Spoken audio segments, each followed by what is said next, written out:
Good morning, everybody. Good morning. Good morning. Why is it not moving scenes? There we go. I hope everyone is doing great today. We've returned. We've returned.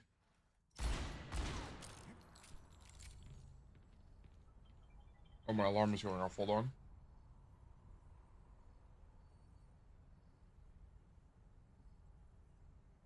All right, alarm has been turned off. Hello, everyone. So close, ain't it? So close, not ain't. Thank you for being here. Hope you're doing well today. I hope everyone's doing fantastic today. May. Okay, I'll play May. Raptor, hello, hello. Where's May? Come on, Snowball. They need our help. I hope we're having a good day today. Today is Friday. We are going to do some coaching today. I think it's been enough time between now and the code reset. So we're going to get some coaching in. And then I do have to end stream early. So keep that in mind. We're only going to do probably 2 coaching VODs today, unless we're fast. We'll do 3. Did you time out Ponzo? No, I didn't. Why? Did something happen? I didn't time him out. I didn't time anybody out. I love some mystery. Raptor Meowny. Welcome, Meowny. Thank you for joining us. Never stop learning. I don't know. Ponzo's doing it first? Oh, I don't know. It's too loud. Let me turn it down even more. But yes, I have to leave early today. I have an event I'm going to tonight. And I need a little bit of time to prepare. So I need to end stream early. And then there will be a new announcement on Monday. I have a bunch of stuff laid out already. So you guys should be, that should be fun. Oh, Raptor effort. Raptor, who do you, oh, I guess. Yeah, I don't know. But, yeah, so we're going to have a shorter stream today.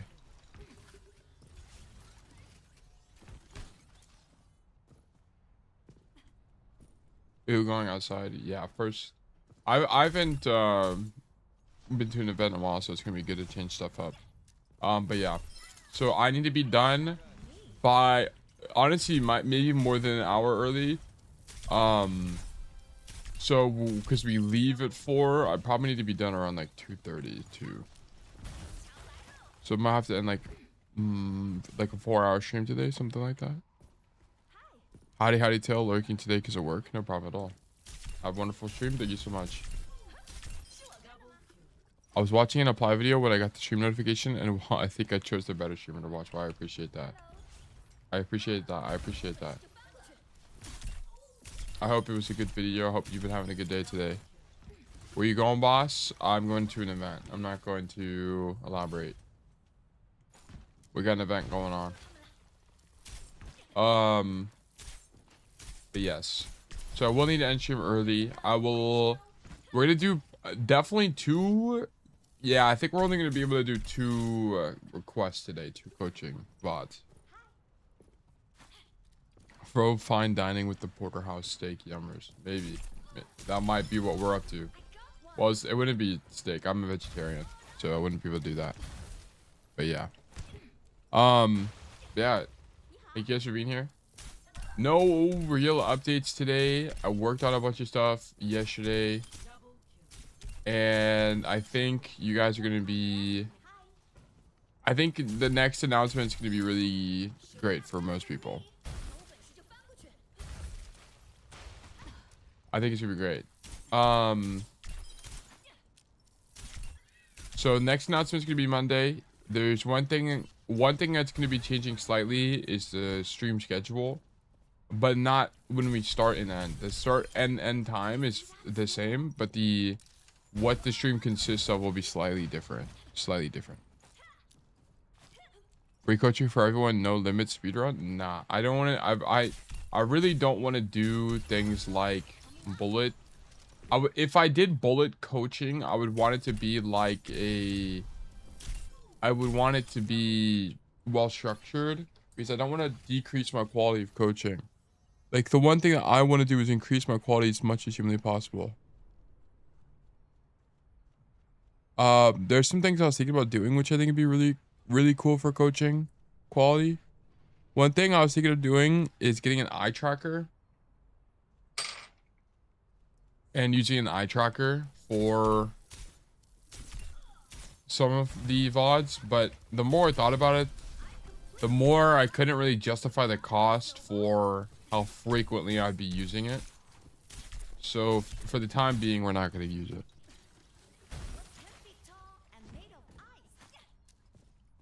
I think your review's starting to pay off. Silver Shion Ash. It's been a bit rough. I'm kind of relearning how to play, focusing on learning where angles in space that I should hold in my effective range. Yeah, it's tough. It's hard because you have to relearn the game. Yeah, especially if you're someone that didn't really think about angling or space control at all, and you just kind of autopiloted by shooting your gun. You're gonna lose games, and it's also gonna be kind of exhausting because you don't really. You have to rework your perception of Overwatch. What's the point of that? What's the point of eye tracker? I want to do it because so there are times when I'm VOD reviewing where there's something on the screen, and like for example, I'll say like I'll be talking and I'll say, so if you look at the tracer's elbow, you should be shooting tracer's elbow, but I'm not like focusing on it with the camera. So it would actually be helpful to have the eye tracker to show you guys what I'm looking at. And it would make it a little bit more intuitive for a viewing experience. So that's kind of like the idea. I know that's like a cherry-picked example, but like that's what I would use it for. I'd also use it for stuff like, so every time you get a kill, I want you to briefly check the kill feed, and then you could, like, it would be showing that my eyes are, like, going to the top right of the screen right now. Which I think could be kind of useful. I want to do it, but I think that's, like, a long-term thing. I don't think we'll do it for a while, because I can't really justify the cost. The eye trackers are really expensive. And there are some webcam solutions, but they're not very accurate. How much do one of the things cost? Like $300. And it's like, if I'm gonna spend $300 on gear, what gear? What would I even buy, man? I don't even know what like. That's kind of the only. A new monitor, maybe? Nah. There's not really any gear. Like, I don't really need any gear because I already have a nice microphone. I already have most stuff. Full body suit, fuck it. Yeah, that is what I need, a haptic suit. Your new video helped me find my mistakes, dude. We love that for you, Elder. That's fantastic.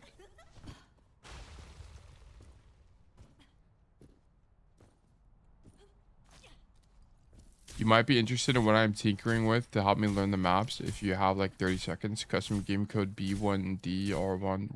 What is it? I don't know, a more powerful PC.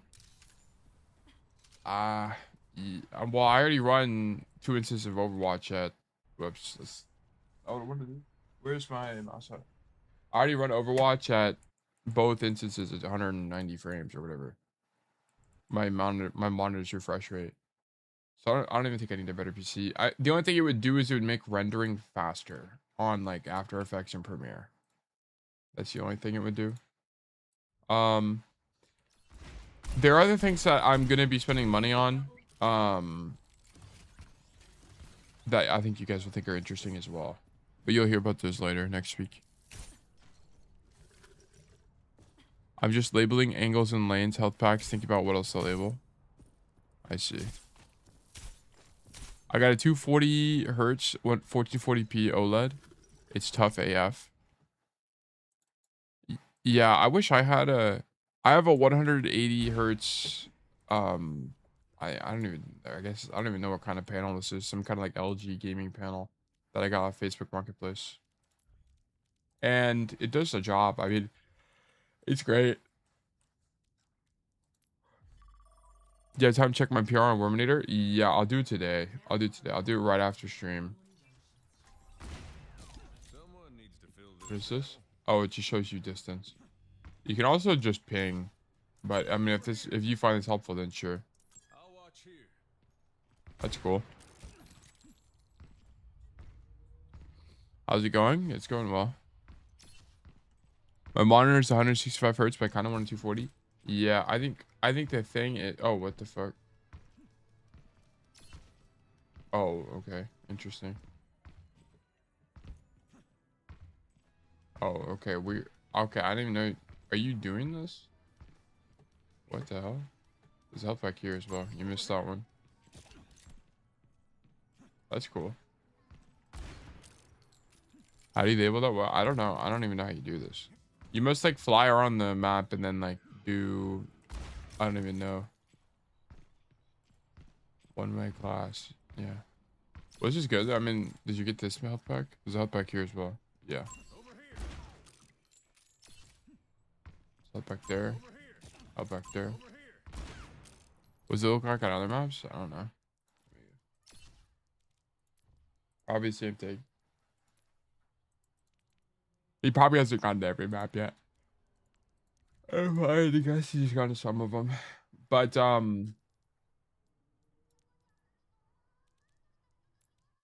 no, I just started doing first point for now. Oh, I see. Okay. I mean, this is good. If this helps you learn the maps, then that's fantastic. It's just an idea this morning. Yeah, that's fine. Sure. I mean, if it helps you, I have no problem with this. It'll probably help you learn the maps faster. Yeah.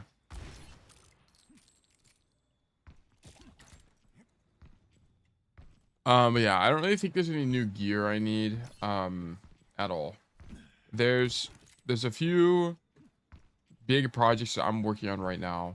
There's a bunch of things I've talked about before, but like, there's like for me, there's what I'm trying to do is there's a bunch of like loose ends and bunch of random things that are super overwhelming for me, and I'm trying to knock them out first, and then taking on big projects like the Worminator, because like what keeps happening is I try to do too many projects at the same time, and then I lose my marbles, and then I get overwhelmed, and then I lose my mind, and then everything shit hits the fan basically. So I'm trying to clean up a bunch of really loose end projects that I've been worrying about, and then I want to focus on the bigger stuff like Worminator. I've worked on and I want to thank people like Simon for working on Worminator. I do appreciate that. It's not like I'm trying like I'm avoiding it. It's just that I'm trying to get other shit done at the moment. Hey, what's up, man? On a serious note, well, first of all, thank you for the 100 bits. I greatly appreciate that. Dow. So for coaching, I do free coaching on stream every week, and then I will open private coaching soon. More information about that will come out next week. Next Monday. I have a bunch of announcements I'm making next Monday. There's a bunch of announcements next Monday. So there's a bunch of stuff coming out. I'm trying to do like big patches. I'm gonna call them pages moving forward next, by the way. I try to do big announcement updates like every 2 to 3 weeks is what I'm aiming for. Every 2 to 3 weeks. I think 3 weeks is going to be more the sweet spot, but at that point I might do it every 4 weeks just to have it like on a monthly basis. But not only do I want to do it that frequent because that's how frequently I finish projects and like work on stuff, but also because I think it's just more fun. The more frequent it is, the more fun. If we could swim out the plans for Worminator, that'd be fire. You just keep focusing on other things and I could hop on at work and I get bored. Yeah, and I'm sorry for that. I do want to make it a priority. I've worked on the Figma board on and off. I'll talk about it more next Monday. This upcoming Monday. but I've worked on it on and off. I just haven't spent the time to really lock in on it though. So yeah. But yeah, so that's kind of what's going on. So for plan for today, once again, it's gonna be we're gonna do 3 coaching VODs. Let me do this. Exclamation mark, new raffle. 300. Whoops, I spelled raffle wrong. Also, I need to do on, why am I doing on YouTube? I need to do on Twitch. Exclamation mark, new raffle, 300. Okay, raffle's live. If you're here and you'd like to get coaching from me, please do exclamation mark enter to enter the raffle. You can also do exclamation mark claim to claim a ticket to be more likely to win in the future. If you're not sure which command to run, please do exclamation mark coaching for more information about what command to run. But yeah, so raffle's live. I'm gonna run 3 minutes of ads. That way there's less ads during the coaching itself while we're running a raffle. If you have any questions, feel free to ask them in chat and we can answer them in the meantime. So be right back, guys. There we go.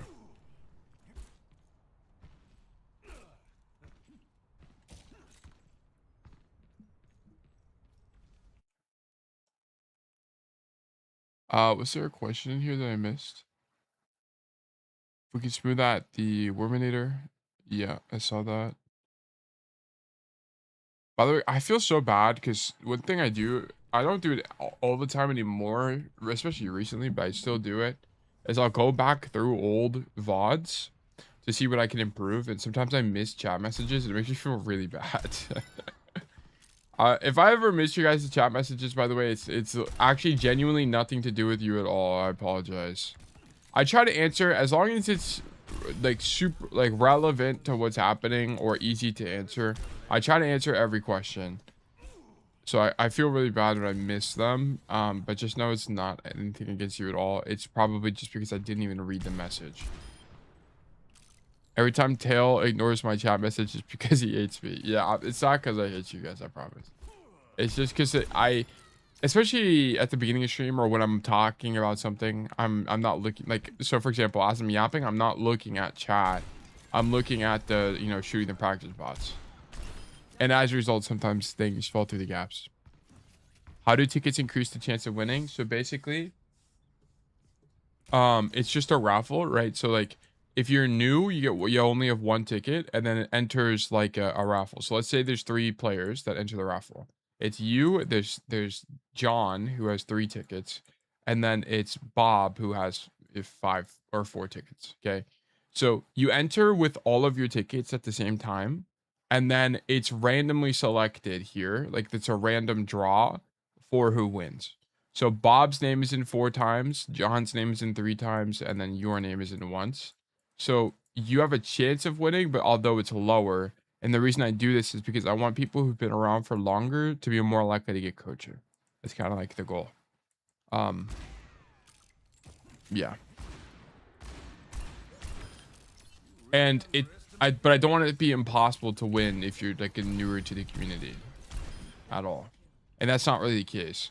The typical pattern is that if you are new and you have no tickets and you start showing up to streams, you'll get coaching by your 3rd stream ish, which is about where I want it to be. I'd like it to be your 2nd stream, but I think the way it is right now is pretty fair, to be honest. The only people it's not really fair to are people who can't make it to stream, but I just genuinely can't even accommodate for everybody. It's not possible. I can't accommodate for everybody. It's not, no way. Especially with a free service like this and requiring high quality VODs, there's just not going to be a way to get people. Well, see, it's my 3rd and I entered now. Okay, well, hopefully you win. Why don't you make it so the very first entry you do is worth 2 tickets instead of 1? This has been a long time request. This has been a long time thing I've wanted to add to Terminator. I want it to be where first time students are more likely to win. Yes. I want it to be a multiplier. So I want it to be where you are 3 times more likely or 2 times more likely to win. You get double the tickets until you win your first time. Because I want to start the relationship as fast as possible with new students. And also because I want it, if I also did that, it would dissuade regular students from getting a lot of coaching. Not because they don't deserve it, right? I mean, you guys just like, especially if you're here all the time, it's fine to get repeat coaching, but it also, it like prevents, it would prevent like regular community members from getting coaching like once per week, which is what I want to avoid.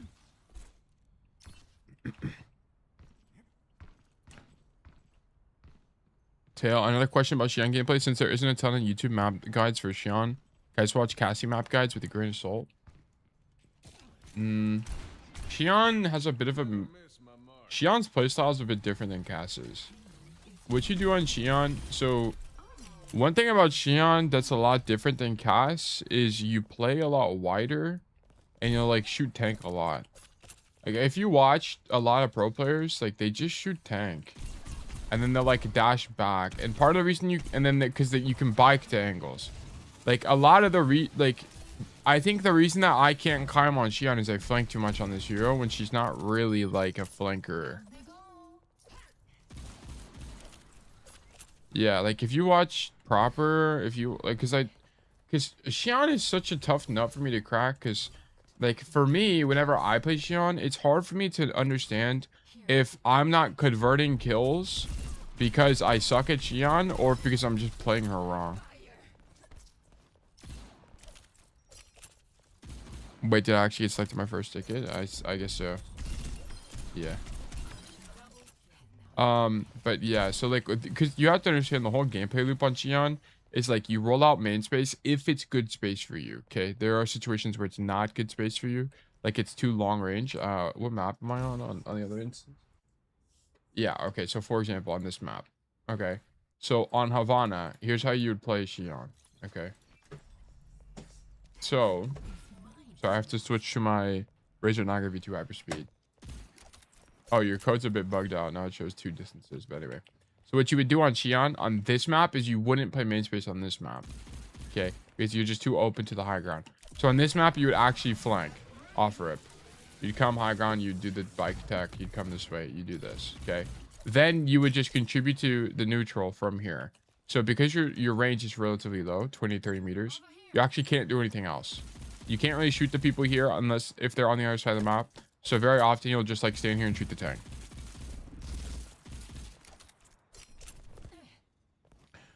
Tail, what are your expectations or hopes around how frequently regular community members get coaching, assuming each time they made genuine improvements for their previous VOD? I want it to be where you get coaching at most twice a month. At most. Because generally what happens is a lot of my community members that get frequent coaching just don't need weekly coaching. You don't need it.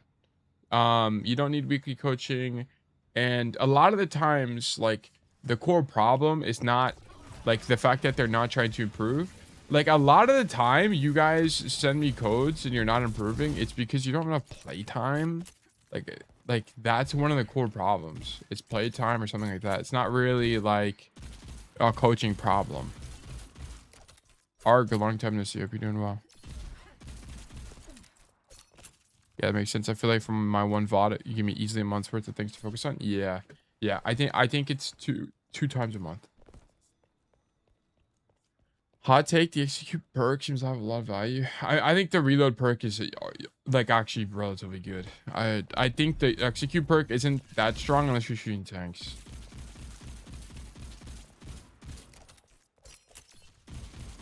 But yeah, so that's kind of what I want for coaching. Okay, so we're gonna get into coaching today. So we're probably only gonna do 2 codes today because I do have to pack up early. Okay, so just keep that in mind, guys. Okay. Puffer Fish, congratulations. You've been selected for coaching. Let's do great things. Let's do great things. Tail coaching request. So Worminator will have a cause of each chatter having 2 monthly goes. No, I would not make it a requirement. Maybe it would. Maybe I'd put you on cooldown after you win. Like there's a timer that has to resolve. Probably, maybe. I'd have to think about it. Okay, Fish. Perfect. I assume this is you. But for Fishin, I like the PFP. What is that? Bellsprout? I don't even know who this is. This has to be Bellsprout, right? I think so. Yep, that's me. Perfect. Okay. Hold on, my eyeballs. I'm itching my eyeball. Okay. Today's VOD review will be as Kiriko in Emerald 5 on Numbani.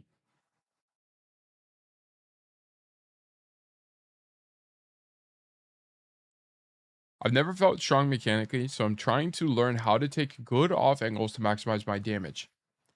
I also feel oh, okay, wait, we have another Emerald code. I haven't made an Emerald thing yet. That's another thing that I'm doing over the weekend. Like, there's a bunch of, this is like, there's so many like a micro issues that just stress me out. But okay. We'll get it fixed. We'll get it fixed. No big deal. I'm knocking stuff out one by one. It's pretty nice. We're making progress. It'll be done by Monday.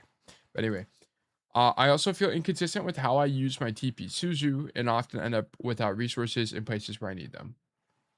So if I had to guess, your TP Suzuing into like main space and dying or something like that would be my guess. We'll have to see. I feel like I'm often rotating at the wrong time, but I don't know how to correct this issue. Are there specific things I can be looking for about when to rotate and how I can be more aggressive / effective in fights? Yeah. So this tells me that either we're not team checking at all. There's no team checking, or you're having a judgment error based on the team check. So you're not rating your the movement of the enemy team, or sorry, the ally team correctly. So we're gonna be looking at that.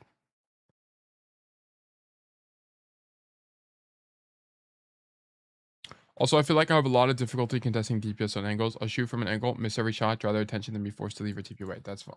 Okay, we'll investigate that as well. No way. Your replay code is all numbers. I don't think I've ever seen that in my entire life. What the hell? It's only numbers?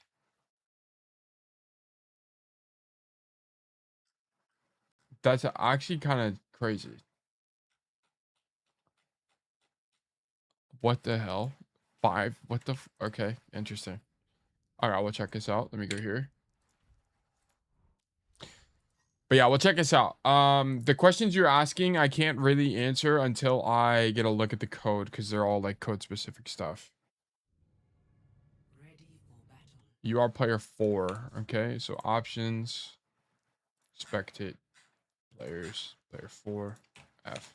Perfect. And then I need to do this. Dude, this new hotkey setup I have is so nice. It's actually crazy. I need new Bonnie. Maps none. Wait, I don't know if I still have the custom game loaded. Let me just leave just in case. Settings, create settings, maps none.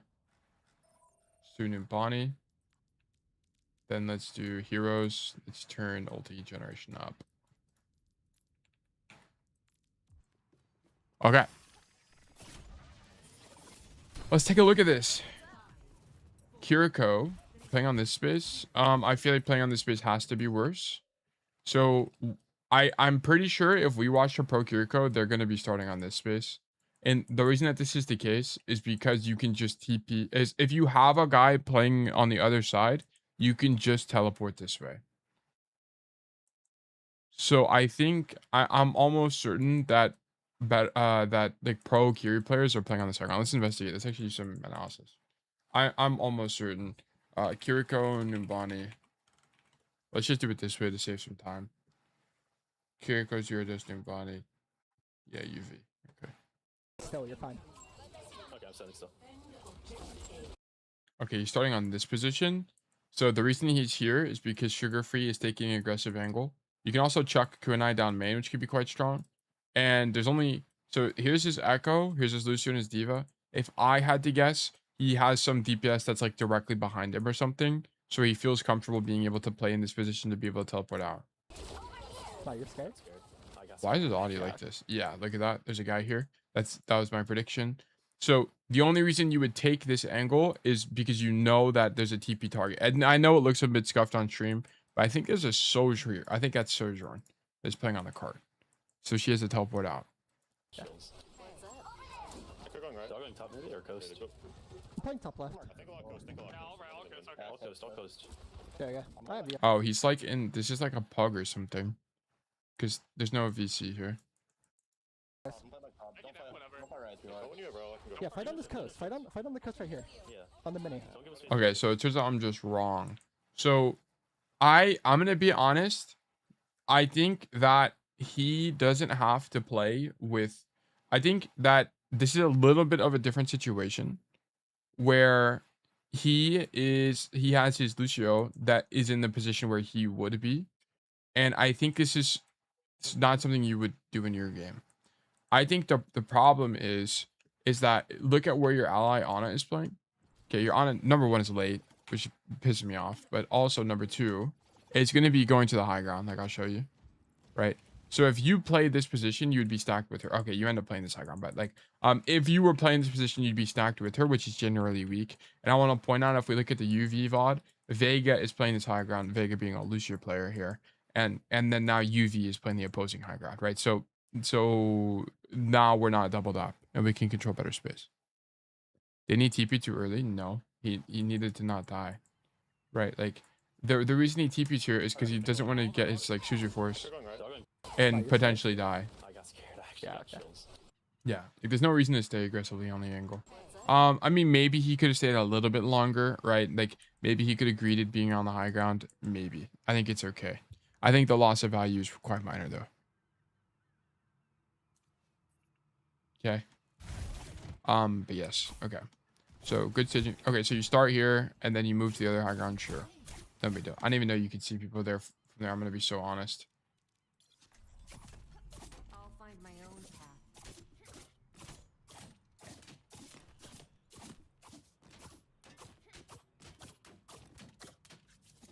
I've never seen an all number code either. I read a lot of them because we send replay codes after scrim. Yeah. It's a very interesting situation. I think someone asked me another question, but I can't find it. Yeah, okay. This is probably fine. Then you can go for this. Just don't TP to these guys, right? If you TP to these guys, the big downside is you won't be able to TP back if needed. My thought was to do some pre-fight poke damage and TP away. Oh yeah, you can't do this, by the way. This TP can't be a thing. This is a mistake. Okay, so this is... So the problem is you're teleporting to an aggressive angle in the pre-fight, which means that you don't have teleport for the next, like, I think it's like 10 seconds, right? How long is the CD? 8 seconds. So you can get pushed in the next 8 seconds. So I'm not a big fan of this. What you needed to do is stage on this angle. Why is it doing this? There we go. What you need to do is stage on this angle and then teleport out of the position. So this is weak from you. So you have to understand the idea of opportunity cost, right? Which is, well, no, this is a little bit different of an idea, which is whenever you don't have teleport, that means that your hero is now weak because you no longer have the ability to, if you are in danger, like let's say you get headshot by the Mei, you no longer have the ability to leave the angle safely, right? Because teleport is on cooldown, right? So you have to understand that when the enemy team is getting ready to push, basically now, right? Going forward, teleport is too aggressive because this is you are weak during their push. So you needed to, yeah, if you're gonna do this poke the walk up thing and then like come to this side, you needed to drop into main space and walk climb. Yeah, or just stage here to begin with. I would have been okay with. I would have preferred you staged here just based on the situation because your Ana is playing this space all the way back here. And then you are the guy that's playing aggressively. Like you are Vega essentially, right? In this like in the ultraviolet equivalent, Okay, you are Vega in this situation. Okay. And this is why whenever you guys analyze pros, right, you need to not really think about exactly what the hero you were watching is doing. You need to think about the context of the situation. So the reason that UV is here is because Vega is already here. Doubling up with Vega would be kind of weak because where would UV TP to if things were going wrong? Okay. So we're gonna make a note out of this.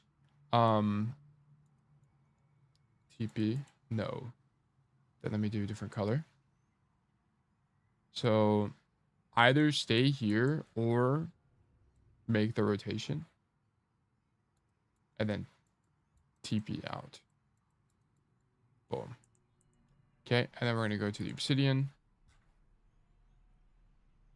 This week, so we need what is your in-game name? Fish. Okay. Fish, Kiriko, Numbani, Emerald. Boom. Then let's do insert template. So you know template. We're gonna do control 9. P1. I'm also gonna change problems to P1, by the way. And I also have this new outline here on the side, which is very nice. Okay, problem 1, teleport pre-fight. Okay, so the issue is not that you are teleporting pre-fight.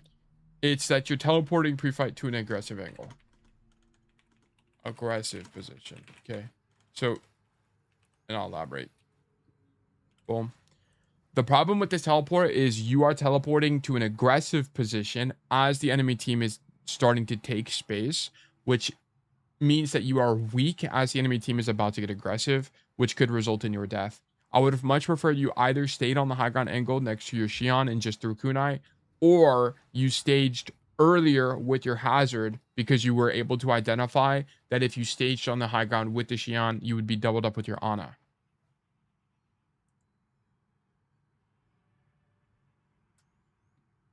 AK Knights, welcome back.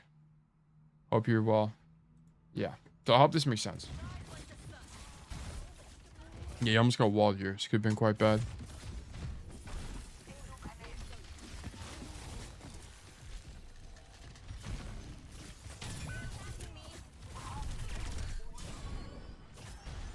Okay, so the only thing well, I'll keep watching. Yikes. Man down. Okay, so the thing about this fight is that whenever you... So first of all, you stage improperly, which causes you to have this like really awkward TP, then walk back, which almost gets you walled. And then you try to help your hazard by climbing the wall, which is fine. I don't have a problem with this. And then, but the core problem is you have to understand spacing. So notice how close you are relative to the enemy team when they decide to push. You are, I don't even know how far that is. That's like 10 meters max.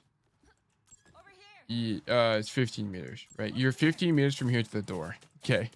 Is Kiriko a hero that likes to be this close? Arguably, no. Would you rather be back here as Kiriko? Arguably, yes, right? And it's because Kiriko has no fall off, right? No damage fall off. The kunai you throw is just a projectile. Typically, what you see whenever people play Kiriko is they just aim head level and spam the kunai, right? Like if we watch Ultraviolet, like look how far away he's playing, right? I mean, this is a bit of a different situation, but you can very clearly see that his effect, he's leveraging the fact he has longer effective range. Because part of the reason why you do this is because you don't want to get your cooldowns forced, right? And a big way to get your cooldowns forced is by playing too close to the enemy team. On the mini. So let's see when a fight starts. They're going mini. They're going mini. Kirila, Kirila. Kind PK. 3, 2, Okay, he's not getting his Suzu forced, and he's just standing at the back of the map. Okay, he Suzu's this guy now because it's a bit uncomfortable, and he himself needs healing. Wait, Diva, behind you. Okay, it's pocketing tree. Okay, so this is something that wouldn't happen in your rank games, by the way, because he has teammates that are regularly proactive. So in this situation, he's actually the guy that's just pocketing people. It's kind of like when I teach people Cassidy. When I teach people Cassidy, keep in mind, I'm not teaching you Cassidy. I'm teaching you Overwatch. And the reason you flank a lot on Cass is not because flanking is the optimal playstyle in their hero. It's because most people don't flank in ranked. So you need someone to do it or you just lose. In this situation, Sugar Free is the guy flanking. And then Tree can just stand in main and shoot his gun. This is why when you guys study high-level hit scan players, they're always standing in main because they typically always have a fight CPS that are already playing the game. We can take that main tree. Yes, but he's just playing. He's playing really far away and just throwing kunai. Okay, this whole fight. I say this to illustrate that you don't need to be close to people. Okay, you need to be spacing better here. That way you don't get your cooldowns forced. And I also want to point out that if you had better spacing here, first of all, you wouldn't have gotten hit by. I don't even know what knocked you back. How did you even get sent back this far? What? Oh, Brig Bash. You wouldn't have gotten hit by the Brig whip shot. So you'd be at full HP still. And then you'd be way harder to get engaged on by the demon, because here's what would be happening. You'd be using this as cover. Would she even see you? I don't even know. This is what, F8? Yeah.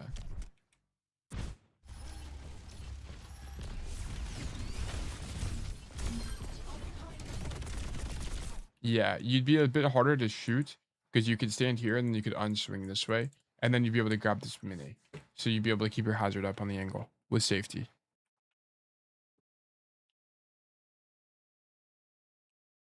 You can use the high ground and climb mechanic on Kiri. I'm not saying flank on Kiri, for the record. That's not what I'm trying to describe here. I'm talking about Cassidy. So yes. So I'm not a big fan of your spacing here. You should be better leveraging your effective range. Stand here and just chuck kunai. I think you're gonna be way more successful. Because you're just taking damage you shouldn't be taking, is kind of the core idea. We should be leveraging our effective range. Play here. Boom. And then also I think this is just not good space. I think if you're gonna play in the space at all, you need to play the corner better. So yeah. Okay.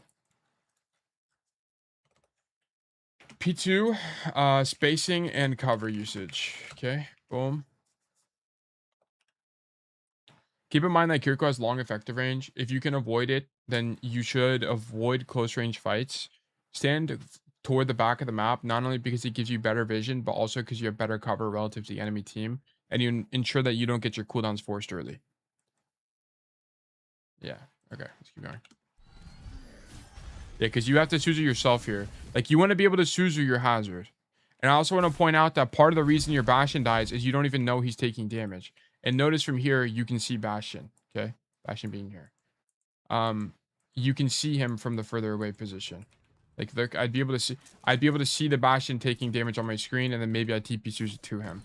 But you don't even have that information because you're playing too close. It's like, you literally don't even see it happening. Do this as well. You don't see that your Bastion is 1 HP and dying to the enemy Demon engage because you're too close to your hazard, which means he's not on your screen, the Bastion.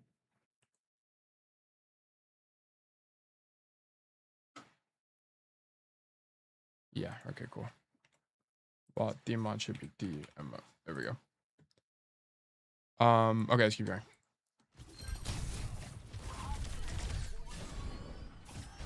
I got pissed off because nobody except me and Silver Marks flanks. Yeah, nobody understands space control in super low rank.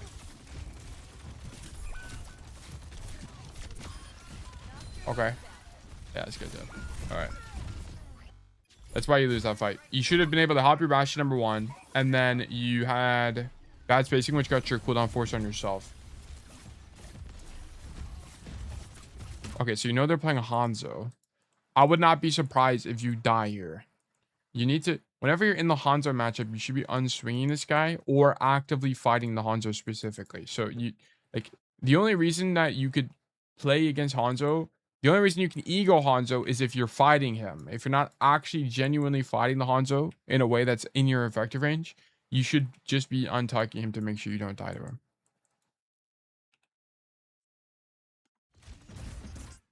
Out topic, but do you think if I solo queue and I get bad teammates, I can still carry him in games? Absolutely. Absolutely. I think solo queue is the most effective way to climb. Can you enter multiple raffles for stream? Yes.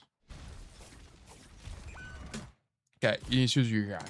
Okay, so this spacing is better in this fight. I wish that we were a little bit more diligent about the Hanzo matchup. Stand here instead. Stand here instead. I kind of don't care. Right, keep in mind you're Kiriko, so you could play in a position like this with the idea of teleporting to your teammates as long as you know where your teammates are. What the hell is happening here? Oh, that guy's flanking. Okay, that's actually fine. I don't mind that play at all. But so, for example, right now, you're not really leveraging the fact that your kit has teleport, right? You can still space out this demon by playing in a position like this or here and still have a teleport to somebody on your team, such as the Ana. Do you even know where your Ana is positioned? No. Yeah, you have no idea. So you don't even know you have a teleport available. So even if you did get a headshot here, you would not be able to live because you would panic and then turn around and not be able to find your Ana, most definitely.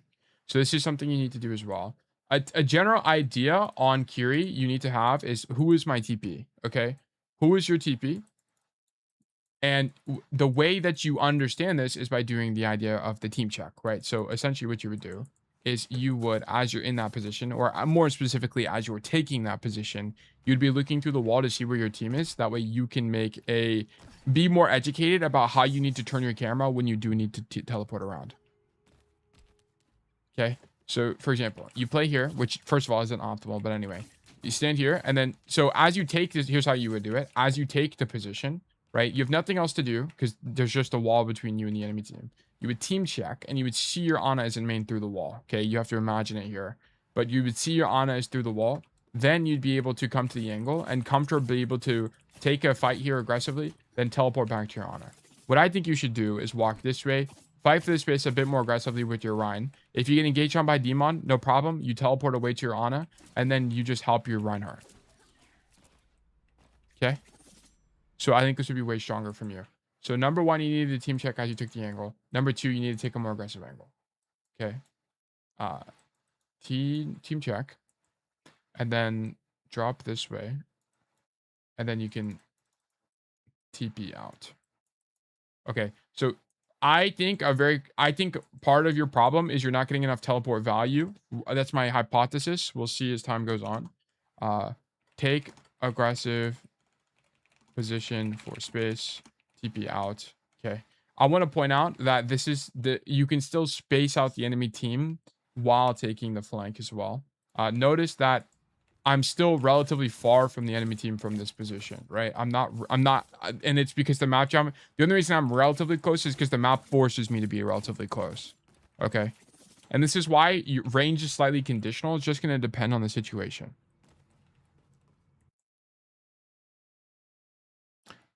Okay, yeah, I need to go back to the notes. I wish you took a little bit more of an aggressive position here to be able to help your Reinhardt aggressively and play it around the left side of the map. You'd also be able to use the cover there to avoid dying to the Hanzo. You're playing in main space, which is good for your hero's range, but you're not really leveraging the fact that you have teleport. You must understand that, especially when you're playing against a non-dive comp, you can play a bit more aggressively as Kiriko, as you can use your teleport as a way to bail you out of aggressive positioning, which is not something you typically do against something like dive. Also, no one on your team is helping your Rhine, and you need to do so. Okay. You also need the team check as you come to the angle, because a very common idea on Kiriko is being able to know where your teammates are so you have a safe TP out. It's really easy just to, as you're making the rotation, look through the wall to see where your teammates are to guarantee that you are going to be able to get out quickly. Bombed you with the 50 stream streak. Holy moly. We love that. Thank you for being a part of what the fuck? I've never seen that. I guess I've never paid attention to that. Thank you for watching stream. Also, is there a game setting for sensitivity for teleport targeting? I think there is, yeah. Yeah, you need to choose your guy. And you just kind of can't choose the guy because he's too far into the wall. W Suzu.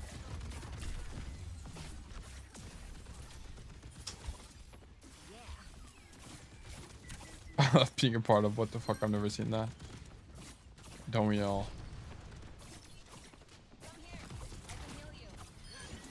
Okay, break down. Ultimate's almost ready. Kitsune rush.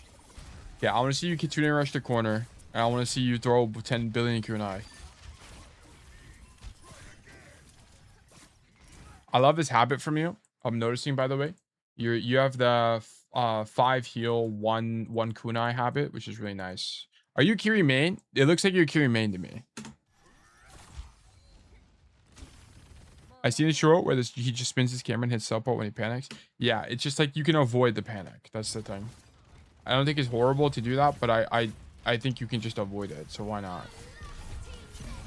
Like here, I don't really like this position because you're stacked with your Ana. Notice you and the Ana are in the exact same position. So if they wanted to zone healing, so for example, if this guy was playing Sigma, I know he's not, but let's just act like he's playing Sigma. To kill the Reinhardt, a very common idea against healers as Sigma is that you'll just zone them with shield. So what he could do is throw a shield in main and it would zone both you and your Ana at the same time, which is weak. Okay. and that's something we want to avoid in Overwatch. You want to typically avoid the idea of doubling up on angles. So instead of playing with your Ana directly, I'd much prefer you play a position like here once again to be able to have additional space control for your team. And also as Kiriko, it gives you the option to teleport out to your Ana. Okay. Yeah, I'm trying to one-trick Kiri to not rely on hero swaps. Yeah, okay. I love that from you. I think Kiri is one of the most one-trickable heroes in the entire game. So we did a one-trick tier list the other day. And yeah, I think Kiri is a good pick. So I would teleport here. So you need to be playing in this position. Boom. Or honestly, even here. Like, honestly, one of these. Doesn't really matter. Then you have your TP target is your Ana. And then you'd be able to put out pressure from here and force demon rotations or be able to choose your guy or so on and so forth. Okay, you don't want to double up with your Ana. Okay. So this is another problem. P4. Doubling up with ally support. Okay.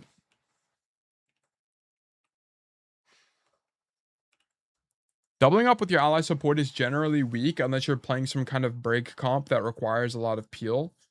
I would much prefer you take a different angle from your Ana because as Kiriko, you can teleport to your teammates. So if something was going wrong with your Ana or you were losing your angle, you could just teleport to your ally. You should be starting in either green dot position to help your team better and be able to open up space and force out CDs early from the enemies. What about Demon one-tricking? I think Demon is a bit weak as a one-trick. Ground tanks are just a bit weak. 50 stream streak is wild to me on my first. I've been streaming for, I don't even know how long at this point. I've been streaming for over a year and I got affiliate back in like March or something. And a lot of the community members just met me around then. Yeah, but Urian is dead again. Like, Urian isn't even doing anything that bad. I'm going to be honest. You guys are just kind of letting him down. And it's because you should have been here and noticed that you'd be able to help Urian. He'd probably still die, but you'd be able to suzu him from here. Right? So we're just missing this. Like, that's why Urian is dying. Is he around the corner and is he LOSing his supports? Yes. But also you have a responsibility as a support player to play more aggressively so that if an opportunity opens up for him to pin backline, you can help him. But you're not in a position to be able to help him. So, yeah, okay. Okay, I don't know why you guy ulted, but okay. W sleep. What were your notes? I've never felt strong mechanically, so I'm trying to learn how to take good off angles to maximize my damage. I also feel inconsistent. So first of all, the one thing I'll say about this is taking good off angles doesn't, like, this is kind of just the wrong perspective, right? I don't know how I didn't catch this before. I apologize. This is kind of just like the wrong perspective. You don't take off angles to maximize your damage. You take off angles to control space. Okay, so your paradigm, like the way you're viewing this is just a bit incorrect. Maybe it's just, you know, a one-off wording error, but I need you to have that perspective that it's not about damage and padding your stats or whatever. It's about just controlling space. Okay. I always feel consistent with how I use my TP Suzu. Yeah, I hope you can kind of see where your consistency is coming from. Okay. It's pretty apparent. Like, I'm already seeing a pattern problem. Yeah. I feel like I'm rotating at the wrong time. Okay, we'll keep going. As a tank player, what Ryan did was the right play then? No, I'm not saying the Ryan made the right play. I think it's probably an okay play, but it's just, you have to understand that good position gets lucky. The Ryan pinned in, and if the hero Fish was playing more aggressively here, Fish would have been able to support the Ryan on the engage. Like, Fish would have been here, noticed the Ryan was pinning in, make this rotation and throw Suzu down mid. Right. But we're not positioned aggressively to begin with, so that play's not even an option. That's what I'm saying. Because sometimes I push like that as Demon and don't know if I'm over pushing. Demon's a bit different because Demon is like, it's not a tank that tank trades like Ryan. Ryan can tank trade. Not great, but he can.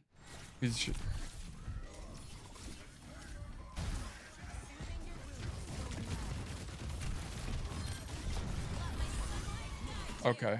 So the only thing about this is whenever you're using Kitsune, typically you want to use Kitsune from the corner, like here, instead of using Kitsune in this space, right? Because notice this. Let me open up spec.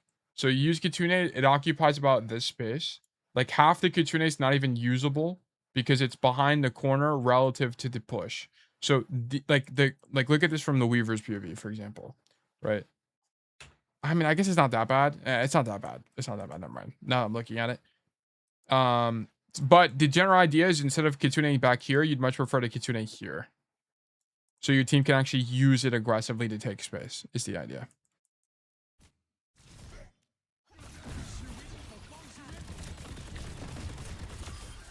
Okay. Love this. The only thing about this is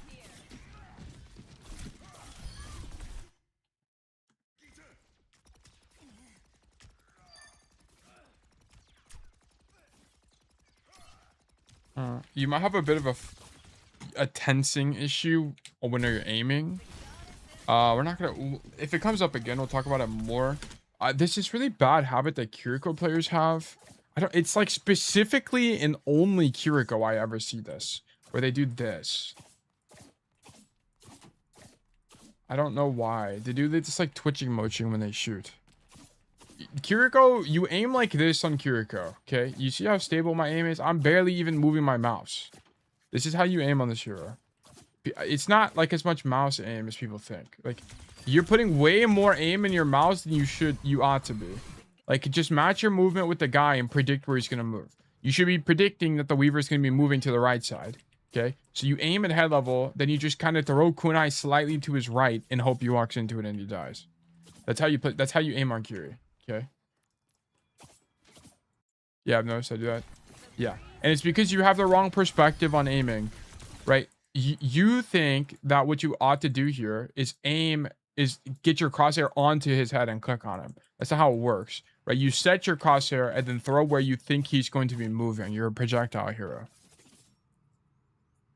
I'm about to aim train. Are you saying counter strafe isn't worth learning? Counter strafing, like, don't overthink the movement stuff. Like just throw. What matters more here is not our ally, like, you know, our hero's movement. We don't care about this movement here. I don't care about this. What I care about is our perspective and how we're setting our crosshairs wrong. Also, if you're anything below like Master's GM, like properly understanding stuff like crosshair, like counter strafing and stuff is just, it's pointless. It's relatively pointless. The importance of doing stuff like that is so minor. It's so minor. What matters way more is stuff like crosshair placement, your aim hygiene, right? Are you always aiming head level? Stuff like that. That matters way more than can you counter strafe, can you crouch properly, stuff like that.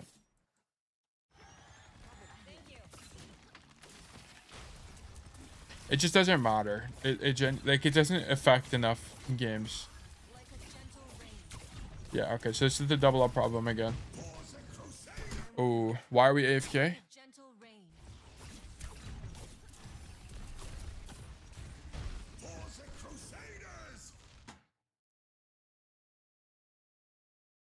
Why are we AFK?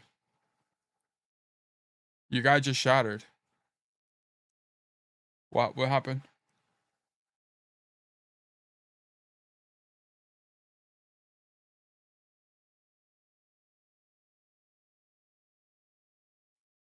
That's bad, but I feel like I'm recompensating every shot. Yeah.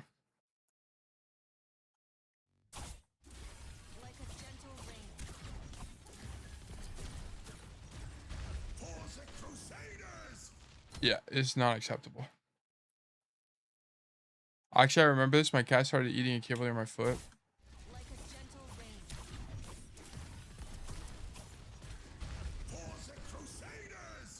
Yeah, I don't think I can take this code. I'm sorry. Yeah, it's just like I understand stuff happens. Like, I understand stuff happens, and I know I'm being tough on this rule, but I have to be fair. If I'm going to, like, I have to be fair about the AFK rule. I have to. I can't just, like, yeah, I have to be fair about it. Because here's the problem. Like, the problem is that whenever you're going AFK like this, I know stuff happens in real life. I get it. I understand. I understand that your cat will eat your cables. I understand that you'll get a call from your mom, your grandma, whatever. Like, it happens, right? So, but the problem is This guy's using shatter. First of all, we should have been stage aggressively. Second of all, your guy is using shatter and you're not able to follow up off of this because we're AFK. Yeah.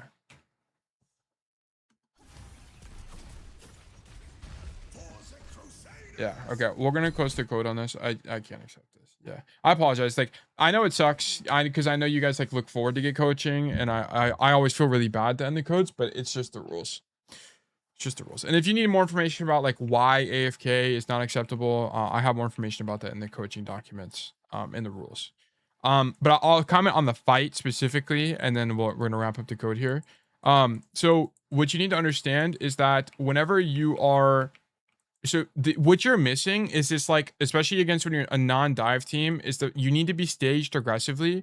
That way you can help these people, and then you teleport to your Ana. You're consistently stacking with your Ana, which is very weak. Okay, so you need to stop doing this. You keep stacking with this guy, and it makes it really difficult to actually for you to play the game proactively. Okay, stand here, teleport out, kind of idea. Okay, and then you should have the same idea on this first defense, right? Stand in this position, teleport to your Ana, same idea. Okay, but thank you for the code verdict losing. Okay, I apologize, but I have to enforce the rules. Okay, I will finish your notes for you though. Let's do student fish, rank emerald, map, Bonnie, hero, Kiriko, 8-21-2026. Primary issues. We're not staging properly on Kiriko, and we frequently double up with our ally support. Because we double up with our Ana frequently, we don't have a TP target, which means we're not maximizing our value on this hero. Understand, particularly when you're in the dive matchup, or you don't have a support that's already off angling, something like a Lucio, then you're not maximizing the value of your backline.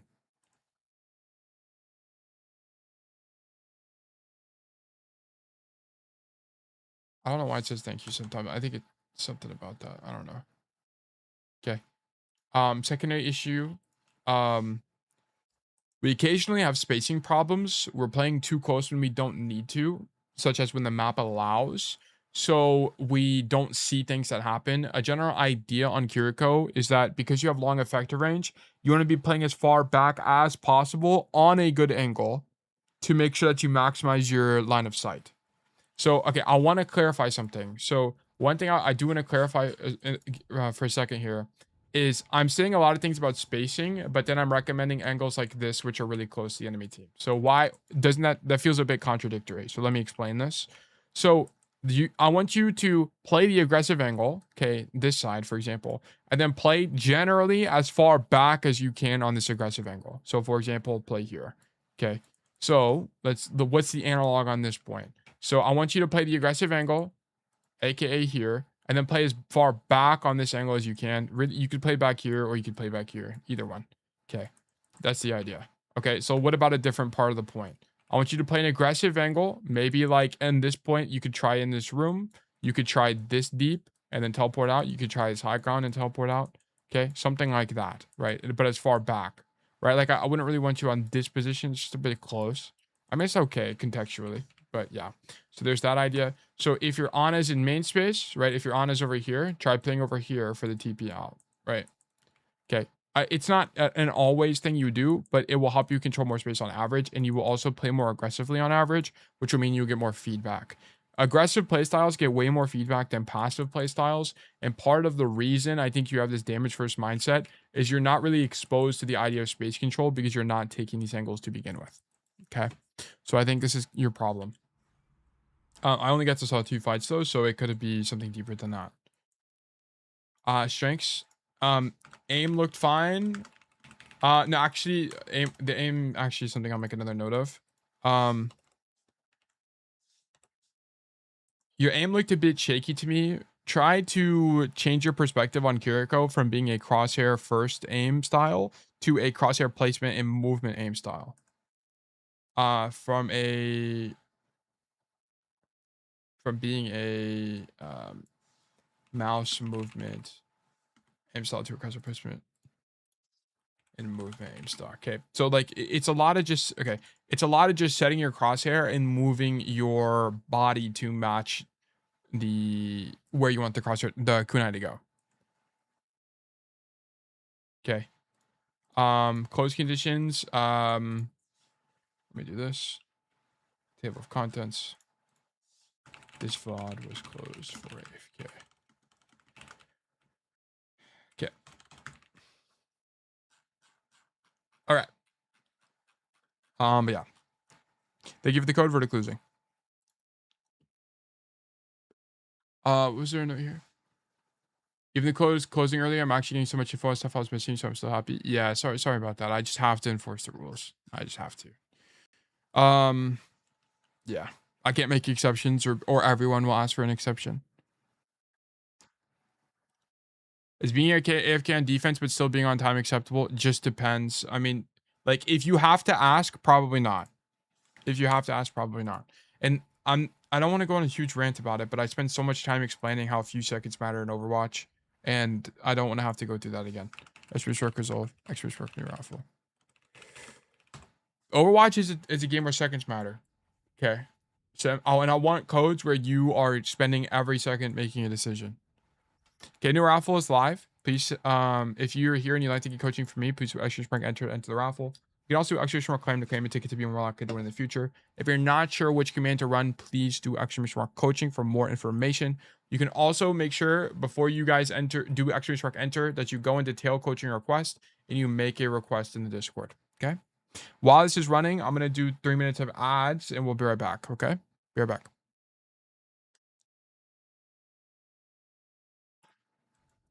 To be fair, what game is one where seconds do not matter? I don't know. I don't think there is one. But that's kind of like, that's not even like a to be fair thing, because it's like it's a regardless of the fact. If other games do, then it doesn't really matter that much. Like I would love to join the raffle, but I have no code ready, and AFK is much more common on console due to typing taking a minute or so. Yeah, so you don't type. Don't type. Don't type on console. You don't need to talk to your teammates. I promise you guys, you don't need to talk to your teammates to climb.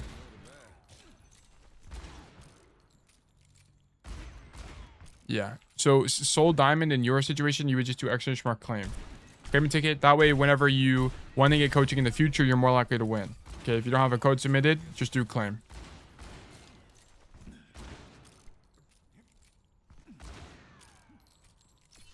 Yeah, I won't for that, so I don't know which VOD of mine would work. Yeah, you'd have to change how you play Overwatch. You can't go AFK. I promise you guys, like, the time you spend typing to a teammate is time super wasted. You need to be staging aggressively. If you're going to talk to your teammates, you need to do it in VC or not at all. Okay? And I'm not trying to be mean with the AFK stuff, but it's just a bit like, I know stuff happens, but you have to understand, I spend so much time. I'm not going to talk about it.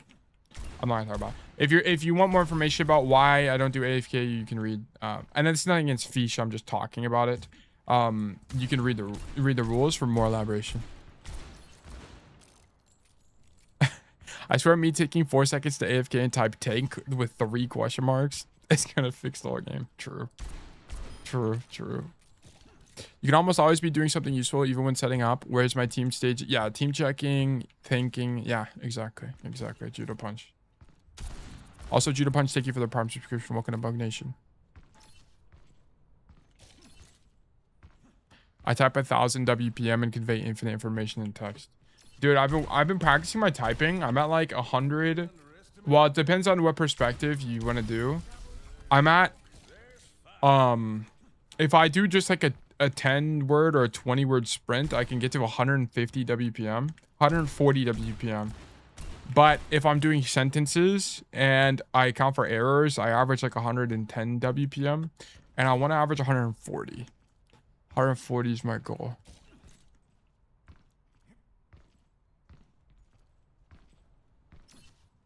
I'm gonna just enter and it gets closed. It gets closed. I don't know. Don't do that.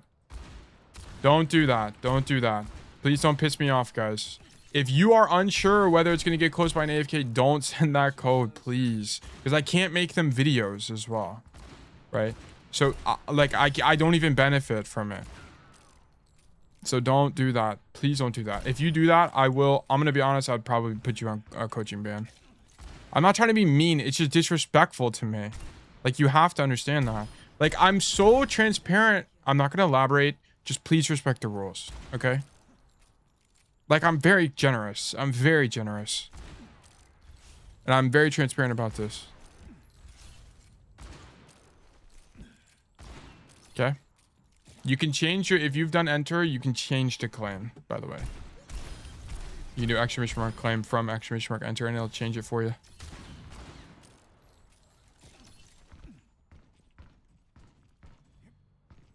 +100 is wild. I only, oops, sorry, it's close with my microphone. 100+ is wild. I only ever topped out at 90 to 100 when I was practice. I average about 80 now per day. Yeah, I try to do, well, the reason it's important to me, I just feel like one thing I like doing is just improving at everything in general. I mean, you can see this in coaching, right? I mean, the coaching is improved incrementally over time. And one of the ways I think I can do that, not only from a coaching perspective, but from a just productivity perspective, is increase my typing speed.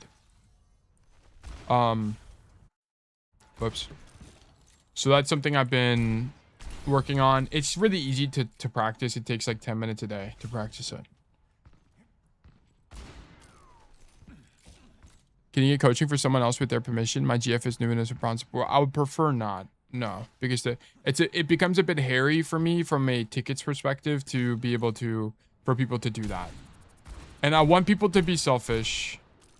So either, yeah, I'd prefer you not do your significant other or your, I don't know, like your friend or whatever. I'd much prefer they join stream themselves and do it. It's not because I'm trying to view max, by the way. Like, it's because I don't want to have to deal with like 10 ticket systems at the same time. People wanting to redeem for other people. People wanting to exchange victory, like, you know, winning the raffle. I just don't want that to be an idea. I want it to be where you enter the raffle yourself and you win the raffle. Cold Curve, congratulations. You've been selected for coaching. Let's do great things. Yeah. Cold Curve. Here it is. Boom. Good notes. Love, love, love, love, love this. This is fantastic. Okay. Today's VOD review will be as Onron and Emre in Platinum 5 on Hollywood.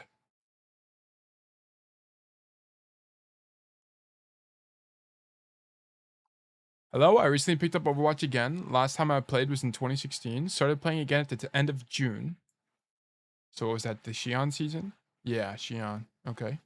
And now for about a month, after quick playing a bunch with my friends, trying to seriously improve, play competitive, and get a higher rank.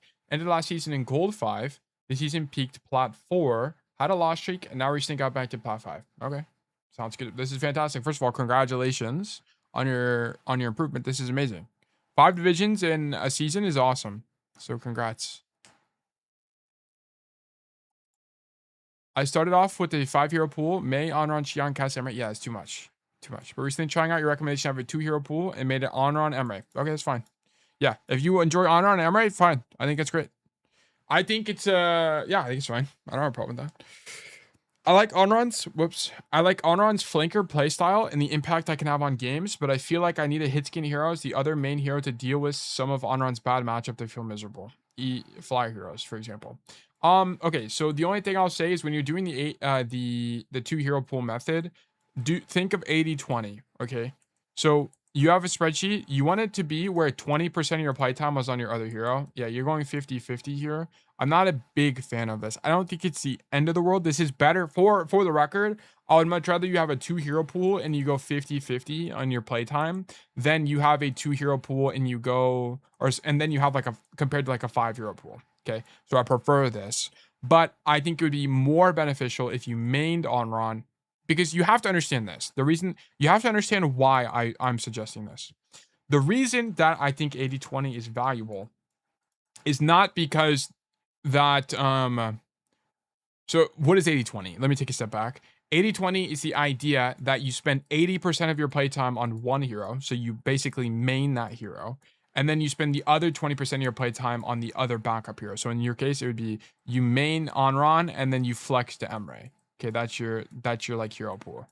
Okay, and so the reason you want 80% of your playtime on Onron is because you have to understand, as you're trying to improve, the hero you pick is basically your lens on Overwatch. Okay, so there's multiple lenses. I'll kind of indicate this as represented by glasses, but they all point at the same idea, which is Overwatch itself. Okay, and to learn Overwatch, so your idea as you're trying to improve is that you're learning Overwatch, not learning a hero. You're learning Overwatch through the lens of Onron. You're learning Overwatch through the lens of Emre. You're learning Overwatch through the lens of whatever hero. Okay. So if you have that perspective, whether or not you one-trick a hero is independent of the fact that you are learning the game. And the important part about learning Onron, or so like, for example, if we main Onron flex to Emre, you need to understand that sometimes you need to play bad matchups as Onron to know why they are bad matchups, right? Why is it a bad matchup and how do you beat the bad matchups? Okay, so for example, whenever you're losing to flyers on Onron, you need to be thinking to yourself, how can you beat them? How can you outvalue them? And that will teach you more about the fundamentals of Overwatch than if you just cheat and switch to Emre. Okay, does that make sense? This will give you a better perspective on Overwatch broadly. And that's my goal as a coach. It's to really get you to understand the game itself. And the problem with switching to Emre is you kind of cheat the game and you just pick the better hero, which works occasionally, especially if the desired outcome is winning. But if your desired outcome is improving, you're not going to learn more about how to navigate bad matchups, how to outvalue bad matchups, and how to truly become better at the game. I agree with the limited hero pool. I basically one-trick Diva for my hardcore season a while ago. I basically learned how to play into every counter and went from plat 3 to D2 with a 65% win rate. Yeah, learning how to play into counters is one of the really big parts of Overwatch because value is often conditional. And if you go into your games with the idea that you are going to get countered, you're going to have bad matchups, and be able to navigate those, you're going to have a lot more success. Is it valid for tanks? I think tanks are a bit more difficult because counter swapping is a lot more rampant and more severe. So for example, if I'm playing Onron and they swap to double Hitian or they swap to Pharah Echo, it's still playable, albeit a bit more difficult. There are heroes like Roadhog, where if you main them, you have to ban things like Ana or else you're just miserable. So it becomes a bit more difficult. If you view our guy as learning Overwatch through the lens of a hero rather than learning a hero, then wouldn't it be better to be a hyperflex? Because all the points you say about why you shouldn't swap are about learning the hero rather than learning Overwatch.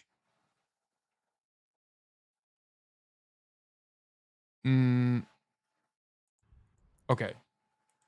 No. So you have to understand that whenever you're playing Onron, if you swap from Onron to Emre just because you have bad matchups, you are missing the part of Overwatch. You are completely ignoring the matchups component of the game. Is what I'm trying to say. You're just skipping this step. I guess I'll say the bad matchups part of this game. You're missing that. So you're not adequately going to, if you always do this, right? If they just swap to Pharah and you always swap to Emre, you're never going to genuinely understand what makes bad matchups and genuinely understand how to win in them despite it.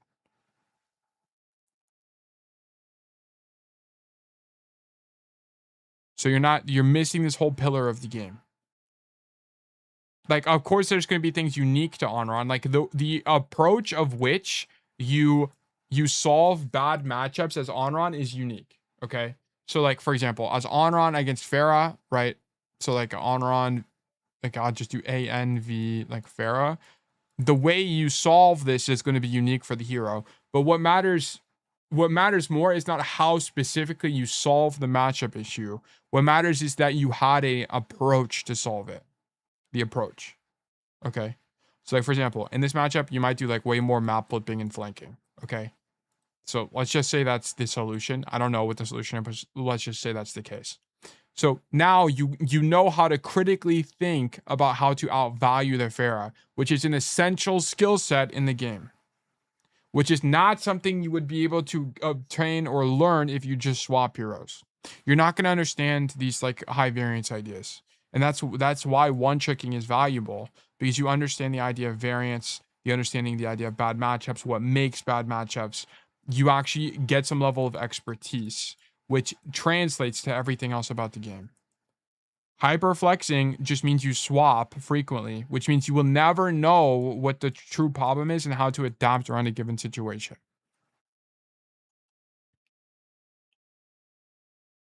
Swapping means no learning, yeah, basically. Well, I wouldn't say no learning. It's just you're not going to understand the nuance of Overwatch, which is why a lot of people like with the huge hero pool. I've never seen, very rarely have I seen students with large hero pools that climb quickly. But there's also selection bias, right? Students who come to me typically play like one hero or like two heroes. Okay, hopefully that made sense. Let me go back to the Discord. Okay. Okay, yeah. I like Honoron's flanker playstyle, sure. Also, I like the high 35-meter range of Emre being useful on some of the single lane type maps without a lot of flank roads for Honoron. Yeah, so for example, on Circuit Royale, if you just wanted to play Emre, I have no problem with that.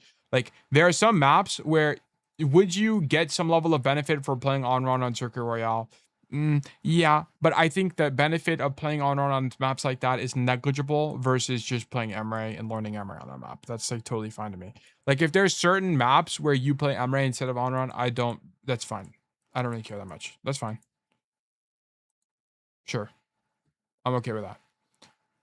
Recently trying to put more effort into my positioning and space control, doing some bot reviews, and I think it's going okay, but still a work in progress. But I do feel like this map is a bit weak for me at the moment. Side note, do you think I should swap Emre for something else in my pool for now? No.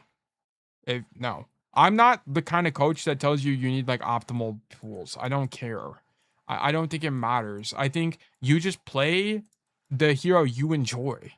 If you enjoy, at the end of the day, Overwatch is a video game. And at the end of the day as well, 99, like most of the roster is relevant up until champion.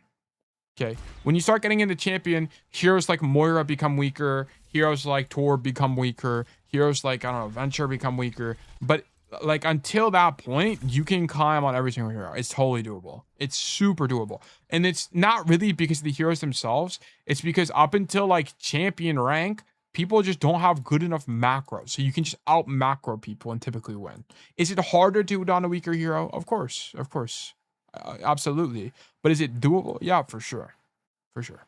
So I would not switch a hero pool at all. I'm not really someone that really advocates for a specific kind of hero pool. I'm only 4 days in my current hero pool swap, and I'm open to no, this is fine. I usually play solo, but recently, after starting the sheet up until this week, I did a bunch of games with somebody. That's okay.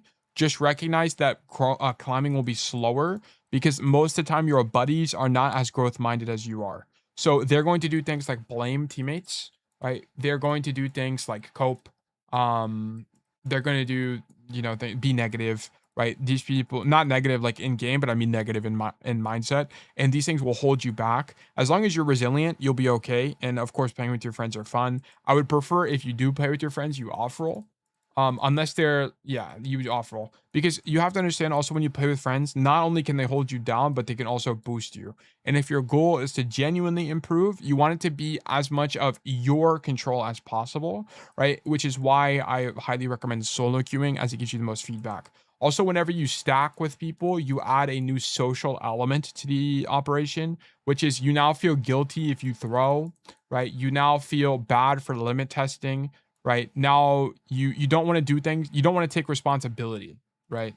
And this is kind of the core problem. What you'll do is you'll deflect against people that aren't in your stack, right? So for example, if you're stacked as a DPS, 2 DPS, and 1 support, you're going to blame your leftover support and tank player. You'll be like, oh my gosh, my tank is throwing. Oh my gosh, my support is throwing. Which means you're deflecting blame rather than thinking critically about how you can improve. So it often puts you in a negative mindset. I am pro stacking as long as the people are growth minded, but that's relatively rare in the grand scheme of things, especially from, a game like in video games. So just understand that. I'm not totally opposed. It's just a trade-off. Okay. OMG, that's actually what I just wrote. Yeah. Yeah, it's a very common idea. Yeah. The game is I usually play solo, but recently after starting Spreadsheet this week, I did a bunch of yeah. This game in particular often felt somewhat on the back foot and bullied out of good positions by the enemy team comp as Emery in particular.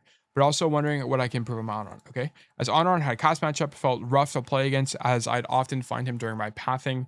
I suppose just need to try and get experience in the E the flashbang, but wondering if there's anything else I should be doing to avoid him. When it comes to Cassidy as Honoron, a lot of the time it's just about dodging flash. You can take the duel as long as you dodge flash. So like what you'll see is you'll go in, you'll predict the flash, and you'll use your E early, for example, or your dancing blades early, and then you just have to leave when you don't have your E anymore. That's it. As long as you leave, it's fine.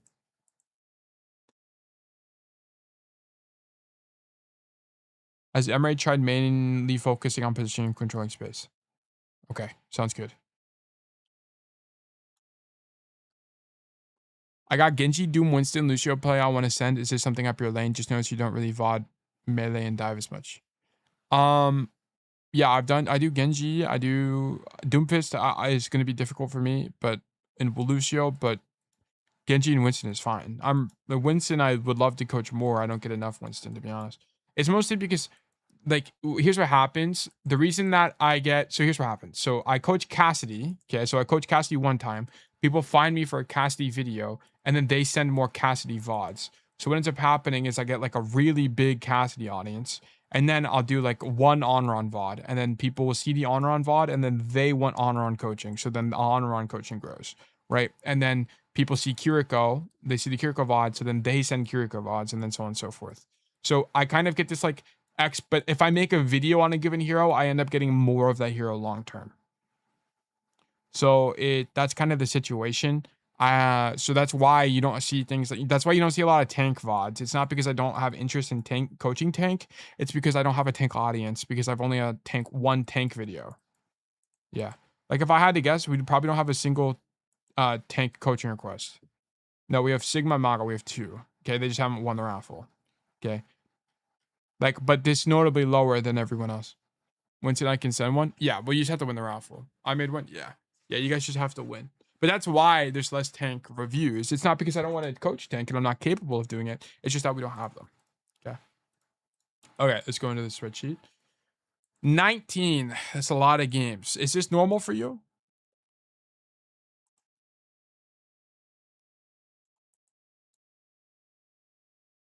Honoron, Delta 6, 65% win rate. Holy moly. Huge. Love that for you. 40% solo. Yeah. I'm going to be honest. Okay. Do you want the harsh truth? No, just spammed a lot with the friends there. I see. Okay. Damage. Yeah. Okay. King's Row we're losing on. Makes sense. Is this a King's Row code? Hollywood. Okay. Taylor knows my message. What did you even say? So where are all the people sending Freya VODs?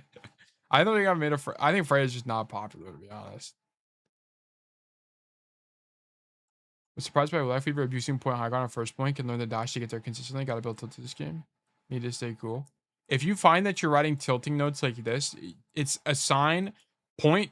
Take this as a sign or an omen that it's probably time to log off.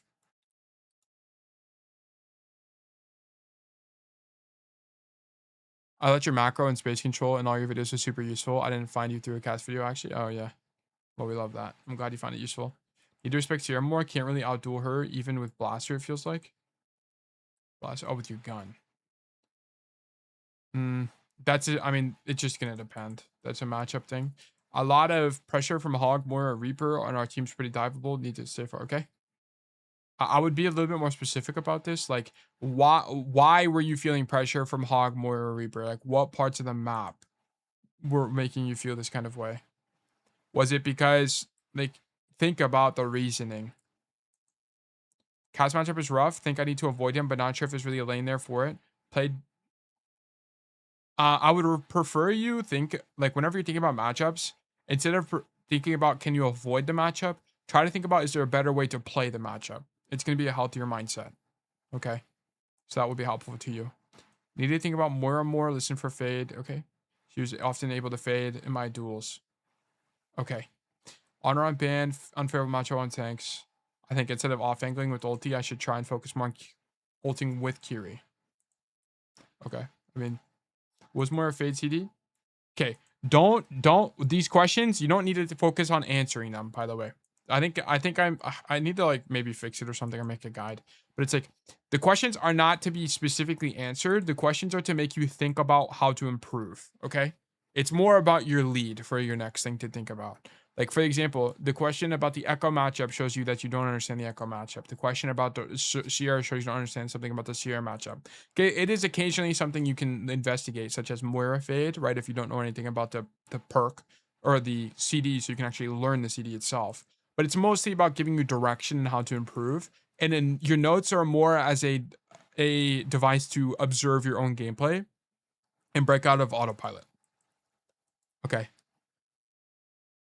The only thing I'll say here is I think keep an eye on the stacked win percentage. If you find you're winning substantially more when you're stacked versus when you're solo, it's likely, and I hate to be this guy, but it's likely that we're a bit boosted. Okay. And I'm just being real with you. I want you to be the best player that you can be. But if your stack win rate is this large, you're a bit boosted, and you probably need to solo queue to lose some rank. And I'm not trying to be mean. It's just the reality, right? If we want to become a better version of ourselves, we need to acknowledge things like this. Okay. Garcia versus Emery seems like an issue with the effective range. Yeah, well, it doesn't like the reason I'm not going to talk about this is because it kind of doesn't matter. Like what matters is how are we approaching acquiring this information? Are we observing that we're having problem matchups? Are we trying to think about how to do them better? Sure. I mean, if the answer to that is yes, then I don't care. I mean, that sounds great to me. Because at the end of the day, I can't coach every matchup in Overwatch. We'd be here for 20 hours. Okay. I just don't have time for that.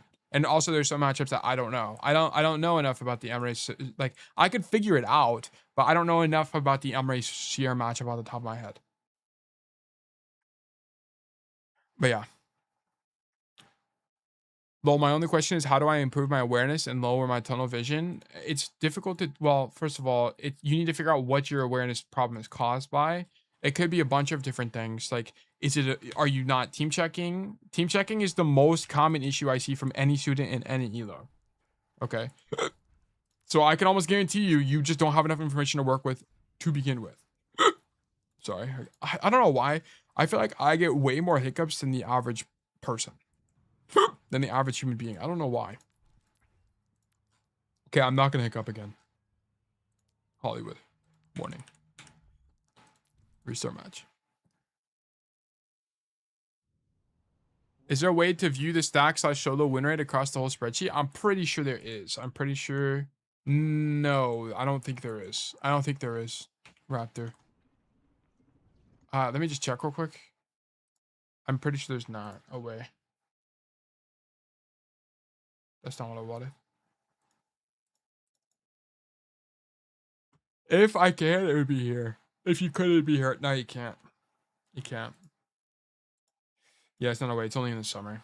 You could. Here's how you would do it, Raptor. You would go to you would go to the hidden page, and you would go to summary processing. I think is where I do it. You would get the all games since start mirror, and then you would filter this by stack here, this column, and then you would do the ratio of wins versus losses and ties, or versus total games, basically. It's a bit advanced, but that's how you would do it. So like you can be hellish, but it truly isolates mistakes that you can fix. Yeah. Also good to see you bullet long time FC. So the Q is the key way to improve. Yeah. We are player 11. No, you're player 10. Spectate. Player 10. There you go. How I coach people to work on awareness is to YouTube a 10-15 second interval. Every time it dings, you do a 360 and check your team and think about your next move. I think you could do that, and I think there's some level of success to doing that. I prefer teaching students to just break out of the idea of needing. I think too many students focus or think about needing to have 100% focus per game, and instead just need to focus about having an improvement system.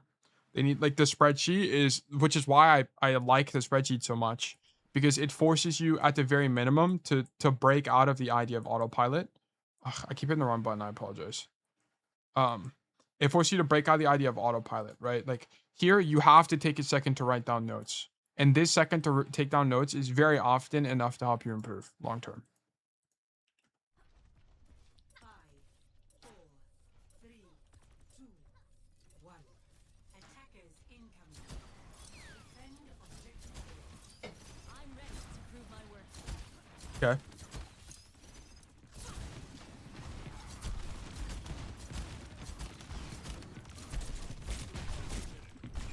Okay, so this is not good pathing for your hero. And the reason that you shouldn't do this is because, so the reason you're dying to Cassidy is not because, is Cassidy a bad matchup? Yes.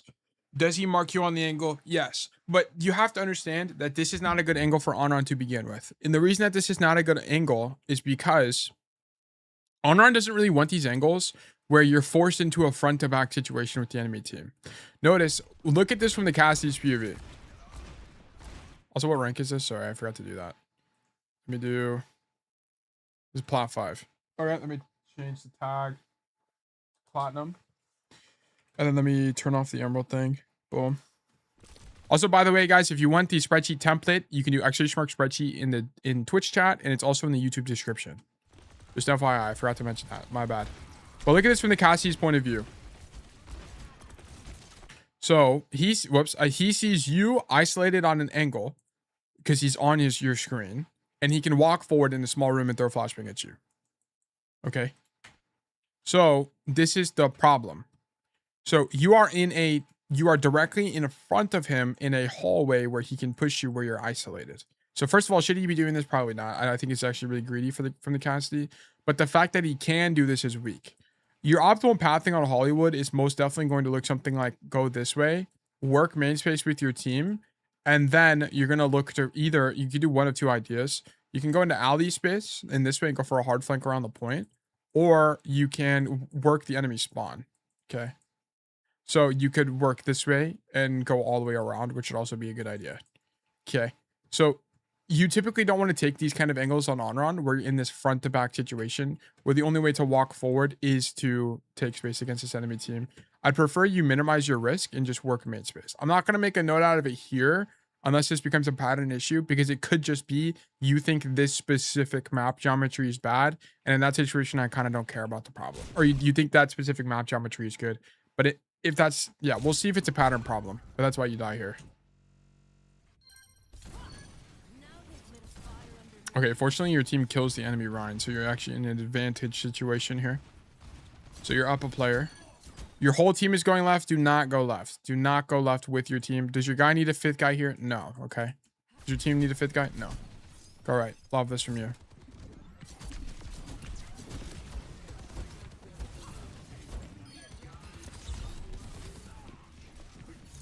Okay.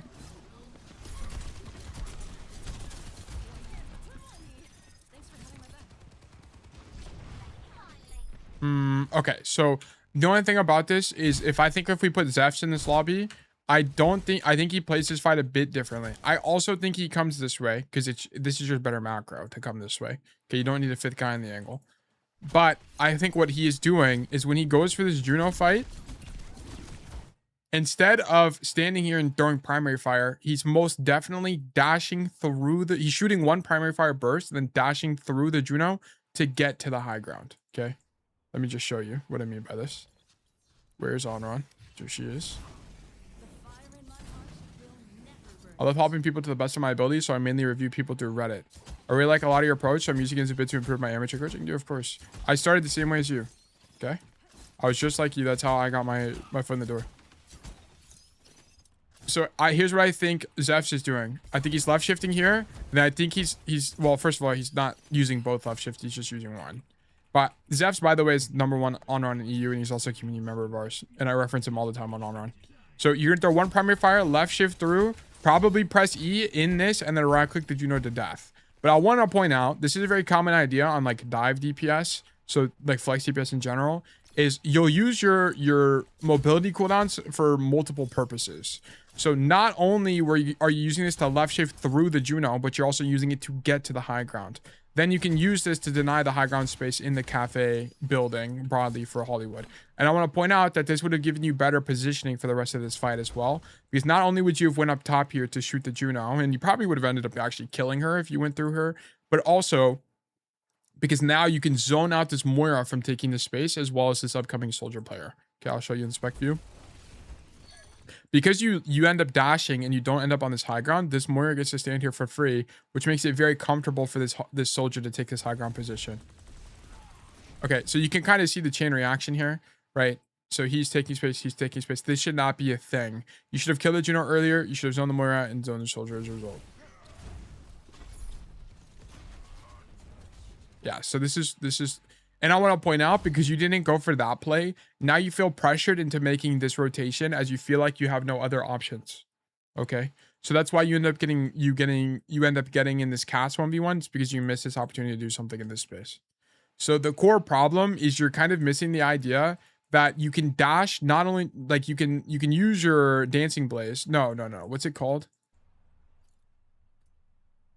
Inferno Rush. You can use Inferno Rush not only for damage, but for also to take space. Okay, it's multi-purpose. This is why flex DPS are typically a bit more complex than hit scan, because you have multiple ideas. You can have multiple ideas at the same time with a given cooldown. Cold curve. Okay. Cold curve on platinum. No, on Hollywood platinum. Okay, let's insert the template. Sunos template. Go down here.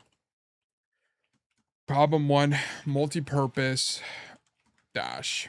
Okay, paste.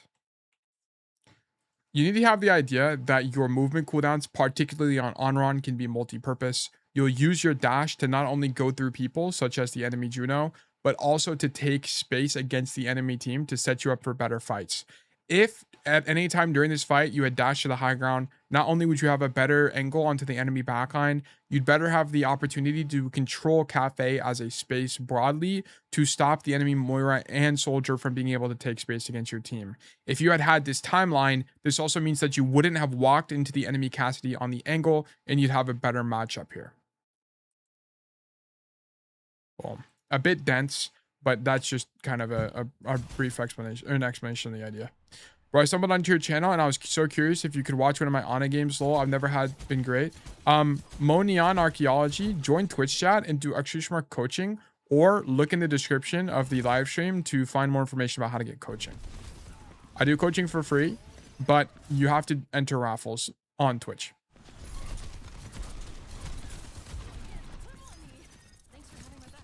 I know it's cafe. Oh yeah. Sorry, I should have clarified. This is called cafe, okay? And it's because it's a commissary, I guess, but it's just kind of been known as cafe for years now.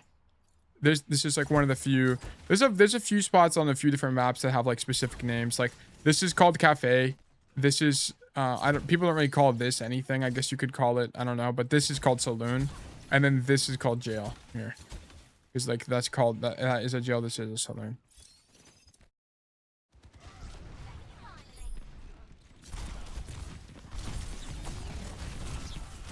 This guy's dead. Yeah, so this guy was talking about the cast matchup. You end up dodge. You don't even dodge the flash. This guy just fumbles. What does this even look like from his POV?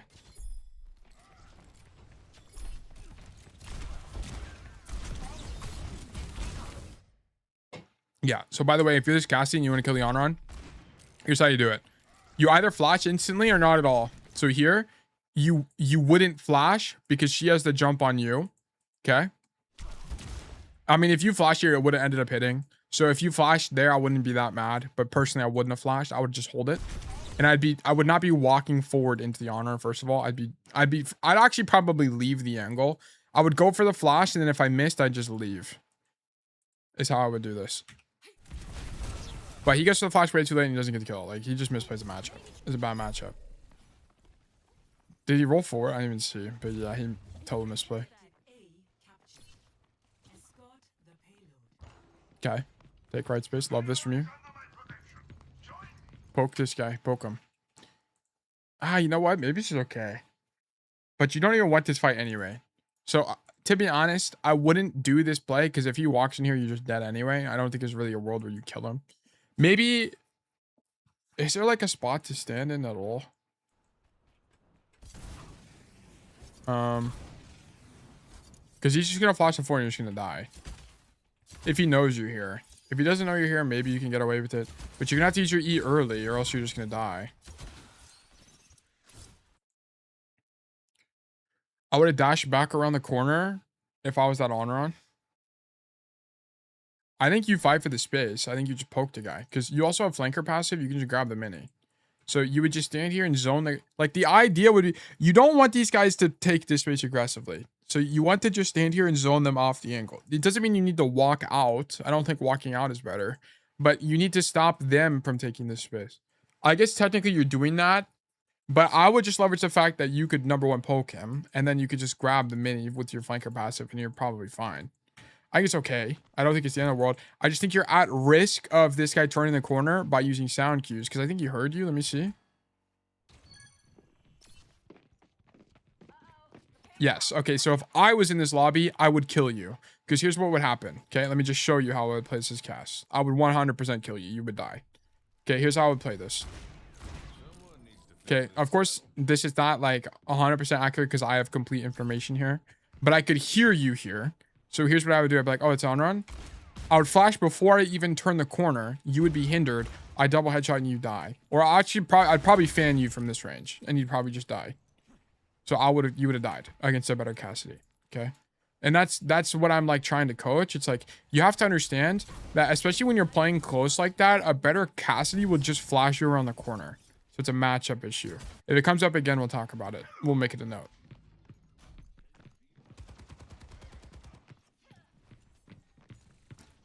Oh, I guess I'll clarify. So just what you should be doing, just do this. Because this also gives you information. You'll know if the Cassidy backs up where he goes. You'll know if people are peeking off the high ground. But the problem is when you're tucked here, the only information you have is audio cues, and sometimes they're deceptive. Okay. If you were here, you'd have vision. Then if things went wrong, just grab the mini, and then you're probably fine.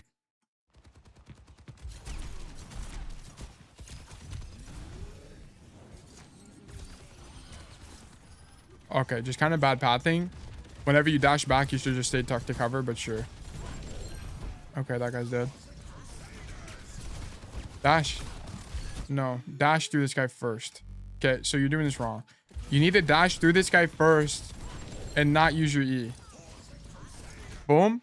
Your instant response should be dash through this guy, get behind him, force him to turn around. Because, like, think about it from the soldier's POV. It's going to be way more difficult to deal with that. If I get dashed through right here, now I have to turn around, and then if the on-run is pressing E, you're now untargetable, and then he's gonna be on fire because you would have hit him with your dash and you would have hit him with the Dancing Blaze. This also guarantees that you get the most Dancing Blaze healing possible, which I think is 50 per target, or is it 25?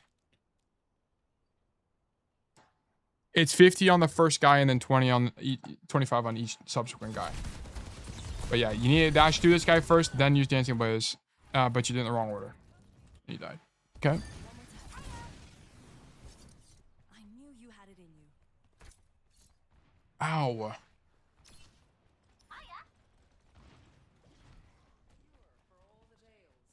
I'm on the attack. Okay, you have pretty bad crosshair placement here. I just want to point out that you're aiming at the floor, then you had to make an adjustment to the body. Something to keep an eye on. Okay, I don't like our dashes. Okay, so I like this flank from you. I actually think this is quite strong. I think this is probably your best... yeah, I think this is probably your best play here. It's a bit awkward, but because your team is holding up and you know the enemy team is zoned to this side, I think it's quite strong. Alternatively, you could have had maybe slightly better pathing. You could have walked to point space here and used this as cover to walk forward. Also, keep in mind, you can use your left shift to take high ground as an option. For example, you could left shift to the top of jail here. Right, and you could do stuff here as well, and then it'd give you the opportunity to drop onto the enemy team and left shift through them, go for an E, then maybe if you had ulti, I mean you'd ulti in it if you had it, but yeah. Do you have ult here?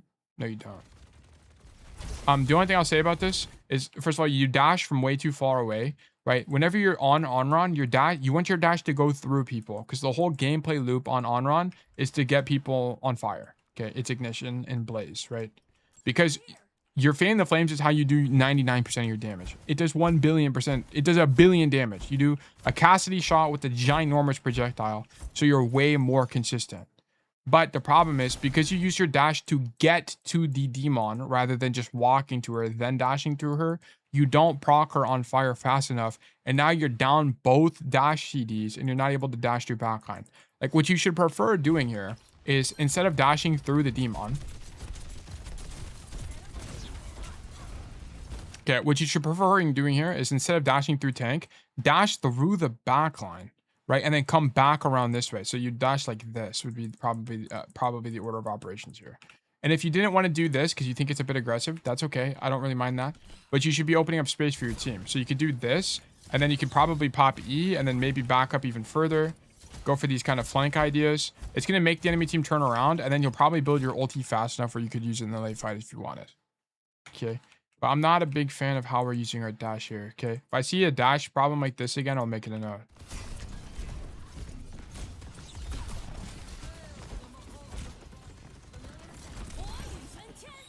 Oh, okay. All right.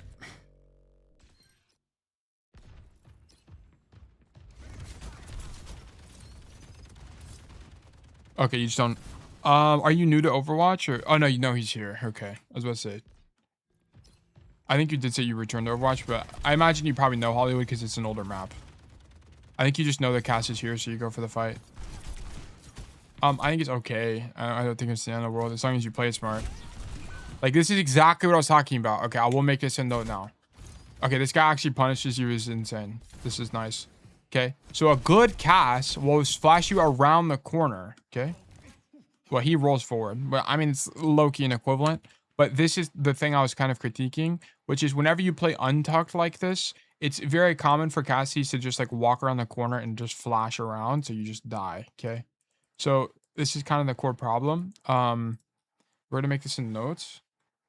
Problem 2, Cassidy matchup. In the Cassidy matchup, if you play around to tight corner relative to the Cassidy, he's just likely going to walk forward and throw flash around the corner. If you're gonna play against Cassidy, it's typically a hard engage and then just leave if it's losing. So you would E early in reading the flashbang, and then you would dash out early if it's losing, or you would dash through him and hard commit if you think it's winning. Just going to depend on the situation. Like, I don't really like how scared you play this, because you give him the window to do this, right? Like, I'd much prefer you have way more confidence here. So how you should approach this is, as you show up to fight him, I think fighting him is okay. It's not the end of the world. First of all, you shouldn't have dashed to the angle. This is mistake number 1, because now you only have 1 dash going into the 1v1, so you're disadvantaged. So what I'd prefer you do is, when he unswung there, you'd actually dash through him, and then you would just anticipate the flashbang. If you think it's going to flashbang early, use E early. So let me show you.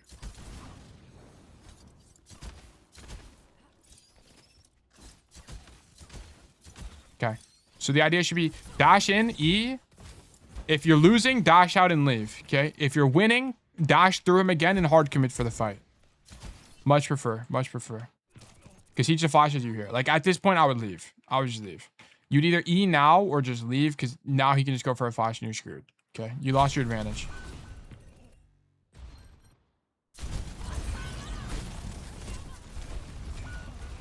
Wait, what happened?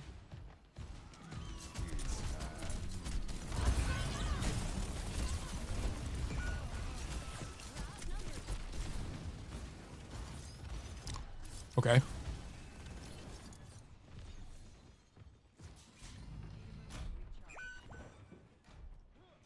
Waiting for our team.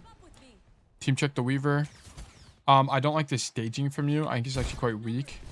So there's no way Onron is any good on third point. Onron has to suck here, because there's like not a lot of options. Can you even get to the high ground? Let me think. Is there a way to get up here? Not from the ground. I think you can do it from this thing, though. Yeah, you can do it from here. Okay. So you most definitely want this pathing because Onron's not really a hero that wants these front to back fights. You don't want these main space fights. They're really bad for your hero. You get outranged. Most importantly, you also get out damaged. You just don't do enough damage. Your projectile is too hard to hit. It's really hard to do anything. You want to go for this kind of rotation. Okay. So we should be preferring this over anything else. So I'm not really like, you could work this space, but the only reason you would even come here is to go top. You don't want to like take this space because look, you have to go across open areas like this. Onron is like probably the most flanky hero in the entire game, just because of how your Onron works. Onron and not even Reaper, more so Onron. You want this rotation, and I hope it makes sense as to why. It's just because this space operates out of your effective range. You're inconsistent. You can't use your abilities on people because you'd have to make yourself vulnerable, right? So walking through here is not going to do anything for you. So I'll make a note of this, right? Like your core idea on Hollywood is most definitely going to be something like come this way, stand here, dash top, and then like go for a flank this way. If I had to guess, use this top space. I think other than that, I think Hollywood is going to be a relatively weak map for you. Okay. I'm going to make this an idea. Idea 1. Hollywood 3rd. Okay. So the reason that this is relevant, I'll explain in just a second. I think we need to be working this high ground space on Onron on Hollywood 3rd because this is the only way that we can play our effective range adequately on this map space. Otherwise, we're going to be in weird situations where we're playing main space where we're frequently outranged. Your core idea on Onron is to be able to get in dash range of the person you're fighting. And you can't really do that in main very often, especially because hit scan are so popular on this map. Right? Like, for example, like we're playing against we're playing against Cassidy. We're playing against Cassidy Soldier here, which makes it a bit difficult. Okay. The only other thing I can think of is you could just like poke the tank from here, but then you're outranged by this guy. But the reason you would be here is you can set up this dash right into this rotation. Yeah, I understand I should flank, but I guess not sure what I should have been doing it on this point, but this makes sense. Yeah. So, okay. So the whole reason I mentioned all of this is you shouldn't be staged on this high ground, really. You should be staged here because your end rotation is you want this dash anyway. So you should be staging for that. Like now, not only are you like super passive, you're not denying any space from the enemy team. You're also not gathering any information. You're also like, so you're missing info. You're not controlling space. And also you're going to be late now because you're not ready to go when your team is here. Okay. Like you should be staged in this position right next to the door. Okay. So I'll add a note to this. This idea is relevant because you need to know that this is your idea on Hollywood 3rd so you can set up for it properly as you wait for your team to come back. Rather than standing on this high ground while waiting for your team, you should be standing next to the door so you're ready to go as they're here. You can also make the jump to high ground with a double dash from the ground. Okay. Yeah, sure. That's fine. But yeah. Can we send in VODs of matches that we win / play well? And yes, that's fine. I just prefer VODs that have the whole map. But look at this. So your Ryan is walking and we're passive. Okay. So now you're desynced because you weren't ready. You weren't staged properly for this upcoming fight for your what would be the best idea. So now you're playing Onron like a hit scan. You're getting outranged and you're 0 value here. Onron does not do very well in these long range poke fights. This is not like an Onron idea. Onron is like dash into people and fight them idea. Like at this point, you're better off on Emre.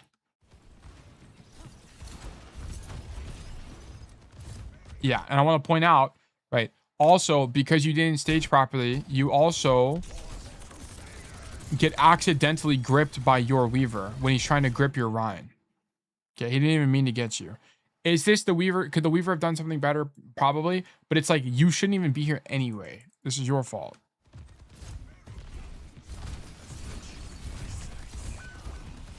Okay. Nice. Okay, go next.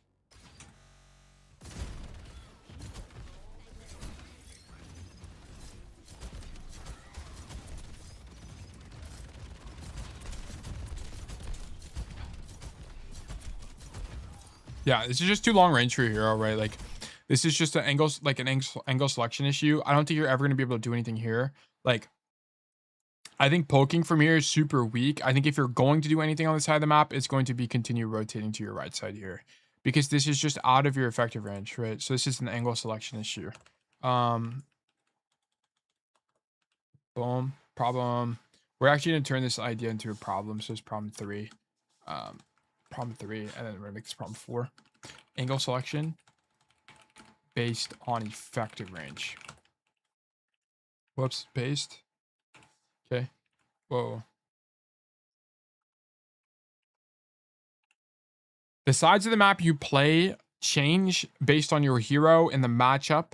You should be choosing an angle that better plays your effective range in the kind of fights you want on Honor On. I understand you want to open up an off angle relative to the enemy team, but if you're going to do that from this side of the map, you need to continue rotating. And the reason that this is the case is because you just don't do enough damage and you're not a good enough threat to the enemy team from this space, because Honor On is inconsistent at range.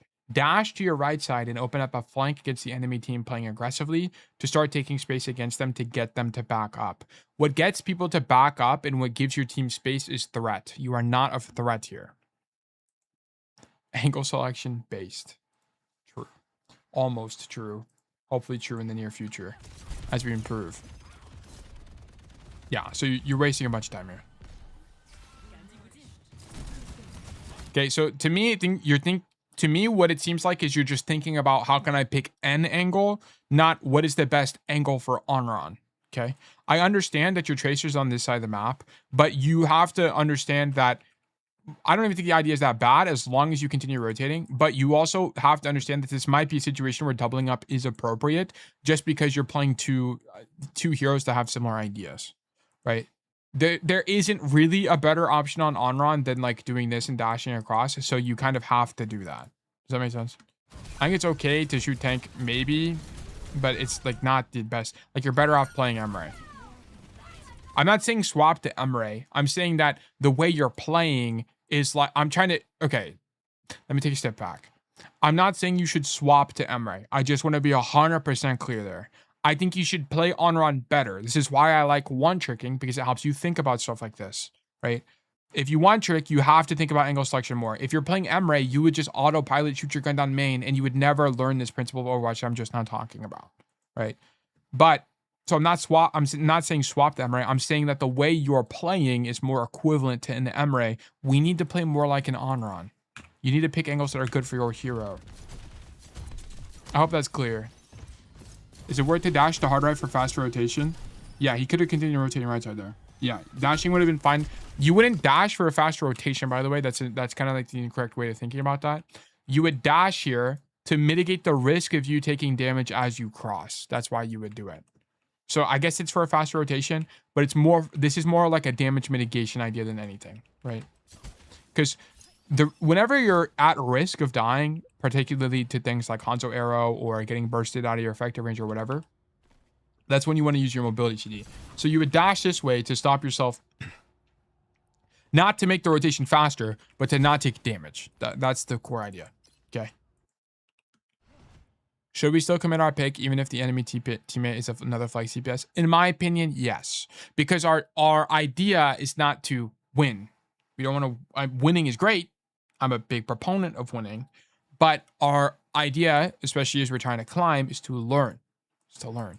So you need to learn what it's like to play with another flex DPS. You need to learn how to play off another flex DPS. Because you're going to get this game, Cold Curve, for the rest of his Overwatch career, he's going to get another 500 probably plus games where he's got a flex DPS as his ally DPS. Okay. So if you learn the lesson now, it's going to make every other game where you play with the flex DPS easier. Okay. So you're more likely to win 500 plus more games rather than this one game where you play with the Tracer because you want to swap to Emre or whatever. Right. So that's why the perspective of learning is way more important. Yeah, shooting his demon is fine because you kind of have to. Okay. The only thing I think about this is you might have thought about getting in. You can't get in, to be honest. You're gonna die. Yeah, it's okay. So force heroes in uncomfortable comps. I'm not saying troll, by the way. I'm just saying, like, it's okay to play bad matchup because you need to learn them anyway to improve. Okay, you're not prioritizing your life enough.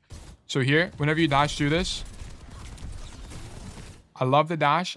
He just unfortunately gets TP Suzu, just dashed it mega. Okay, that's it. You commit way too much to this kill because at this point you're better off just dying and then using your ulti to res.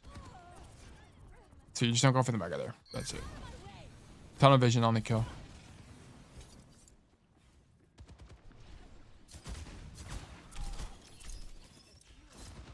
Love this. You could probably dash here, yeah. I think you'll have enough time. Dash, dash, dash. Why are we not dashing through these guys? You have to do this. Okay. This guy shows up. This should be one burst dash right now. Okay. This needs to be this. Okay. Number one. Burst. Okay. Then you're gonna dash. Dash through. Okay. Then you're gonna pop E. Okay. This is the order of operations. Boom. Primer P5. 1v1 chain of logic. Okay. Boom. We're very frequently misplaying our 1v1s. You need to have the idea of throwing one primary fire, then you're going to dash through the guy, then you're going to use your dancing blaze as he turns around to fight you. You're going to more frequently be able to kill people as you will set them on fire faster. Okay, you need to all in this guy. This is super winnable. This is a really winnable duel for Onron. Onron is one of the best duelists in the game. The only people you struggle against is like Mei and not Cassidy. You just avoid most of the time. But it's like, there's only a few heroes in the game that you genuinely struggle into. I don't know. I would have saved it because I normally dash in the dash out. No. I mean, he only has one dash here. He has to fight this guy. And this is like, you have to be able to identify that this is a winning fight for you. You have to, this is just something you need to identify as an Onron player. That this fight is good for you. And how do I don't even play Onron, but I can derive that this is a good fight for Onron. Why? Because Soldier doesn't have he doesn't have CC, number one. Number two, he doesn't have a lot of burst damage. The only burst damage he has is Helix. The rest of his damage is in his gun, and his gun doesn't do a lot. Yeah, it's not burst damage. So you can dash through him. It's gonna be really hard for him to track you accurately. You can use your dancing blaze to heal, and you're just gonna kill him way before he kills you. Soldier's not a good duelist hero. Soldier doesn't like these kind of fights. Like, Soldier made a misplay in continuing to rotate into you. The Soldier needed to instead zone you off the angle. If I was coaching the Soldier player, I would be telling him, hey, you don't win the fight into the Onron. Just stand here and zone the Onron off the angle, and then if she leaves, then you can take the space. Waste your time. Can you assume he has Helix to burst you? Helix is technically burst, but not only can you react to it, it's a bit fast, so maybe you can't react to it, but you can out heal that damage. It's not like Cassidy, where you're going to get flashbanged and headshot and die instantly. Okay? But you should have gotten this kill way faster. You should not have been at remote risk of dying here. This is a super winning matchup for you. And you need to drop. Maybe not. I guess, like, if you drop, what would the idea be? Yeah, I think if I was watching Zeph's here, I think he would drop, grab the mini, and then he'd probably get closer. Because you have to have the understanding. You don't have a shotgun, but you basically have a shotgun. If that makes any sense, right? Your range is so low on this hero. You basically need to be in shotgun range most of the time. Because also, shotgun range, as an idea, also means that you're well within your left shift range, which is the most important part of your kit. If you're not left shifting through people, you're kind of not playing on correctly. Yeah. I think this is a bit aggressive, but honestly, I like the spirit. Okay, cool. I'm gonna be so for real. Your team kind of carried you on this point. Was poking while I was waiting for my HP to regen? Yeah, but you can just grab the mini, right? There's no one here. This space was empty. So, okay, so the reason that you knew you could have grabbed the mini is because there's no one here. And how do we know there's no one here? I'll show you. So, number one, Onron doesn't really benefit from this high ground. Okay, you're not on a hit skin hero that actually gets like a lot of tangible benefit. It's actually pretty hard to hit your projectile from here. So, typically, you don't stand up here as this hero. But also, number one, you don't see anybody on this side of the map. And then also you don't hear anybody. It's both audio and visual cues that tell you that this health pack is generally going to be safe to grab. So you could just go for it. Then also this better puts you in your effective range and kind of just like, you're better at winning duels in this space here. Okay. So that's how you would have inferred that. It's a bit minor, so I'm not gonna make a note out of it. I will make a note of it actually. This is actually pretty important because it would have given you better staging here. Okay, so drop mini.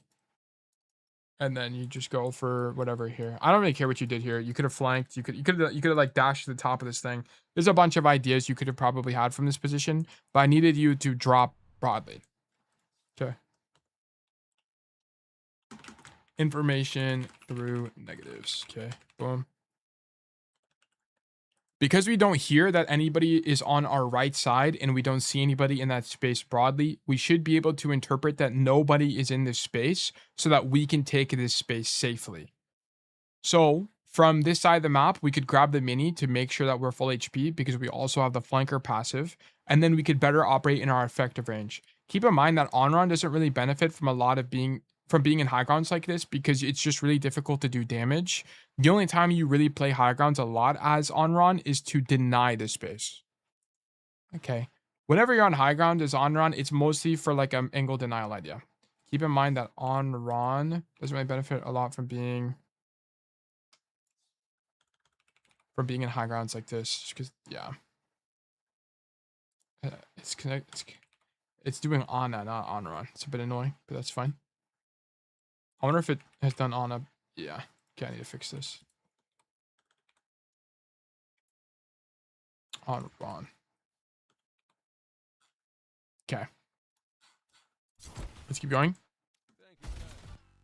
Raiju, Icy Joe, Luth9. Thank you guys for the follows. And A Todaso 85. Thank you guys for the follows. Welcome to Bug Nation. As well, Soul Diamond. I think I said that one though already. Appreciate you guys. Emery, what's the idea behind Emery on defense? What's the idea here? I think it's fine. I don't really care. I think it's okay. I don't think you needed to swap off Honor on, but if you just prefer Emery on defense, I'm cool with that. Like, I would prefer you just main Honor on because you're going to learn faster. But if you just prefer Emery on defense, sure. Sure. The value of the run through is they don't know where you end up, so you do a ton of damage and get free autos while they turn around to find you. Yeah, exactly. Yeah. Feels awkward with the first choke, I think, with on-run. Okay, so that's kind of why I want you to play on-run, is I want you to know it feels awkward, but I want you to know why it's awkward. Okay? Because then you can translate that information to be able to better train your intuition about the game. So if this choke feels awkward, we need to know why. You need to know why.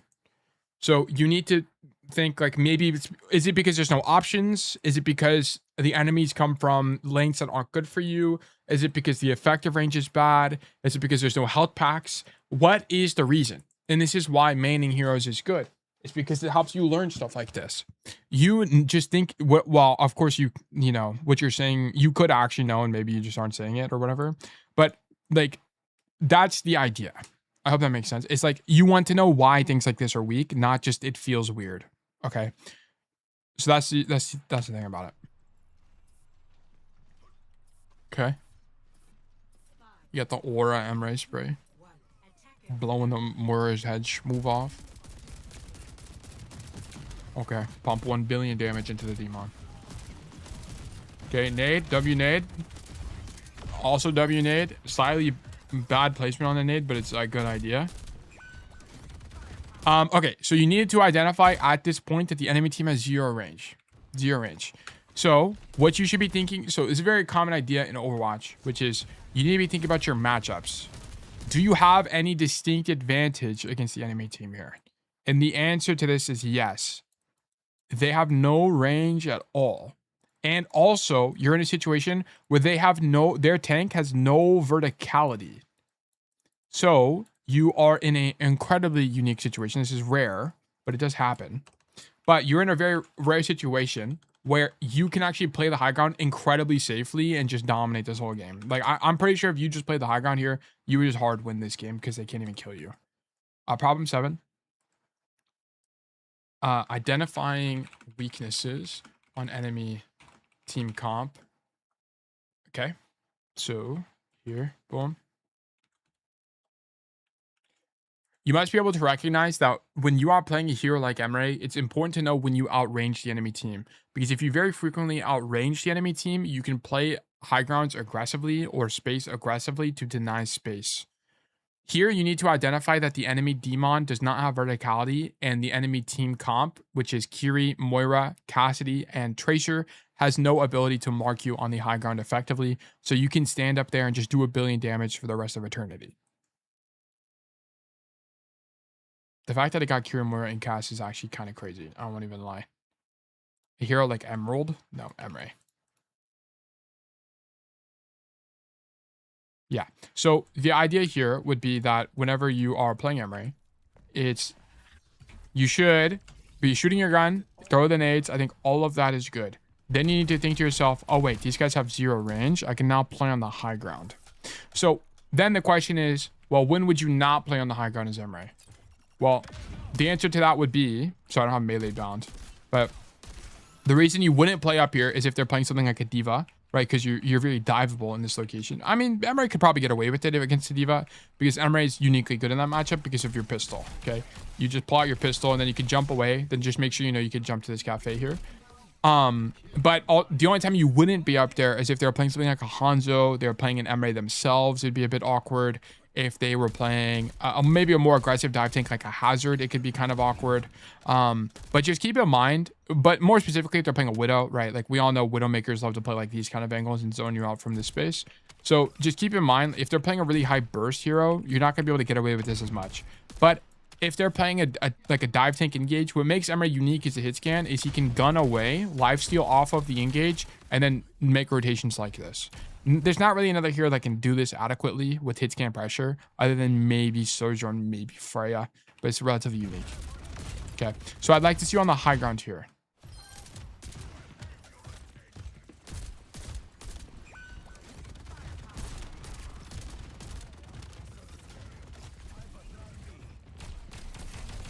Okay, and then, okay, so it's a bit minor, but one thing you need to start building the muscle memory for in Overwatch is just trusting that you know the map.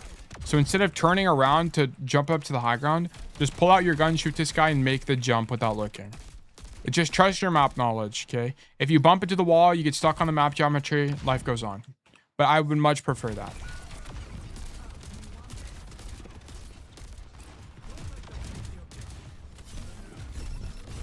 Yeah, you just have enough pressure this whole fight. You need to be on this high ground to zone this push, because they can't deal with you. This is why you lose this. You don't have enough pressure here. Does your Orion int? Yes, but part of the reason why is you're not getting as much value as you ought to be. Hey, you're dead. Okay, go next fight. Shoot Demon.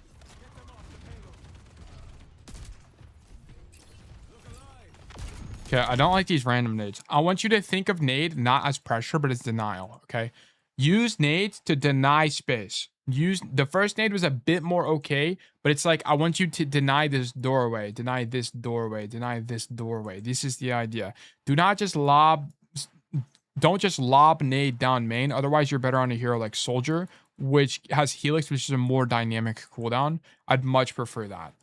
So I'm not a big fan of these kind of ideas. Let me get green. This would be more appropriate. It's a bit like Disruptor Shot and how you should be thinking about this if you're familiar with like anything about Sojourn. What is this? Problem 8. Nade usage. I think that using your nade in main space just for neutral pressure is not very strong. I would much prefer you use your nade as an angle denial tool. Throw it in doorways or telegraphed positions the enemy team is likely to be playing, not only to more likely do damage to the enemy team, but also just have more pressure and denial broadly. Okay, so you would throw it at this door here because there's just more likely to be a guy in the door, and it ends up being the case, right? You could see that the Kiriko is throwing papers here. You see this, right? You could identify that, bounce a nade off of this door frame and hit the Kiriko. That would actually be a lot better than just throwing nades in main space. Don't just blindly throw your nades just because you have them. The nade is actually a pretty good cooldown, and it's one of your core ways to win duels. But, so if you're randomly throwing your nades, you're not going to have them when you actually need it. So I'd rather you just throw one nade here and then hold one nade in reserve. Then whenever you get your next nade back, right, you just shoot your gun, shoot your gun, shoot your gun, right? Then when you get your next nade back, I'm about to get it, I throw another one here, maybe something like that. Because what ends up happening is the diva will end up engaging on you, and you need a nade here to win this duel when she ends up diving you. So that'd be a lot stronger way to approach your nades.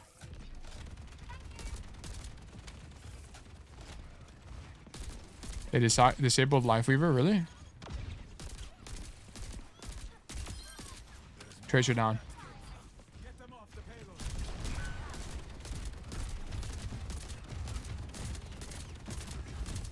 Okay, so the one thing about this is you might be identifying this in the moment, but I do want to point this out. Look at this.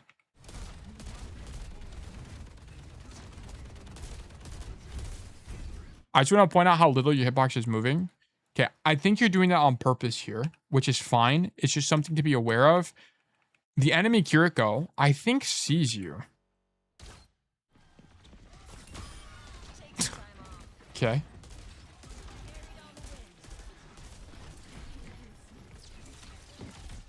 Okay, so a better Kiriko would have just heard you spamming.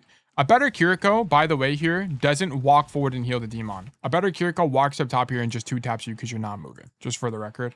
But it didn't really end up happening here. I would just be a bit concerned here. Whenever you're playing main adjacent space like this, I would much prefer you move more. And what I think better Emery players are doing is I think better Emery players are just AD strafing here.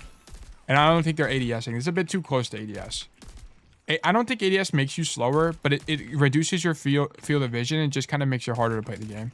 I would much prefer you do this, to be honest.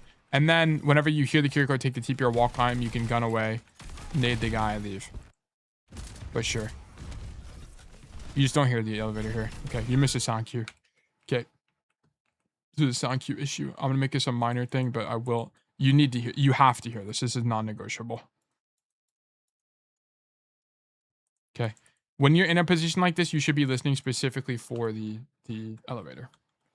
Because that's how they're going to kill you. Problem 9. Missed sound cue. Boom. Whenever you're playing a position with a specific sound cue to get to you, such as an elevator, you should be specifically listening for it. Okay, minor issue, but we need to make sure we know that. Oh.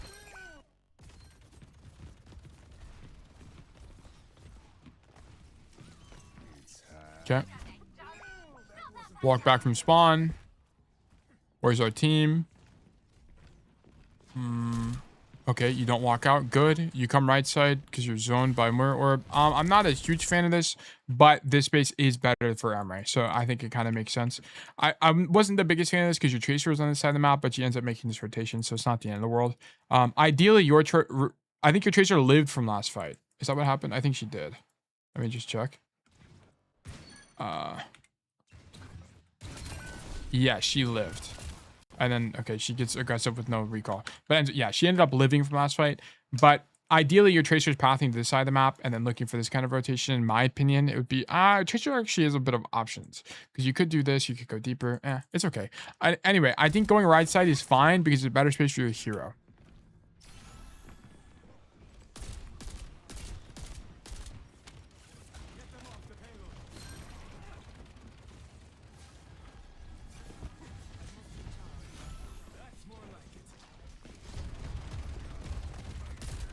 Oh, you can't drop here. Someone behind you? Yeah, you can't drop here. You just can't drop. This is game losing. This is a game losing mistake. You have to be up here. This is not an option. So the problem with dropping is not only are you more vulnerable, but it's going to cost you cooldowns to get out of this position to be safer. And you're also not denying this. There's so many things that go wrong here. You're not denying the space from the enemy team from being up here. You have to use cooldowns to live. You're now no longer operating within your effective range. It's too close now. There's just too many downsides. Wait a minute. You can't drop. This is non-negotiable. Yeah, because now you have to use gun to get out. It's super awkward. Then you have to make a rotation, which costs you downtime. You could have been looking for this flank in the meantime, shooting Moira. You probably would have killed somebody. Right? Everything goes wrong. You genuinely can't drop here. This is just a mistake. And I know it seems minor, but it's actually mega major because it makes a bunch of problems at the same time. I think I want to stay up. I dropped an accident. Yeah, I understand the intention, but I need you to understand the severity of the problem. This is, I'm not even joking, guys. This is the most commonly dropped off high ground in the entire game. And it's the most commonly dropped off high ground that throws. This one is super unforgiving because the rotation out is just so long to get back up here. This space is too important for both the attackers and the defenders. You can't drop here. You just can't. You can't fall. It's game losing. Falling off high ground. Okay, what I need you to understand is the severity. You can't fall off this high ground here for multiple reasons. Not only does it incur you an extra long rotation to go back to the high ground, it costs you cooldowns to get out of this space. While you're making the rotation, you're out of your effective range. You then give up control of this high ground momentarily to the enemy team to fill this space and deny it from you, which makes it way more awkward for your team. You have to be up here to look for kills on backline and put out pressure. Falling is game losing. Yeah, this is the kind of mistake where you will just lose a game. It's that bad. You will just lose by dropping. And I'm going to be honest, you pretty much lose this fight because you did drop. Because by now, you probably could have farmed your ultimate and you probably could have used it.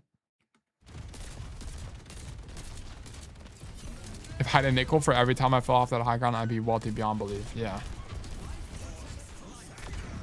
You also need to stop shooting the tank. Like, I understand the tank is overextended and shooting the tank can be conditionally good. But especially after you see the shatter go through, you should be looking deeper to see if he shattered anybody else.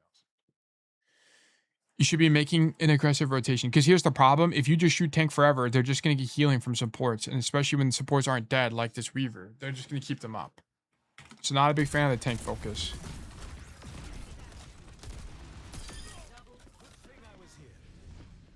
Okay. How much longer is this game? Okay. 8 minutes. A bit long of a review. I think it's because our intro is so long. We had like a 20-minute intro for this VOD.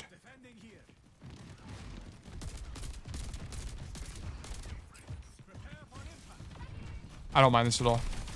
I wish you left slightly earlier, but I don't mind that at all.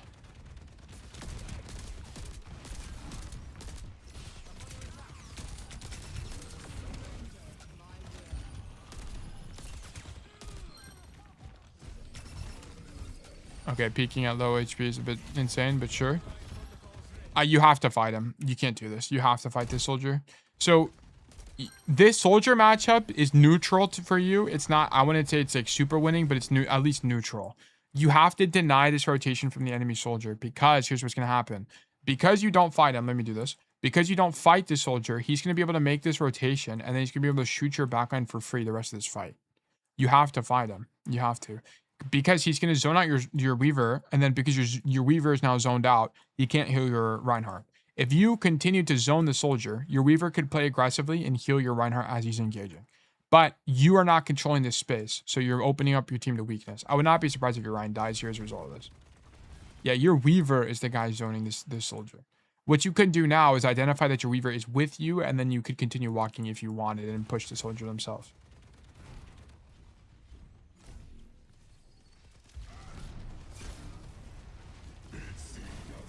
Oh, okay. Yeah, okay. So, what the more a jump scare. Okay, so we end up popping our ulti and just dying. Okay, so let's just see the timeline. So you don't zone the soldier.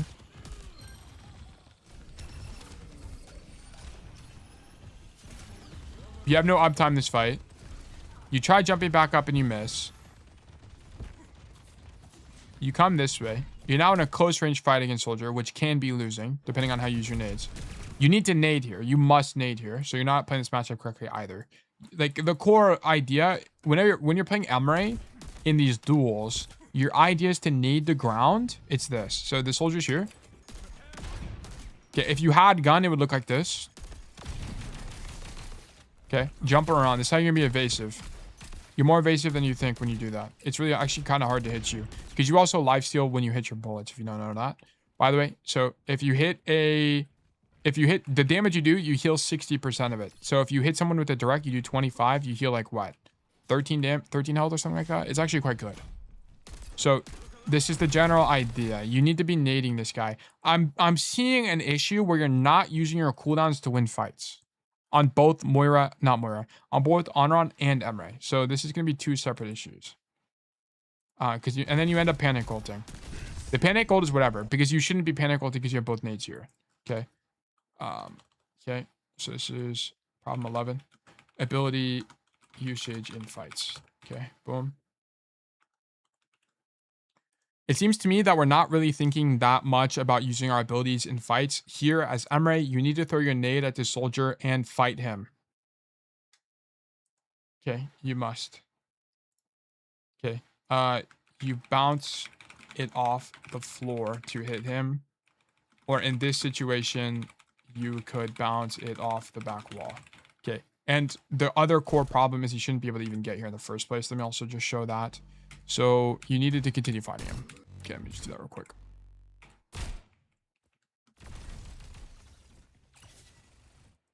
Okay, here. Let's do this. Is the obsidian? No, that's the Discord. Sorry, got my binds wrong. P12 zoning soldier in even matchup. Okay, here. Here, you needed to zone out the enemy soldier from this space to allow your Weaver to play the game properly. If you don't zone out the soldier and you actually drop here, you're going to give up high ground control to him, and a better soldier does way more with this space. You have to not drop here and continue to fight the soldier. Okay. Also, because you get scared of him and rotate away, you have a bunch of downtime this fight where you otherwise could have done more damage and had more pressure. If you zoned out the soldier and actually ended up winning the fight, you could then wrap to the enemy team's high ground and go for a flank yourself. Okay. Cool. Let's keep going. Yeah, anyway, this whole fight. Skip this whole fight. So for the record, the meta game on Hollywood 2nd is high ground control. Typically, the team that has high ground control on this map wins. Just as a rule of thumb, whoever has control of both spaces wins. I love it when a coach calls out a big issue and proof comes in 10 seconds later. Yeah, it is nice. I feel vindicated. I mean, this Moira just did a good play, to be honest. This is a really good play for the Moira. Right here, I think she orbs off of this space. No, she just shoots you. Yeah, I mean, that's just a good play. There's not a way to counterplay that. You needed to not die last fight to avoid that.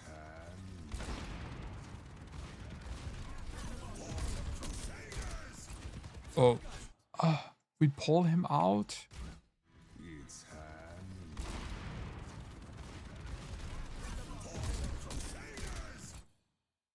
We gotta heal him because there's no other way to win this, I don't think. I think if you pull him out here, you lose the advantage. Yeah, we had to heal him. You had to heal him there as the Weaver player because otherwise you're just gonna lose anyway. The pull wasn't that bad. I feel like it's pretty honest, but it was just in that situation he needed to not grip because that's the only way to win that fight. The only thing I'd mention about this fight is you can think about an idea called filling the gap. Okay, so there's two things to think about here. Number one, you have to think about your hero's effective range, right? So what kind of space does Emre prefer? Does Emre prefer close range angles against enemy tanks like here, where you have the potential of getting flanked? Not really, right? This is more of like a Cassidy kind of idea, right? What does Emre prefer? He prefers these long range angles where everybody's on his screen. So you're going to prefer these kind of rotations on Hollywood, this retake. So you should have preferred making this rotation instead of walking out this door. I do understand. And this is also the idea. You should also be able to come to this conclusion because of the idea of called filling the gap, right? Your tracers on the left side of the map. Let me turn on spec overlay. Sorry, my bad. So your tracers on the left side of the map. And there's the idea called filling the gap, which is what space on your team is not being controlled currently, and it's, well, what space is your team not currently controlling, and you're going to prefer pathing that way. So you should identify by looking to the wall that your trace is on this left side of the map and make this pathing as a result. So it's just a tool you can use to help you derive the right answer if you're not sure. There are some exceptions, such as effective range, right? For example, if you're playing Genji, right, it's not going to be preferred to take this pathing because it's just not good for your effective range. So you're actually better off doubling up with the tracer on the side of the map and looking for some kind of dash play or to help your tank in main space. Or yeah, so you'd look for something like that. Or like a Reaper, you'd probably prefer rolling out this way than looking for a teleport to a high ground. Okay, we're dead. I won't back down. I think Demon out DPS's life for heals, unfortunately, so I think the grip was required. Maybe. Maybe.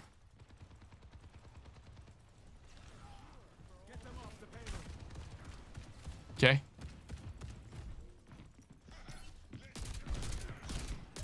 Shoot Cass. Shoot Demon. Okay. Like, these nades are way better, right? Because you're banking it off of a wall, and this is a space that the enemy team wants to use. So you're zoning him off of this position. All right, a worse nade, for example, would be to just nade main.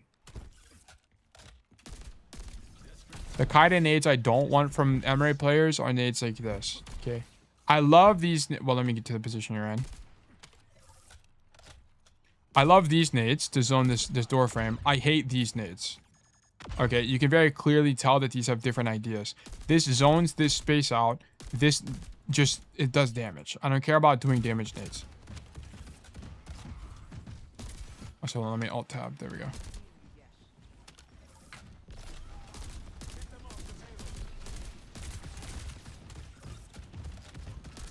Okay, I would encourage you to ADS less. You do have a bit of an ADS issue.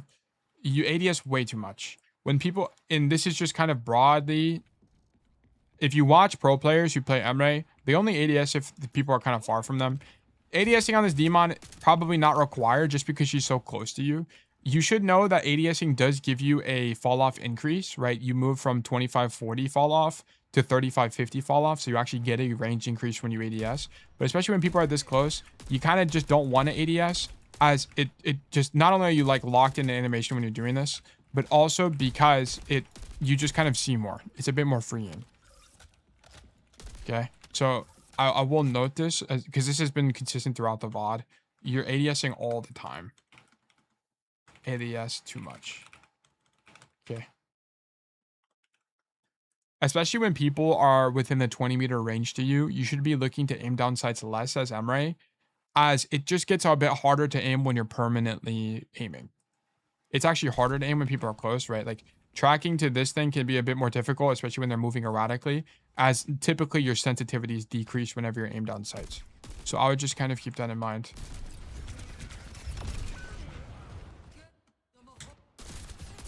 What even happened here? Yeah, you just stay on the angle for too long. You should have backed up earlier when you took damage, but that's fine.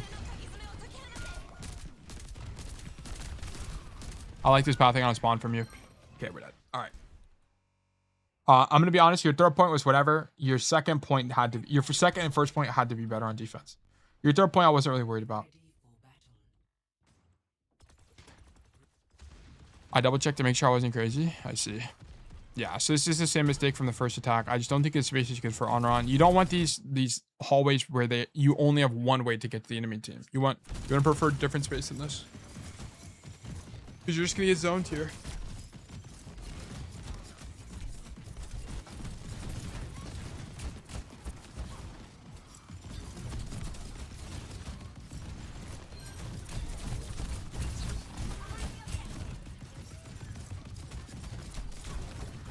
Okay, yeah, and this is the same dash problem, right? So you do this a bunch of times where you're not close enough to the guy, and then also you cancel it. Like, your idea on run is to dash through them and then turn around, because dashing through them sets them on fire. Okay, or it applies fire, it doesn't set them on fire. I probably won't need this anymore.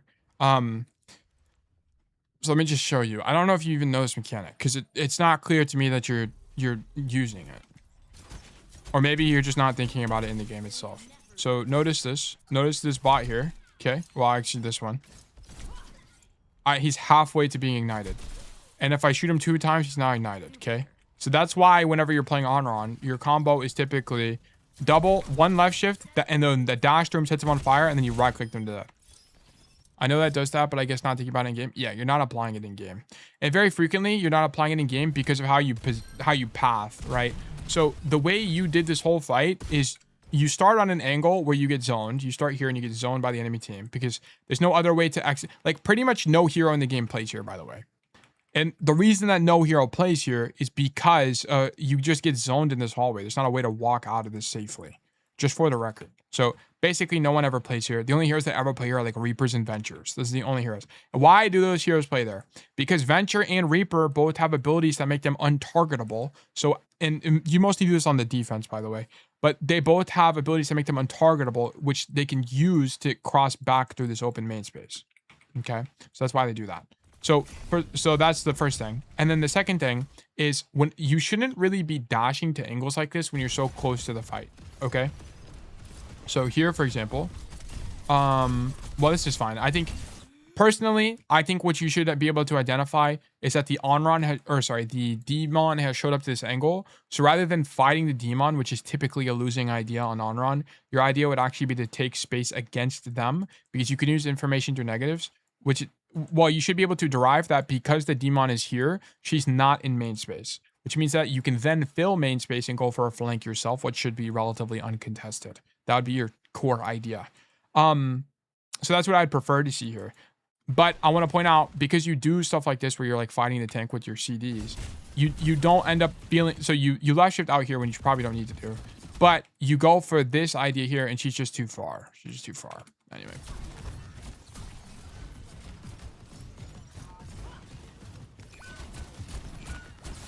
Yeah, so here, whenever you show up behind the Curie, for example, first of all, you probably shouldn't be dashing this rotation because you need your dash as you show up to this angle. So I'm not really a huge fan of this. You do end up getting it in time, so it's not the end of the world. But your immediate reaction should be to dash through both of these players right now, right? You're just missing this idea. We're hardly ever using our dash in fights. I'm going to be honest, once you start dashing through people in fights, you're probably going to go up like 5 divs because you're kind of just not even really playing Honor properly.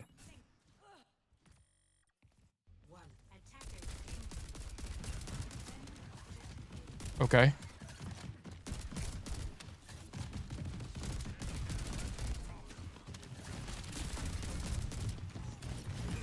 Yeah, so at this point, whenever the enemy team is... So it's the same thing. You need to identify that you have a bit of a range advantage. The soldier is the only person that could arguably outrange you. But you need to identify that you have a range advantage and play this space. But whenever your team backs up, especially as Emre, there's not really a lot of benefit of playing on the floor here because you have a long effective range. So you might as well play second floor cafe and just leverage the cover from and the high ground advantage from being up here to deny space from the enemy team. Also, I want to point out that if the enemy team did take the high ground, you would not be able to zone it as Emre. I'm not going to be lazy about this. I'll just boot it up again. Settings, Hollywood. Yeah, Hollywood. I think I often use 1 to get to places faster. I think really you shouldn't be doing that because your question is, you should be thinking about why was I not faster to the angle to begin with? Is kind of the bigger question to be asking. Can you double left shift over high right side from car? Probably, but it doesn't really matter that much. I mean, you could do that. It would be okay. But here's the thing I want to point out. From here, you can zone this door, okay? And also, if they come to the high ground, you can fight them on the high ground. The problem with being on the low ground here is if they go to the high ground, notice how much more of a disadvantage I'm at compared to the people on the high ground space. Okay, so if the soldier went up there, this fight would be a lot more awkward. You could nade off that wall and maybe hit him, but it's just way more uncomfortable versus this position. Also, from here, if they walk in that door, you can also zone them from there. It's just a lot more comfortable.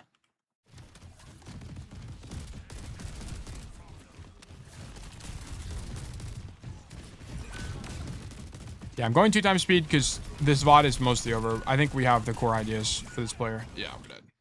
Yeah, cold curve. This is a verdict losing for sure. Okay. And I think you have a pretty clear direction moving forward for sure. Without a doubt in my mind. Let's go to the top here. Let's do some data entry. Cold curve. Rank is going to be platinum. Map is going to be Hollywood.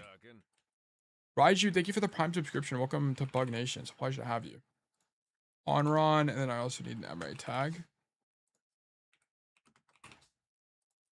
Date is going to be 8-21-2026. Primary issue, number 1. Not using CDs in fights. Both on Emre and on Onron, we are just not using our cooldowns to be able to win engagements. We must use them proactively against the enemy team. I need you to use them in fights so you get used to using them. Okay. Then we can talk about how to use them optimally. Okay. Close condition. If you if you have 2+2 fights in a match where you don't 2 1v1s, I'll say two. How I want to phrase this, because I can't make this a close condition because it's a bit too difficult to write. Belated grats on 5K and soon 6K on YouTube. Much appreciated, Raiju. I appreciate that. Not using CDs in fights is a big problem. We're not doing this at all. And then we are just kind of our angle selection based on our effective range is not ideal. Angle selection based on effective range / gameplay loop. We must understand that particularly on Onron, we want to choose close range angles and rotations that allow us to get within dash range of the enemy team. Very occasionally, you are choosing space that forces you to play long range engagements, which is really awkward for Onron as it doesn't give you continued rotations. Okay. There's one word I wanted to regularly use, the word I wanted to use here. Okay. Emre was a bit more whatever to me. Emre, we just like didn't take out duels.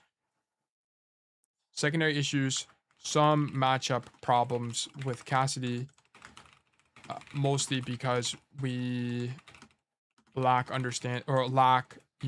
we don't, I guess it's just a better word. We don't use our abilities properly in fights.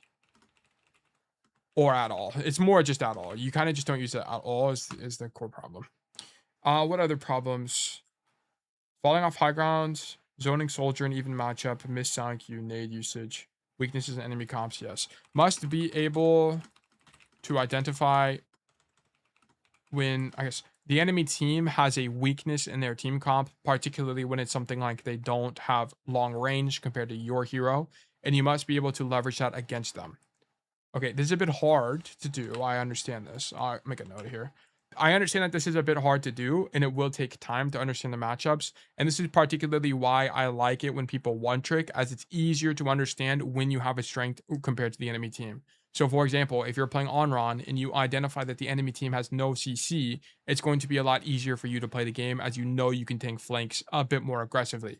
Whenever you're playing Emre, for example, if you outrange the enemy team, especially when they have no dive tank, you should be able to recognize that you can play high grounds a lot more aggressively, as it's difficult for the enemy team to punish you. Okay, this is something that high level players are able to do effectively, and why they're able to win in low rank is they can identify when they have a strength versus the enemy team, right? So if they play Emre, for example, they can leverage the fact that they have Omega range versus the enemy team. Okay, strengths. I like the flanking ideas. If I had to guess, you have more success on symmetrical map types. I think it's just maps like this that you're going to feel a bit awkward on Emre. If I had to guess, you probably have more success on Onron, on flashpoints, and things like that, where she's just generally better anyway. Close conditions, I don't really have any. This is a pretty slam dunk code. You did make a bunch of smaller errors along the way, but I don't really think they matter anywhere near as much, as we're just kind of not playing our hero properly. Okay. But yeah, this is gonna be it for me. So I guess as a closing thought here, we're not using our cooldowns enough in fights, both on Emre and on Onron, which is causing us to lose duels that we should just outright win. And we're missing core ideas in the Onron gameplay loop, such as dashing through people, which is causing us to not do enough damage and convert kills that otherwise should be possible. And then also, we're not actively choosing angles that leverage our hero's effective range intelligently, right? We're kind of just showing up to map space, in my opinion, which is not good enough. I want us to think more about what does our hero want to do on a given map space, and then stage for that, and then play those positions. Think more about, specifically when you're playing Onron, how can I get close to the enemy team? Is there a flank I can take? Is there an angle I can take? And so on and so forth. This is why Onron, especially compared to other flank CPS, is a hero that flanks way more, because heroes like Tracer can actually do quite well in main space, but heroes like Onron can't, because your whole gameplay loop revolves around dashing through people, which is just not as possible in main space. Okay. And then there's a few other smaller issues that kind of just didn't matter as much. But yeah, thank you for the code, Vertic losing. Boom. Hopefully that was helpful. Okay, it is 12:49. I need to be off by about 2, so we're gonna do one more raffle. Okay. So we're gonna do one more raffle today. So if you'd like to get coaching from me, please do enter to enter the raffle. You can also do claim to claim a ticket to be more likely to win in the future. If you're not sure which command to run, please do coaching for more information. This is exclusive to Twitch. So if you are on YouTube and you'd like to enter the raffle, you do have to move to Twitch. Okay. Cool.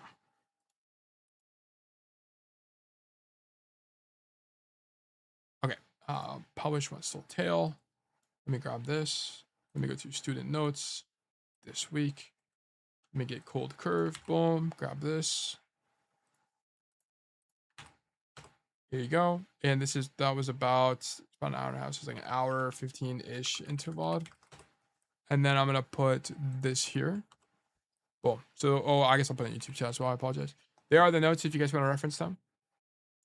All of the notes I have for all of my students are publicly available. You can find them on the Obsidian. If you're on YouTube, you can check the description for the link. If you're on Twitch, you can do notes for the link to the Obsidian knowledge base, where you can find all of the notes I've ever done. You also get this really cool graph that shows you all of the coaching notes we've done as well and how they interlink. So this is something I want to continue working on, and I'll have more information about this going into Monday. So yeah, huge project. Thanks. No problem at all. No problem at all. We're gonna run 3 minutes of ads while we let this raffle run, and we're just gonna yap for a bit. So be right back, guys. Boom.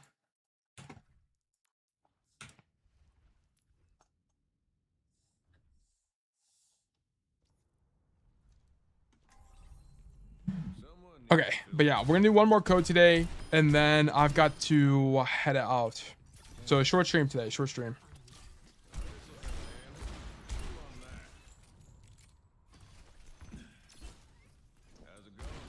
I just have to say, I love your macro positioning rotation commentary. Well, thank you so much, Judo Punch. I greatly appreciate that. I'm mostly focused on macros with coach. There are times to talk about micro, particularly when I mostly focus only on micro when it's a pattern issue, or if they have great macro, as in they were playing the correct position to begin with, but they made an error on the execution. I typically don't prefer it, or I talk about it occasionally, but very rarely. You're the only person talking about it in depth that I've seen a lot like this. Judo Punch, you want the actual answer to that? Why that's the case? I think it's because a substantial part of the educational community, or I think never mind, I'll take a step back. I think that's a bold claim. I think a lot of amateur coaches just don't understand macro properly.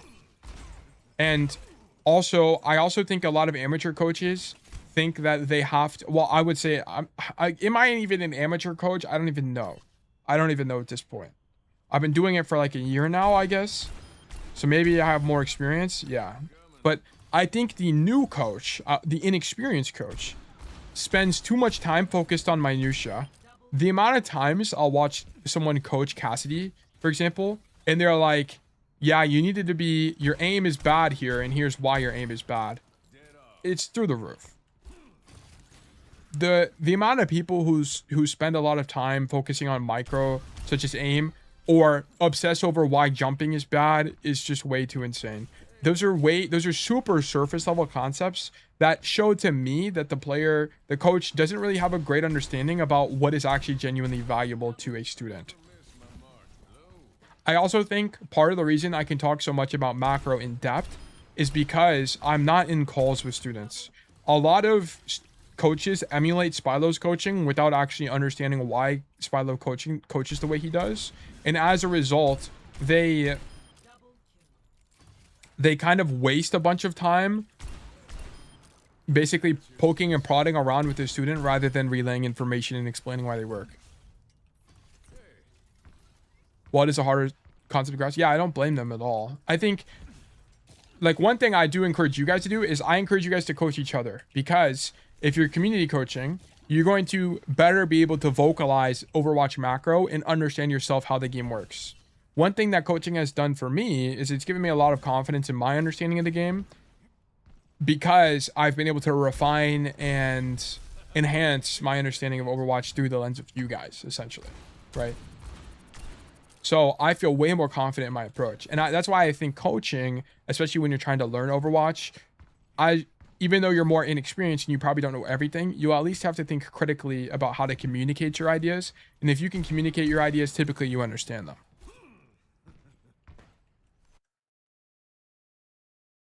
Life Weaver being disabled is sad because I love playing him, but even worse because now I have everyone hating on Life Weaver more than usual. Yeah. I think what makes Tail stand out is the fact that he's building a framework for macro instead of just pointing out issues without really deep explanation. Yeah. I also think, and I think part of that, Koopa, is because the average approach that a coach has in the game is to do live one-on-one calls. And in a one-on-one call, I think people feel a bit pressured to skim macro and just talk about positions that would likely be better rather than rationalizing them. Because rationalizing actually takes quite a bit. It takes, per segment, it probably takes me 6 minutes, 5-6 minutes to rationalize why something might be good. And if you're doing a one-on-one session, it's a bit hard to fit that time in. So that's probably part of it.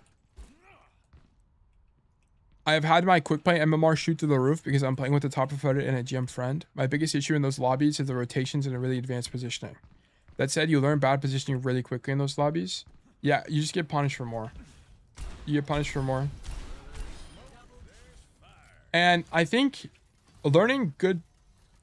The thing I don't really agree with is that positioning is a skill. I've talked about this before. I'll talk about it a little bit before we get into the VOD. But I just don't really think in Overwatch, positioning is a skill. I think positioning is a byproduct. And I think part of the reason why people find difficulty improving is they think they just need to work on their positioning and they don't. For example, someone might tell them, hey, you need to work on your positioning, and they don't really know the implications of that. Because, for example, if someone told me, how do I work, if someone told me I have to have better positioning, how should I even turn that into actionable items? What does that even mean, right? So it's way more conducive to growth if you explain to the student the core ideas that go into informing the position, right? So I don't really, you can say positioning is an idea in Overwatch, but positioning is not, in my opinion, a trainable skill. Your skill should be able to, in my opinion, be able to figure out what your effective range is, be able to figure out the matchup, the unique advantages, the map-specific geometry, and then put those all together as separate systems to get the end result of your position. I did that as well, and I'd often play positions, especially high grounds, while there weren't any valuable. Yeah, exactly. And that's why I also think the idea of improving your position gives you the idea that on every map, in every situation, you play a specific location. And that's just like not how the game works.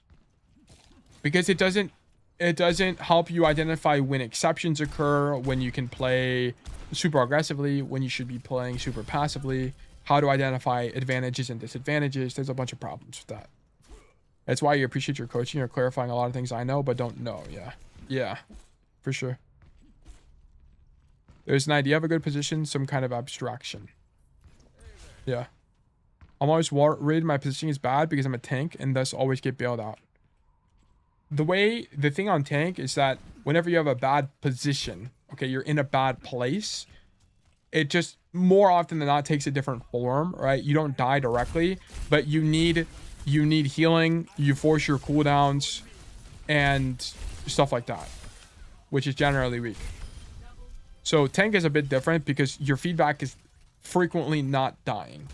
It's just that it's the form of cooldown exchange or health exchange or space exchange.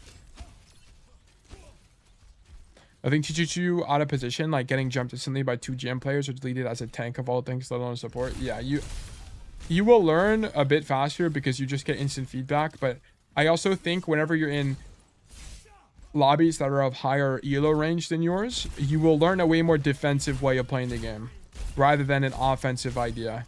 Because you need to be able to balance the offensive ideas with defensive ideas. This is why very frequently there are players who will be of, I don't know, let's just say diamond caliber gameplay, but will be able to find success in high elo because they have a defensive playstyle or something like that that is based on assumptions. They just assume their team is doing something and then they get healing or they're resource intensive, so they just kind of win anyway. It's happened a few times. I mean, I wouldn't say like to any of my students in particular, but it's just an idea that does occur occasionally. Yeah, that's why I don't worry about my position, because it's hard to see that feedback immediately. Yeah, of course. You have to be a bit more critical about it. Yeah. Okay, let's get into the VOD review. Jam, welcome back. Welcome back for your next VOD review. Let's check it out. So last time we did his VOD review, it was on Wu Yang. So let's check this out. Let's go to tail coaching request, Jam. Okay, perfect. We are in Emerald 1. I think we've climbed, no? Let me see. Jam. D4. No, we've actually regressed. Okay. Life goes on. Let me do, well, I guess the rank reset has happened, so it's okay. Let me do from platinum to diamond. Okay, this is the last VOD review for today, by the way. I will not have time to do one more. Okay, so just keep that in mind. Okay. Today's VOD review will be as Wu Yang in Emerald 1 on Rialto. Hello, Tail. This is my second VOD review request. This is my rank up game to Diamond 5. So knowing that this, I tried to think about my gameplay actively. Especially about the points you brought up in my last review. I don't think my aim has improved, but I've been trying to stay calm when controlling my water, okay? Slowing down when I noticed I'm moving too fast and squirrely. Okay, sure. This game started out rough, with my entire team being stomped basically as soon as the game started. I think it was an overall team issue in not properly positioned before the game started. After we all regrouped, we began to hold them back. The enemy soldier was on an angle where he was somewhat dominating us. I felt like I could have done something to remove him from that position, but I didn't. Is there a way I could have without being out of position myself? Typically, your idea is to zone flankers as Wu Young.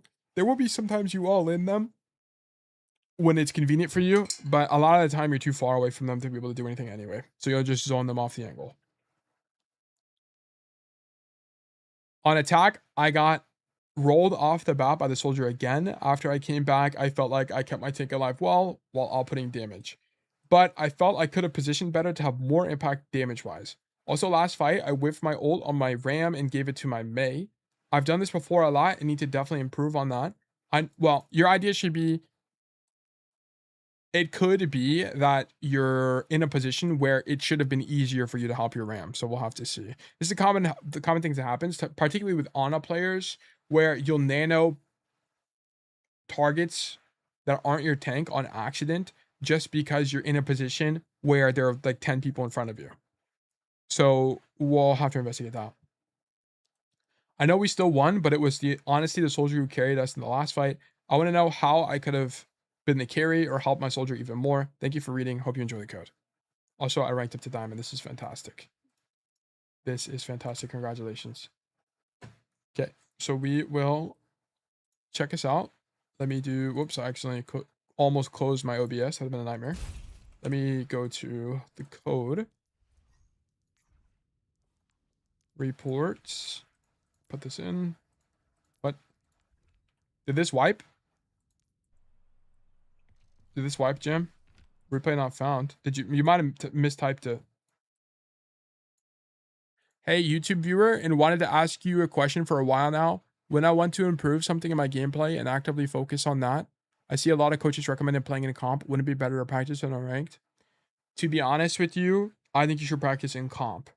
And the reason that this is the case is because you should not be, in my opinion, you should not be playing comp with the idea of winning. And I know this is a bit of a hot take, but I almost wrote hot take. I don't think you should be playing comp with the idea of winning, because it does kind of two things. That whole word is up with my handwriting. Okay, winning. The problem with so while we wait for Jam, so this is a mistake I'll wait for because I don't think Jam intended to mistype the code. Okay, so this is a bit of, I'm a bit forgiving here, so I don't mind that much. So we'll wait a little bit. So in my opinion, I think going into comp, you shouldn't have the idea of winning. The reason you typically play comp is the key advantage of playing comp, okay, is that the matchmaking range is more aligned or accurate to your skill level. The problem with playing quick play is that quick play has a wider match range. Okay. And this should make sense to you as to why, because whenever you're playing quick play, what is the idea of quick play? It's to get into a game fast, and it's to play a game that's casual. And whenever you're trying to get into this kind of situation, game quality doesn't matter as much because we just want to play the game. So what they will do is the Overwatch matchmaker will just put you against 5 dudes that are they might be relatively wide. They might be 7 to 8 divisions in skill difference, while whenever you play competitive, it's typically 2 to 3 divisions of skill difference. And this is why we want to be looking at competitive, because it's going to be put us in a matchmaking system that's more accurately tuned for our skill level. So the games we play are more accurately aligned with how we actually play Overwatch. Also, whenever you're working on a concept, so let's say the concept you're working on is ability usage, right? Whenever you get into a game, ability usage is a broad topic, but let's just act like this is what we're working on, okay? If we get a game of Hollywood and quick play, we only get to play one side, whether it's the attack or defense. But whenever we play competitive, we also get to play both sides, which is also a key advantage. You should most often be practicing in competitive. So the downside of doing this is that this will dramatically affect your rank. But we need to detach. If your goal is improvement, you have to detach yourself from your rank, or else you would genuinely not improve. And it's because whenever you play Overwatch, you win and you lose on a 20-minute interval. Well, why is it 20-minute interval? Because games are 20 minutes long. They're about 15 to 20 minutes, just going to depend on the map type and if it's a stomp or whatever, right? But games are relatively close to 20 minutes in time. So can you imagine the emotional instability you will have if your rank fluctuates like this every 20 minutes? Okay, it's going to be really difficult to be able to improve consistently if you obsess over your rank just because it moves so much. Okay, it's going to make you emotional. This is also something that's very common in the finance space when it comes to day trading or stock trading or so on and so forth, where traders become emotional because they're staring at the 1 minute or the 1 tick or the 1 second graph on their trade. So then they sell here or whatever, and they lose their whole position, or they get liquidated or whatever, right? This is a very common phenomenon. It happens in a bunch of different disciplines. You have to detach yourself from the minutia, right? The ground level, and you have to think about the broader trend, okay? And this is why using resources such as the spreadsheet are of value, right? Let me get the spreadsheet up, because these help detach yourself from the world of just becoming outcome oriented. Okay, it's much more important to be process oriented. Can we ask questions that help us think about how we can improve as a player? Can we write down notes that help us observe and break our autopilot and think about what we need to work on, or what could have been better, or what we are already currently doing well? Okay, so generally, you should be approaching these games from a competitive standpoint, and from the competitive queue, not from quick play. So I hope I answered your question, Worm. Also, hello, fellow Worm. It's kind of hard to notice whether you're actually improving when you lose a lot of games, though. Maybe you've gotten better, but you still lose. Is that possible? Here's the problem, Soki. Or Saki. I can't remember what you wanted me to call you. I apologize. But here's the problem. If you lose a lot of games, okay, how many is a lot of games? How many is a lot of games? Give me a number, guys. A lot of games is how many? For losing. 100? 4 to 5 in a row? 12? 5 to 10? 6 plus. Yes. Okay. So it's generally like the 4 to at most like 8. 10 is a lot. 10 is definitely a lot. But I think, yeah, we'll do like 6 to 10. Okay, 6 to 10. Okay. So if you lose 6 to 10 games, guys, how many maps are in Overwatch? Somebody give me a number. How many maps are in Overwatch? Okay. How many? 40? Old maps probably 30. It's a pretty large amount. It's like 30. There's like 35 or something. I don't even remember. But it's like in the ballpark of the 30s. Okay. How many heroes are there in Overwatch? Who knows? How many heroes? 53. Okay. 53 heroes. Okay. So there's 35 maps in Overwatch. There's 53 heroes in the game. How many different combinations of games exist in Overwatch? How many do you guys think? If I had to guess, we're talking somewhere in the billions.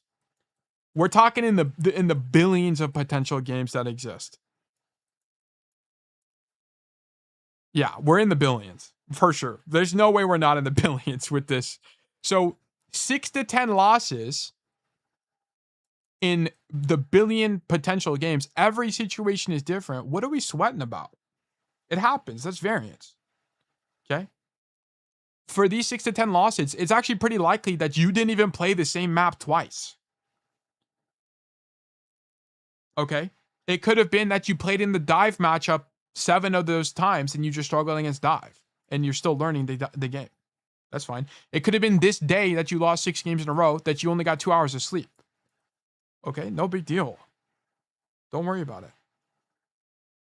The only time you should genuinely be worried about your improvement and maybe something is not clicking is if you track your delta by using something like a spreadsheet and you're plateauing. Okay, so like let's say like here we've plateaued. This is when we need to do some evaluation on our process. Typically when you plateau, there's sometimes, or in my opinion, a lot of the time it's a process issue, right? So it would be something like you're not consistent enough, right? Maybe you're not getting enough sleep. Maybe you're not taking breaks properly in between games. Maybe you're not doing some kind of aim or mechanics training. Maybe, I mean, it could be a bunch of things. I'm not sure. But this is when you should start being concerned. Not like when you shouldn't be concerned is when this happens. When you have this, who cares? Like this is just variance, okay? Sometimes you just lose, man. There's the Heesang quote, right? You don't think Heesang has lost 10 games in a row? You don't think Lip has won 10 games in a row? All that matters is that you log the fuck back in and you try to win that 11th game. Okay? Like, who cares?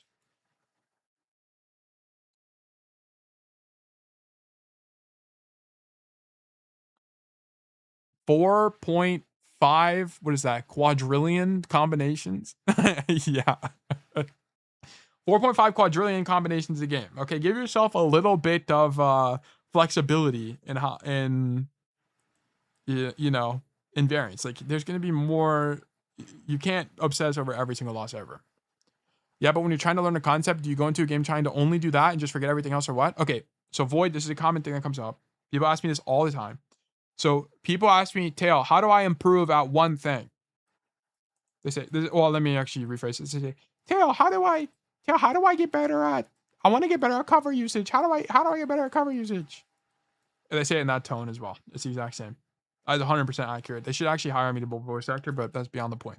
Anyway, so they asked me, Tail, how do I get better at cover usage? And here's how you do this. Okay, number one, you can do the 2-fight rule, which is made by Spilo. Okay, so this is a very common idea nowadays, which is whenever you go into a game, it's really difficult to focus. It's hard because there's a lot of systems that happen in Overwatch. You have to think about distance to the enemy team, so proximity. You have to think about your effective range, right? You have to think about your ammo. You have to think about your health. You have to think about your you have to think about ultimates. You have to think about like how many more things you have to think about. CDs. You have to think about the map geometry. You have to think about spawn distance. You have to think about objective management. You have to think about fight states. You have to think about like the game is complex. Okay, there's a lot of systems that are going on under the hood, essentially. Okay, so the expectation is not whenever you're going into improvement that you have consistent and focused sessions every single map at every single fight. That's impossible. It's impossible to have mental energy to that level. So what is typically recommended is the idea of the 2-fight rule, which is you're going to go into the game and just lock in for 2 fights. That's your goal, 2 fights. The first 2 fights focus on whatever your core concept is, and then it's okay to give up the next, the rest of the game, the next 20 minutes. Okay. So, for example, if your idea is cover usage, you just need to consciously have it set in your mind to think about cover usage for 2 fights. Okay. Then it's okay to fade away after that because it's a bit difficult, admittedly. This is hard to do, and it's not something I think every player is capable of. What I prefer whenever you want to practice something is to, instead of practice it actively, it's to practice it in a little bit more of a passive idea. And this is why I very regularly recommend to my students the idea of using a spreadsheet. Okay. Is this more work? Yes. But do you want to improve or not? Okay. This is why.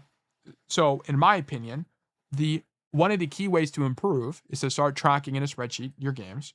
I don't care about the statistics about whether you win more on King's Row versus when you lose. What I care more about is the act of writing down a question and a note per game. Okay. Because these do two things. Number one, the question, well, we'll start the notes and then we'll talk about the question. The reason the notes are important is because it helps you reflect. Okay. You need to be reflecting on the game and what has happened. And in the act of reflecting, you will break out of the autopilot state. The days you lose a billion games in a row are very often the days where you're autopiloting, clicking competitive, and just spamming ranked because you're frustrated and you want to win and you want to climb. Okay. But you can help break out of that by taking notes of your games and observe trends, observe patterns, observe things that you struggle with, observe the way you view the game. Okay. So it helps you start being more cognizant of the mistakes you're making. Then what you're going to do is ask a question. And the question is not intended to be answered. The question is intended to give you a direction. The problem with notes is you'll write down notes and then you'll think, okay, this is a lot of stuff. I don't know what to do with this information. Okay. So the next step is to write a question so that now you can lead yourself in a direction of improvement. So for example, let's say you struggle in the Genji matchup. You can write down as your question, I don't understand deflect. Okay. And then you would ask, maybe write down at the end of this, how do I play around it? Okay. And the idea is not to genuinely get the answer. Of course, you can go out of your way and do the research. I'm not expecting you to do that, but it would be great to do so. But the idea is to solidify the concept that you struggle in the Genji matchup, which will make you more aware of Genji as you play the game moving forward. And this is the idea. You want to train your subconscious to think about these concepts more often by actively thinking about them when you're not in the game. And I have more students that succeed doing this than fail doing this. Okay. So that's my recommendation for trying to improve, like working on specific concepts, is use tools like spreadsheets to help you be able to track things and be able to improve them regularly. And if you need this tool, you can check the YouTube description for the link. You can also do exclamation mark spreadsheet in Twitch chat to get the link as well. Are you writing with your mouse right now? Yes, I use a service called Epic Pen. Do you have a benchmark for the fundamentals to be able to VOD review on yourself and get an idea of what to work on? No. So I think the problem that people have okay, we're going off topic, but I'll answer these real quick and then we'll do Jam's review. How long is your game, Jam? Can you ping me in the Discord with the fixed code? Yes, it's a 0. Okay. So I'll answer this real quick and then let me actually just see how long this review is. Because if it's super long, I might not have time to answer this. Let me see. Your handwriting is insane, low-key in a good way. I need to improve my handwriting, I won't lie. 8 minutes. Okay, short code. Okay, this is actually gonna be really nice then. Okay, so wait, are you even in this game? Yes, for jump. Okay, I see you. Okay, what was I gonna talk about? What was the question? Do you have a benchmark for fundamentals to be able to VOD review? Okay, so here's the thing. People ask me this all the time as well. They ask me, Tail, how do I VOD review? And I think people have the wrong perception of what VOD reviewing entails. Okay. The shortcut, or I guess the simple explanation of what you need to do in VOD review is not find the right answer. We do not care about finding the right answer. Okay. Of course, finding the right answer is great. We would love to know the objectively correct answer. What matters more whenever we're reviewing is we train our critical thinking. Okay. This matters way more. You need to be able to derive as a player what a potentially better idea could be, and then try it next time. You have to understand Overwatch like a tree of decisions, or a decision tree. I don't know why I phrase it that way, my bad. Okay. And what matters in the game is very often not whether or not you are on this branch here or this branch here. What matters is the general direction you took. Did you take the right direction to begin with? Okay. So whenever you are trying to improve or VOD review in Overwatch, the question you should be asking yourself is, am I even going in the right direction? Okay. And then you need to use the fundamentals that I explained in VOD reviews to be able to help you drive that, where you keep a track of your cooldowns. Are you playing your hero's effective range? Did you account for the matchup? Is this good map space for you? And so on and so forth. There's a bunch of nuance. Like you can go, I mean, Overwatch is essentially a fractal in terms of complexity, right? There's even more things that come up to help you inform the best play, but that's regardless of the fact, right? What matters more is, are we generally approaching the game correctly based on what's going on? So for example, if I'm trying to improve on Widowmaker, okay, this is an extreme, but we'll talk about Widowmaker here. Is it going to make sense for Widowmaker to play a close range angle? Okay, let me draw out a map. Okay, so let's say this is a payload, and the enemy team is here. Okay, is it going to make sense for the Widowmaker to play in this position or in this position? Well, it's likely better for the Widowmaker to play further away. Why? Because this is the idea of effective range. There's also some other ideas to this, which could be you're accounting for things like matchups, right? Because if they're playing a dive tank, you need to be further away. But that's where the nuance in the fractalization of Overwatch come into play. So what matters more is we play for our effective range. So what I care about when you're VOD reviewing is whenever you're trying to evaluate whether to play this close or this close relative to the payload, are you even playing your effective range to begin with? And then once you check that box, you can now start adding an additional level of complexity. Was there an alternative high ground I could have been playing? Yes or no? Okay, consider that fact. Would it have been better? Would it have been worse? What's the trade-offs? Okay, then from there, think about, okay, is the flank angle actually better given the matchup, right? Is the matchup good for me? Yes or no? Okay, let's say it's a good matchup. Did you play the duel correctly? Okay, you have to ask yourself questions like this. It's not a matter whether or not the play is optimal. I don't care if the play is optimal. I care about you having the critical thinking to be able to consider what other options even exist, as well as the pros and cons of being in a given position. Okay, this matters way more, because at the end of the day, what makes good players good is not them having memorized plays or ideas. It's them having intuition. So when you're VOD reviewing yourself, you have to build the critical thinking to get the intuition you desire to become good at Overwatch. What makes Tree good at Overwatch is a strong intuition. What makes Ultraviolet good at Overwatch is a strong intuition. This is why they can pick up new heroes and smurf in your elo. Okay. It's not because they had access to Xion early. It's because they understand the game. It's not because they have cracked mechanics. They do. I mean, they have really good mechanics, admittedly, but it's because their intuition of the game is so strong, and it's because they've thought critically about their gameplay. A lot of people, whenever they go into improving in Overwatch, do not think critically. They just show up and play the game and expect to climb. That's not typically how you improve. Okay, there are some people that can boot up the game and improve, right? These are particularly talented individuals, but the average player can't do this. Okay, the average player must think critically.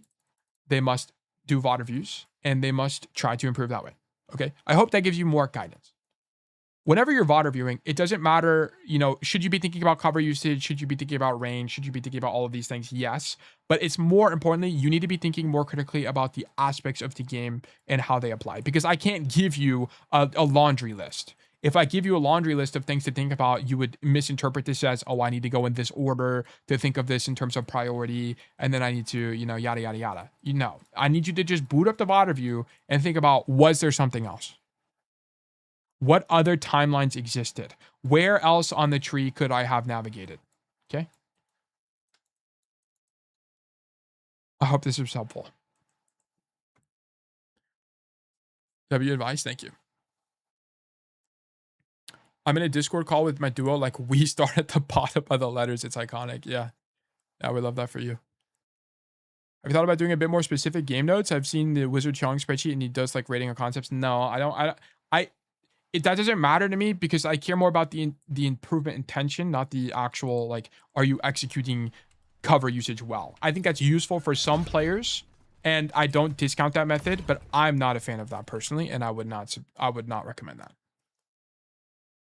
But I would, if a student finds out that it works for them, by all means, no problem with that.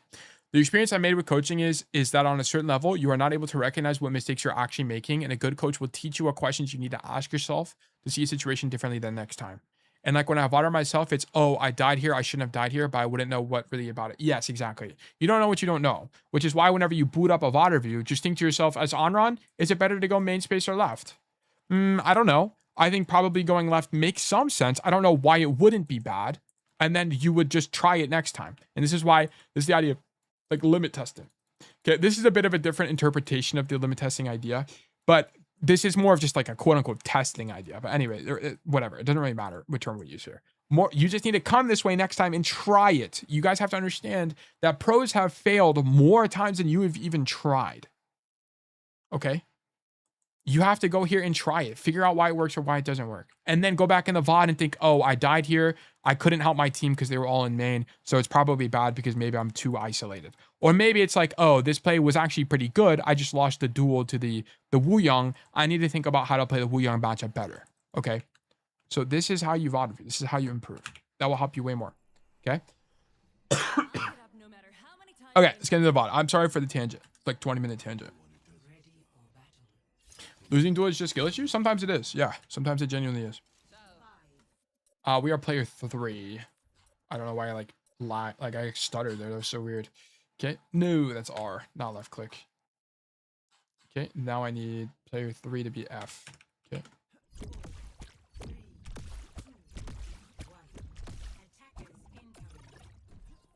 Okay. Oh, I think this is, aren't you Emerald? I'm just gonna put us down because I don't have the Emerald thing. Oh yeah, you're on console, right? Just for clarification. I think it's console. I'm just looking at the aim and it looks like console aim.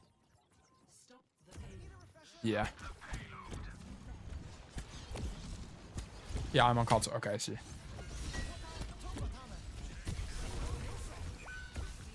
Rip Ash.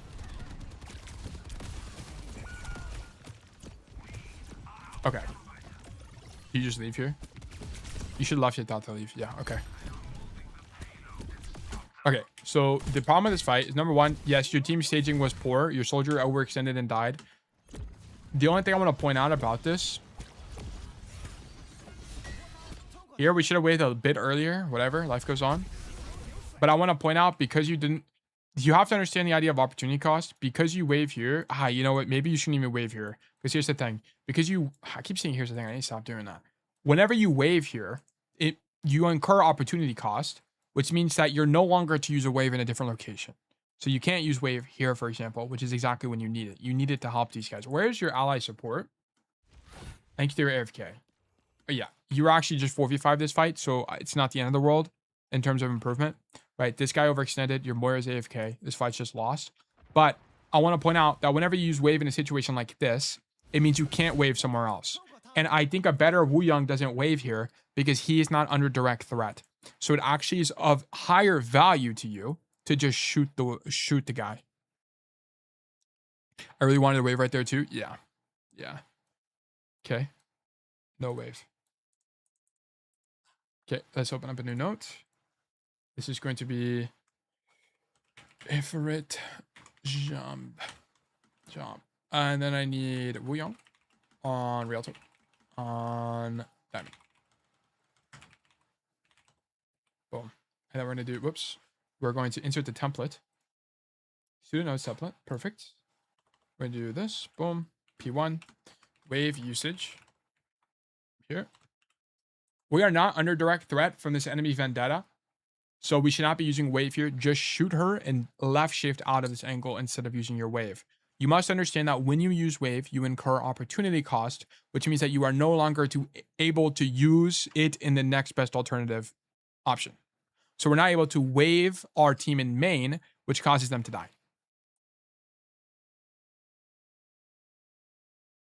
That'd honestly be horrible, but I forgot what the context is of that. Can't wait to go home and apply everything I've learned by binge watching your content, your coaching content all day. Well, 10 FPS, we love that, man. I wish you the best of luck in your improvement. Yeah, if you waved here, you wouldn't be able to save your Ashe, but you'd be able to keep your soldier up and your ram up with more health. Or maybe you wave the Ashe, I don't even know. But this was This was screwed to begin with. Your team was 4v5. So honestly, whatever. Not a big deal. Yeah. So I guess, are you even aware of your RAM? I think you can jump that wall, by the way. I'm actually pretty confident you can do that. Maps, none. Rialto. Warning. Jam, have you ever walked around maps and just like tried to find things you can jump on top of?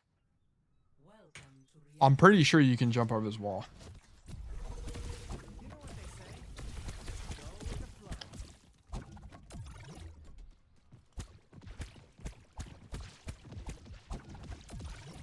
Let me see. Let me see. I cannot be more wrong. You cannot jump over this wall. You can jump to this high ground. I think it's possible if you get on top of that box. Yeah, if you get on this box, I think you can jump over it. That actually kind of sucks. You can't get up here. Whoops. Yeah, if you jump here, you can jump on this thing and then you can jump over. Wow, that actually sucks really bad. So I'm going to be honest. You actually had bad pathing here too. So not only, so you should be able to identify, you should know as a young main that you can't jump up here. It's not possible. So your pathing actually should have been here to shoot your gun, path this way, then jump across. Because I missed the jump, but you should be able to make the jump to this high ground here. Because you need to be able to play this space. Because the problem with playing on the floor is you're just more susceptible to death, right? There's more ways for you to get flanked. I don't think it's horrible, for the record. This does give you a deeper angle. It's okay. It's okay. It's okay. I think it's actually okay. Because also, wave goes that far, right? Yeah, I think it's okay to be here. Because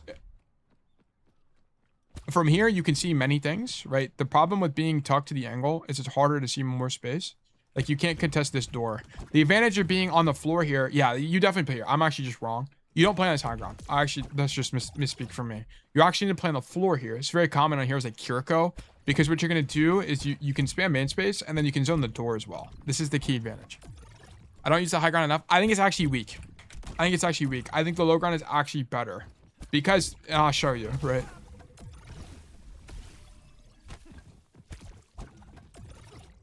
I think the disadvantage of being here is I mean, you can still kind of control the door. Maybe experiment with it. Critical thinking? Well, yeah, exactly, right? I don't know for sure. This is why I'm suggesting this. Maybe you try this.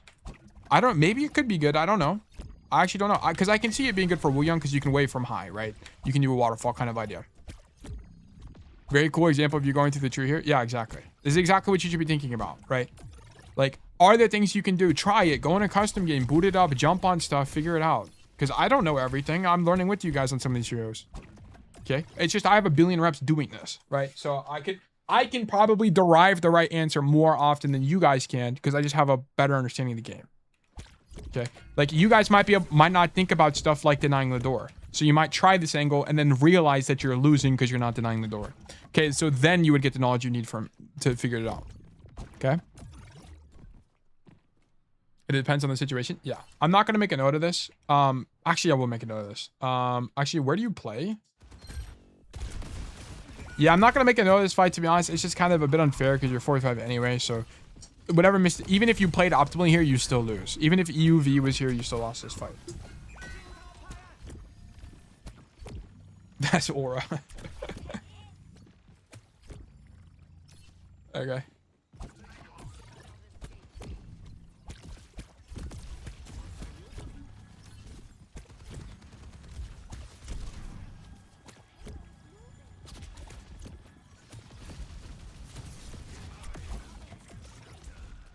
Okay. Angle. I'm gonna be honest. I think if we watched 100 Darrow VODs or 100 Tide VODs, I think they would play in this room maybe 3 times. And so I don't think I don't know why I phrased it that way, to be honest with you. I don't know why I phrased it that way. But long story short, I don't think this is a good angle for Wooyoung. Okay. I like that you're angling. I think that's strong. Because what was the last time we talked? Jam, your last review was on Runasapi, right? I'm pretty sure it was. Let me pull it up. Pull it. Yeah. I'm pretty sure it was the Runasapi code. Yeah, it was. What was your? Oh, yeah, you have a close condition. Yeah, you have a close condition. Do you have ulti? I forgot. I actually totally forgot you have a close condition. We just need to use your ult. Okay.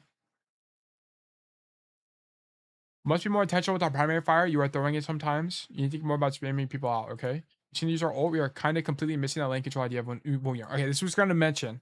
So the problem, I understand you're trying to take an angle, but you need to understand that where you're at isn't really a lane. This isn't a lane. This is like an off angle idea. This is just a side room. The lanes on this map is there's really only two. There's this, and then there's this kind of idea. There's his high ground, but this is more of an accessory to the main space than it is anything else. So I don't really like you coming to the space because Wooyoung doesn't do really well in these rooms. Maybe I could be understanding of this if your idea is to LOS the soldier. Let me see. Is that where you did this? No, the soldier just shows up. Okay, so you do this independent of the soldier idea. The problem with being here is that you now make it more difficult for yourself to wave people. Okay, so notice this. Whenever you wave here, the only person you're waving is your soldier. You need to be able to wave your tank as well, as it will just give your team a larger power spike. Okay, and then you'd be able to just pump out orbs. So here's how I think the better way to approach this would be. Is you would stand on the bridge, you would look for the wave. Okay, I also want to point out from here, you can actually zone the soldier. Whenever you play in the mega, it's impossible to fight the guy. So here's how you would probably approach this. You would do this, just shoot the soldier, heal a guy. Shoot the guy, heal a guy. Shoot the guy, heal a guy. Maybe you wave, heal a guy, heal a guy, heal a guy, run out of resource. Then you just fight the soldier the whole time. Okay, and then if he's actually killing you, you can left shift this way and you can totally unswing him by playing here. Or maybe you can even in the left shift go for start flanking because no one on your team is flanking as well. So this could be an idea from you. But I don't really like the rotation. And this is probably part of why you're struggling against this soldier. Is because not a single soul on your team is able to contest him. Okay, the only people that could contest him is you, this Moira, and actually most of your team could contest him other than maybe the Ram because he has to touch. But like your Mei could, like if I was coaching the Mei player, I'd say you need to wall up top and fight the soldier. If I was coaching the soldier, I'd say you need to come right side and go for a flank angle. If I was coaching this Moira, I'd be like, you need to honestly fade up top and fight this guy or else you're just going to lose. Someone on your team needs to deal with him. This is why, and this is what's interesting about Overwatch as well, is because a lot of heroes can do things that are just good. Like marking the soldier is just good right now. Any of these heroes can do it. Any of them. Okay. And because no one on your team is doing it, someone needs to do it. But yeah, so I think you should have been in this angle because it gives you better waves. And then also you'd coincidentally be able to zone the soldier out. Okay. Okay. Boom. I'd much prefer you play main space here as Wooyoung, as the side angle you take doesn't really control new space. It's just a flank into main, and it actually restricts your sight lines as Wooyoung. It would be a lot stronger for you to play main, as you could wave your teammates, most notably your tank, with higher accuracy, and you'd be able to zone out the soldier from playing the game. If the soldier ends up winning the fight against you, you can continue your rotation to either unswing him by getting close to the wall, or go for a flank play yourself if you deem necessary.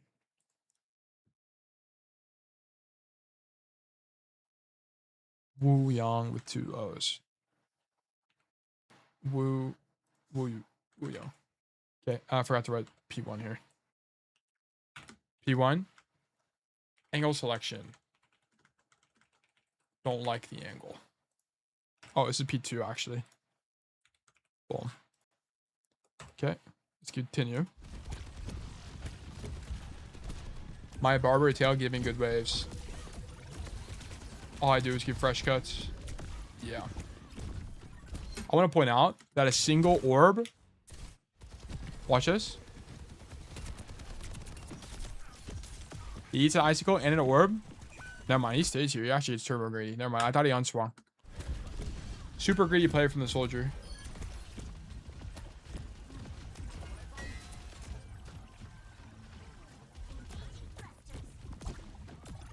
Okay.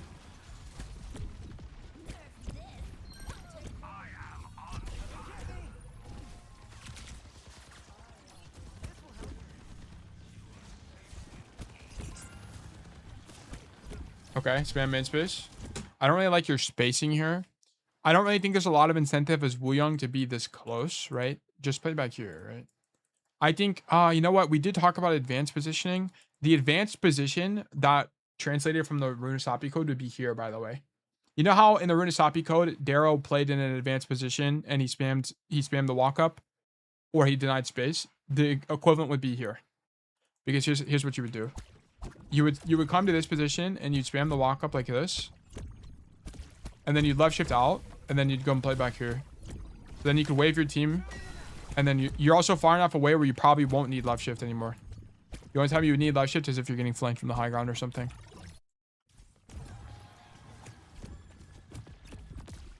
Harvest don't give waves. This is true. That is actually true.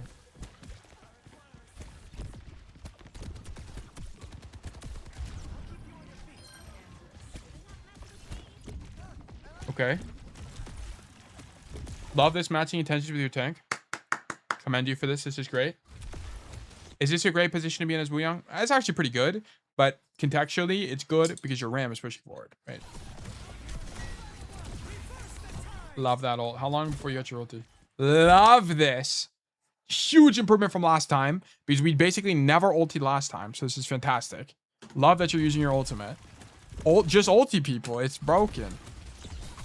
Bang. He's also in a position of danger, so it's actually quite good. Boom. Ram saved. Love this. Fantastic. I think he's dead, though. He went too deep. Yeah, he's for sure dead. Okay, I think you should have probably helped him faster, but whatever. I'll let him die. Yeah, you need to walk forwards. Match intentions. You almost had it. Everything about this I was fine with. There's some mechanical errors, but whatever. I was fine with basically everything you did here. But why are we not continuing? This guy's in their spawn. Should he be in their spawn? No. No, he's misplaying. But this is Overwatch, and Overwatch is a team game. Okay? You don't play with your team, but you play off of them. You need to play off of your RAM. Your RAM is doing something. Help the guy. Help him. Help him. You're really close to getting the match intentions idea down. Okay, I'm not gonna make a note of this, but you need to help him. Okay, I think you and I can both identify this problem. Okay, it's pretty clear as to that this guy needs help. The only other thing you can think of is, why do you not have left shift to help him? Technically, you didn't need a left shift here because you're not under threat, so that's the only other thing you can think of. Okay, so because you're not under threat, you don't need left shift, and because you left shift out here, you're desynced with your RAM. So your idea should have probably been, if you were to take damage, instead of dropping into main space, to actually just rotate this way. Okay. So that's the only other note I will say. It's actually, the key problem is not really your ability to match intention. The key problem is that you dash away too early. P3. Dash usage. Okay. Control V. Boom. You end up not helping your RAM enough and he ends up dying, although you had a good idea with matching intentions to begin with. Because you left shift early here when you're not under substantial threat, you give up a ton of space and you become extremely distant relative to your tank. So you're not able to follow up with his push. It would be of greater value to you to unswing while continuing to stay on the high ground instead of dashing backwards, because you need your dash to actually go forwards here and also all in with your tank. So this is kind of the root problem. Yeah. I was scared of the Honoron a bit too much. Yeah, I think Honoron is only scary when she's on top of you. Pause. Okay, but that's the only thing that really matters the most.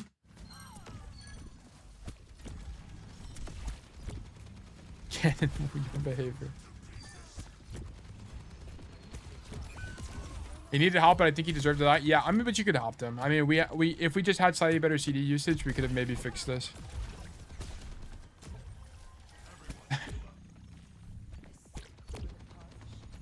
Okay, soldier flanking.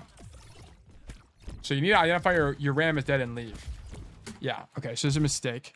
So your RAM has died. You need to recognize that your team is at a significant disadvantage. Why is I don't know why it does this sometimes. My cursor just like dies.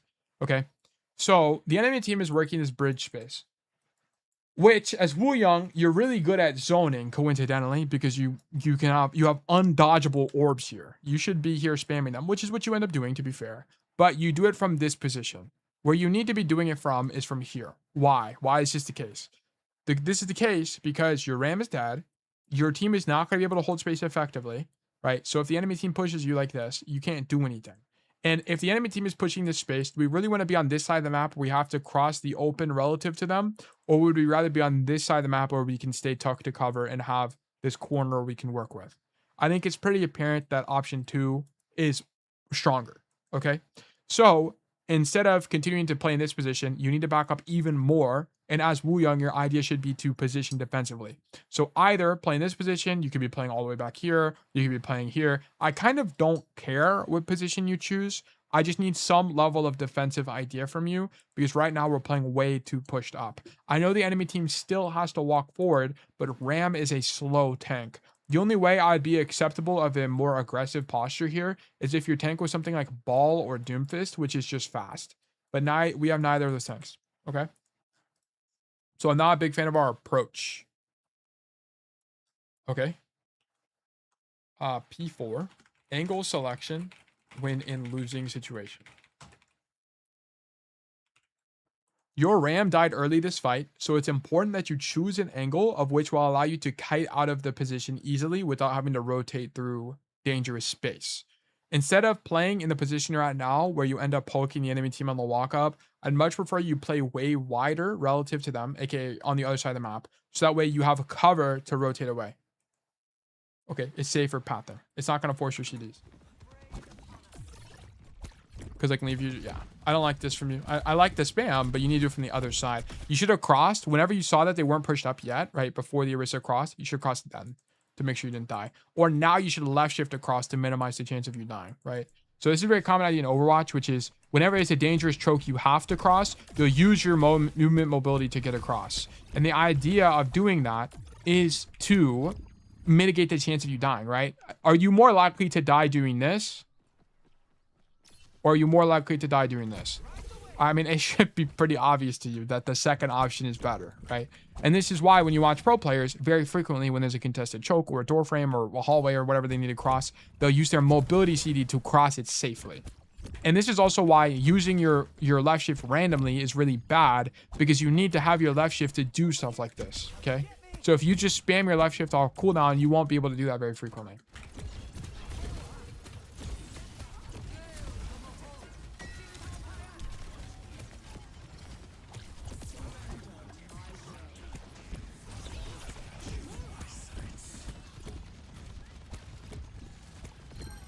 Okay, so the thing about this is the soldier is not someone you could have zoned, by the way. So let me just show you.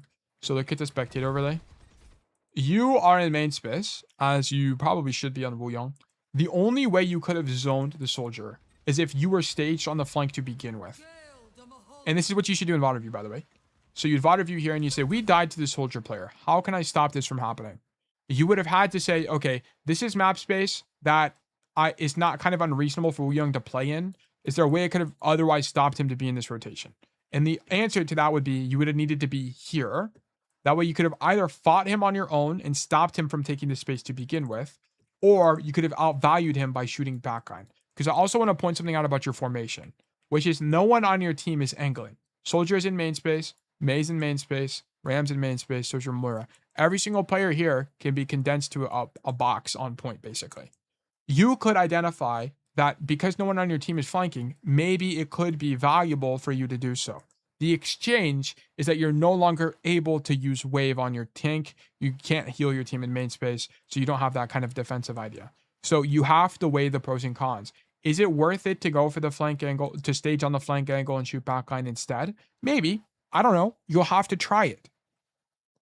I was low-key just shooting the biggest threat on my screen? Yes. And I need you to think, but that's an okay idea as long as you position according to what threat you want to prioritize, okay? If you want to prioritize the tank, where would be the best angle to do that from? Probably main space. So if you think main pressure on Wu Yong is objectively stronger than anything else that you could potentially do, then this could be the best solution. But if you think pressuring backline, such as the Junos or the Moira, is more appropriate, you need to position or think about staging in a way that gets you to that way, right? So you would need to think about that ahead of time. I have the general. So for example, you could think to yourself, I have the general idea as Wu Yang to target backline. Whether or not that's true or false doesn't matter. Okay, it's just for the sake of the example. If that's the idea or the perception I have as Wu Yang, you should be positioning accordingly. So you should flank this way, okay? Or you could like jump around. Can you make this jump, by the way?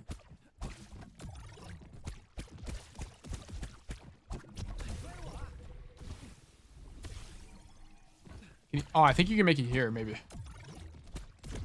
I was just about to ask that question, but you already answered you didn't know. Because this, honestly, to me, seems like a big DPS misplay. Yeah, your DPS are misplaying, for sure. Yeah, your DPS are not playing correctly at all. Your soldiers, most notably, your soldier player is the guy that's misplaying. This is really bad space for his hero. Do you really want to be in this angle as soldier? No. You want to be all the way over here to zone this guy. So your soldier is the core problem, for the record. But you can make up for that. Okay, you can make this, but it's a bit finicky. Just know this, that you can make this jump. Maybe you can make it like, maybe you can like jump on this thing. No, can you jump on this? No. Okay, so this isn't really an option. Can you maybe get up here somehow? Like you can like stand here and jump up top. Let me see. Ooh, not really. Maybe you can like jump on this thing and jump up top. I don't know. I think this is probably doable. Yeah, this is probably doable. This looks doable to me. Yeah, okay. So here's a way to get to high ground. Okay, make sure you know this. This is a must know. Never even thought about the jump? Yeah, like this is what you need to do in your VOD reviews. You need to think about, what else could I have done? Is there any jumps I could have made? Like, just go figure it out. This is how I learned a bunch of the roll techs, right? You can roll tech as Cassidy. You can roll tech off of this to get to this high ground. It's pretty hard, but you can do it. Yeah, so just do this. You can jump up here. You can use this off angle. You can do something in here. If you had ulti, you could ulti yourself, right? Just know it's an idea, right? I'll add that to your notes. Okay. Dash. Jump. Boom. I'll make this an idea. Triple header, idea 1. Jump too high. Boom. This jump is possible if you use left shift. This can be occasionally good. I'm not saying it's good here, but it could be occasionally good to open up an off angle relative to the enemy team or help one of your teammates take high ground space. Okay. I'm not saying this is good here. I'm just saying it's an idea. Okay. The core problem is like the soldier's in a position that you can't really zone him at. The only way you could have potentially zoned him better is if you just hit primary fire. Okay. So that's the only other thing I could think of. So you missed that one because you let go of it too early. You missed that one because it flies too far this way. Okay. And then this one just hits the wall. So we're a bit inaccurate. So it could be worth it to you to practice isolating your name. So because you should have been doing this for the record. This is how you should have been fighting the soldier. You shouldn't be letting go and just flinging orbs. You want to be accurate in this placement. And as Wu Yang, your typical idea is to just throw it in. Like you'll aim at him and then flick to the floor. Because the advantage of this is if you hit the floor, even if you miss, right, it doesn't hit him directly. Like, for example, this isn't hitting the lamppost directly, but I'll be hitting them with the splash damage, okay? But notice, if I just aim at the orb, I can just... That's actually crazy it flies through it, but... Like, what the heck, man? But I'm just missing if I aim at it, but if I aim at the floor, I can at least hit it with splash, okay? So that's also a technique thing. I'll take a note of that for you.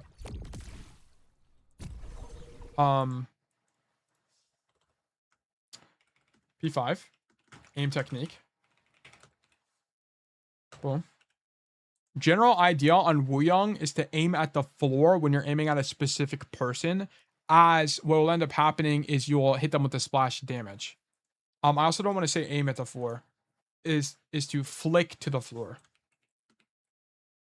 Okay. So it's going to be a little bit more difficult on console, but it's this idea. Okay. It's not aim at the floor specifically.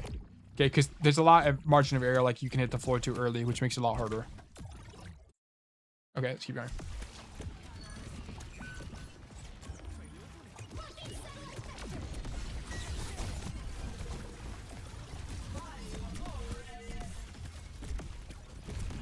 Okay. You have 1 billion damage, surely. Yeah, 200 damage. Okay.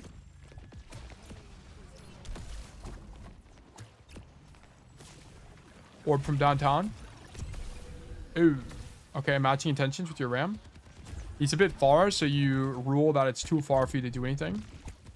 Okay, so maybe. I can understand that.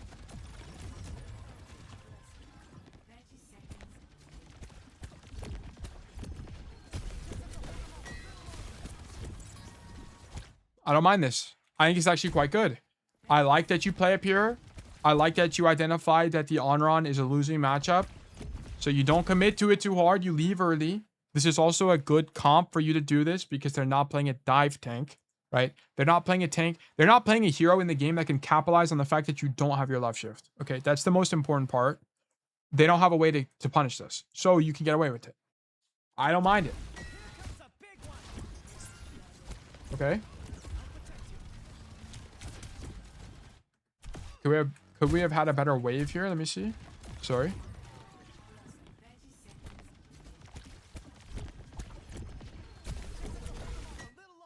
Yeah, I mean, I just don't think you needed a wave here. I guess technically you're waving the push, but at this point you should just shoot them. So I don't really know what the Q was with this wave, to be honest with you. I used it a poor wave. Do you get punished for this? Dude, I just don't think you can use it. It's too long of a CD. If this was like a 4-second CD, I'd be forgiving with you, but it's 15 seconds. Or 14 seconds or whatever. You can't use wave here. You just need to shoot your gun. If anything, you want them to swing this because you want to be able to shoot them with your orb. So this is not a good wave. Let me play a few frames more. There we go.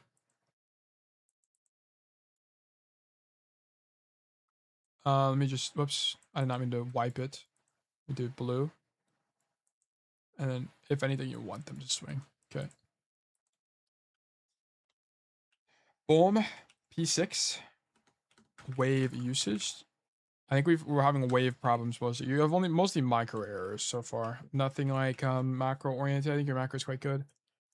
There's not a point to wave here because not only is no one on your team critical HP, but also you kind of want them to peek this door as it makes it easier for you to zone them with your primary fire. Just use your gun here. There's very frequent scenarios where you're just using wave a bit haphazardly when you might need it in the next 14 seconds to heal your teammates. Okay, so I'm not a big fan of your approach to this.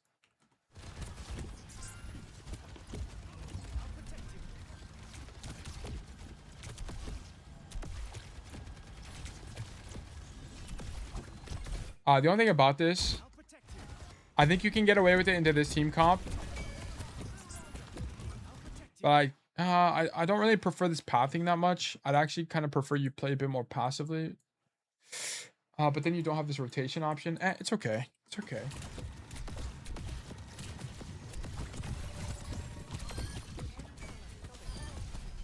Alright, I mean, no one on the enemy team is angling. The core problem, the reason the enemy team is not winning, by the way, is because the Onron is playing main space, which is really bad for Onron. If you play Onron like this, you're just going to lose the game. What this Onron should be doing is working this flank, and then they would just be winning. Because red team has the opportunity to win, they're just not taking it.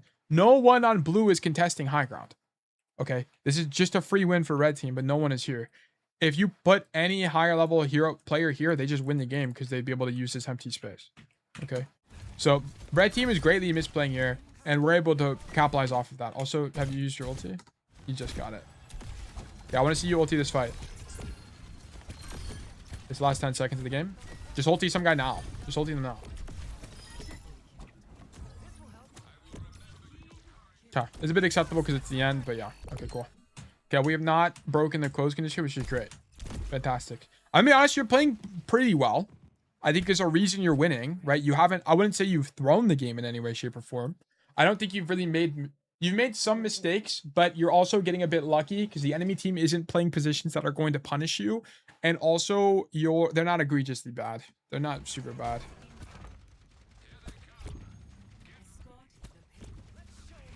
Okay. If I had to guess, if we watched a Wooyoung player, they're probably riding cart instead of doing this. I don't think it's that bad. I think you should probably, in situations like this, I think it's actually quite valuable for Wooyoung to play cart, because if you play the cart, you can still do stuff from here, right? You can wave your tank, you can aim your orbs around the corner, you can zone this high ground, you can do a lot of stuff from the cart itself. So I'd actually prefer you to ride the car as Wu Young here, which is a bit unique of a situation. Normally I'm like be allergic to cart guys, but I think Wu Young is actually good here on cart. Because, for example, you actually are in a worse position right now because from here, you can't see your tank. You can't see your backline. You can't shoot your primary fire.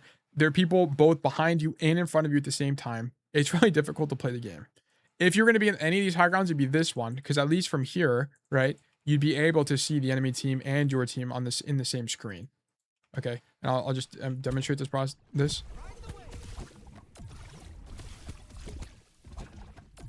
was a really bad spot. Yeah, I don't think it's really good. I'm glad you're learning, right? I have no problem with learning. I think everything is great.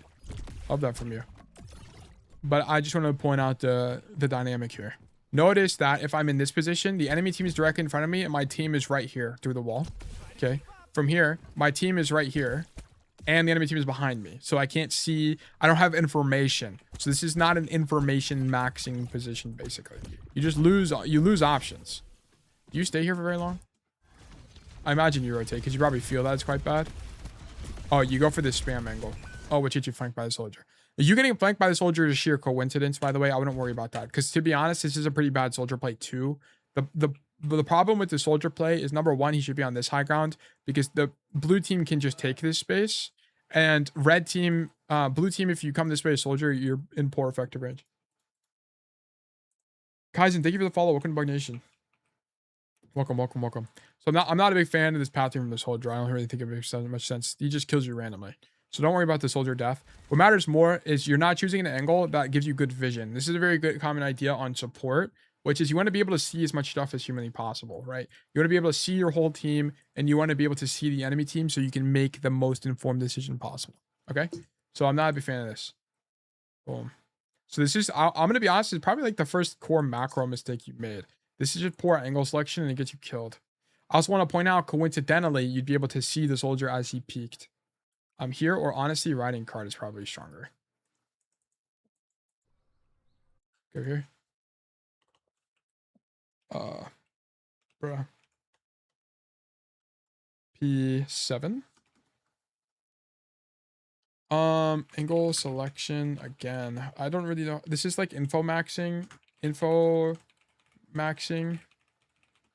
or ride cart. I think either is stronger. Oh, okay, thank you on that. Loki thought I threw right here. Yeah, the soldier death is whatever. I don't really care about it. The guy shouldn't even be there, in my opinion. I think it's a bad flank.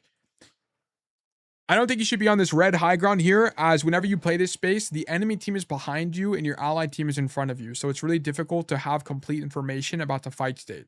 What would be a more preferable position is either of these green selected areas. You could ride the cart here, as it will free up your teammates and allow them to push forward, as they're better at taking space than you as Wu Yang. And if you use the green high ground, you would have the high ground advantage and be able to see deeper into main space, but also everyone would be able to be on your screen at one time, which will make it easier to make the correct decision. You end up dying to a soldier on a flank here, but to be honest, it is what it is. The soldier really shouldn't be flanking. If anything, he should be playing on the opposing high ground from you. Yeah, I wouldn't worry about the soldier flank. It's a bit whatever to me. Okay, you're dead. Okay, we arrive back. Wave main space. Boom. Boom. You've done 1 trillion damage this fight. It's actually crazy.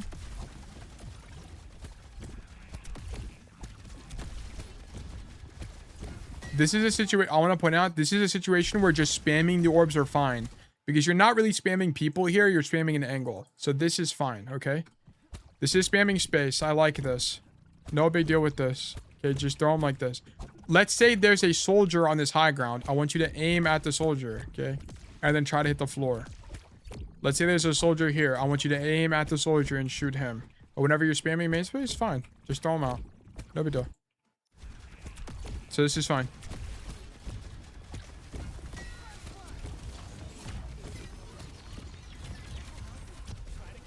Okay, you had DPS that were dead here. But now that we're back, we're out of resource. Take space on the left. Open up an angle. Wave this guy and then leave. Would be the best play in my opinion. You guys are kind of winning the neutral, so maybe you just stay here. What I was about to recommend is maybe you come here. Because nobody on your team is angling. You could shoot this guy. I think your soldier died. Yeah, your soldier died. If you were here, you'd force a response from these guys. What you could do on support, I think this is pretty common for Wu Young in particular, is you'd come to the angle. Okay, so you'd wave your guy, heal him, whatever. Come back here, throw an orb this way. 1 orb, 2 orb, dash out, leave, come back to main space. I do go there after like 5 seconds. So let me see. You need to go there earlier though. Like now, you need to go now. When your RAM is full HP, that is your opportunity to go, okay? When people are full HP, this is your opportunity to do something. You don't need to help people. So like healing is an option, okay? And because healing is no longer an option, aka this guy's full HP, what's the value of being in main space? Okay. I think this space is equally as good. I think the problem is you can't wave, but if people are full HP, you don't need to wave, right? So yeah, I think you need to come to this angle faster. When do you do it? Yeah, and you also need to not left shift to the angle, because I need you to left shift out of the angle, okay? In my opinion, I think it'd be stronger if you walked here. If you walked here earlier, it'd be stronger, and then if you could like play wide like this to be more evasive, and then you could left shift out. I walked into the wall because I looked at chat, I apologize. But yeah. Yeah, so like for example, on this is the aim thing again. I need you to have slightly better technique. Yeah, I don't even know if you're trying to shoot the wrist there or what. You end up having the idea, just do it earlier. Just do it earlier. I guess I'll put it down because I'll give you the cue as to what would have made you leave. Like here, you definitely need to help your RAM. There's not a doubt in my mind that he needs help. But here, when this guy, first of all, turns the corner and is also full HP, we no longer need to help him. Okay, now we go this way. I do not want to see you still play main space. Okay. P8. Flanking. Win to angle. I guess it's not really flank. Win to angle. Boom. After you get your RAM to full HP here, it is more important that you move to the angle on the left side to open up space for your team and continue to pressure out the enemy team backline rather than play main space when your allies are already full HP. Not only do you no longer have wave as a cooldown, but also your RAM is full HP and you're low on healing resources. So there's basically no value of even being in main because you can't even heal people in main anyway. So go play the angle, poke a few times, wait for your cooldowns to come back, and then go back to main space if you want. The idea here would not be to kill people. The idea would be just to pressure them backwards. How do I get coaching? You get coach. Look in the description if you're on YouTube for the coaching information. There's a document that explains how. But this is the last review for today. Okay. You win here? I think you do.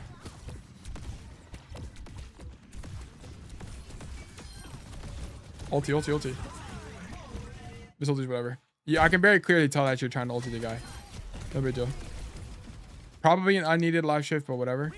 And ideally you ulti your RAM, but the idea is good enough. You win? Yeah, you win. How do you win this? You're flanking soldiers is him.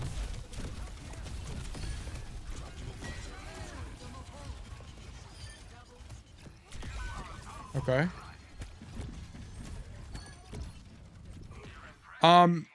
Jam, do you play on a TV? By the way? Or do you play on a monitor?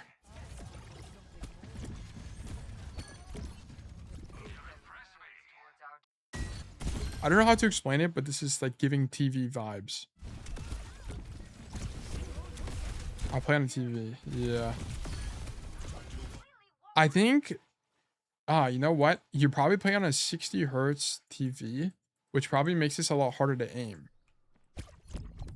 I'm actually going to switch my... I'm actually curious. I'm going to switch this to 60 frames. And I wonder what it feels like. All right, 59 frames, sure, whatever. Oh my god. Oh my god. It's not that bad. Aiming is not that bad. It's playable. It's definitely playable.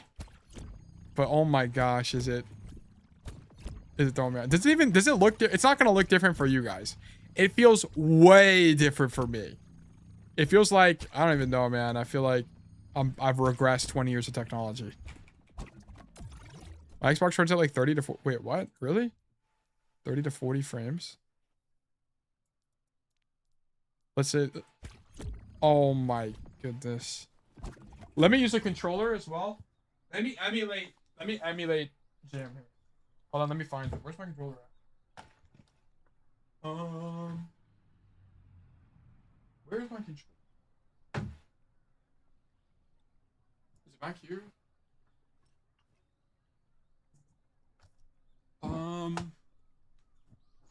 Dude, I don't know where it is.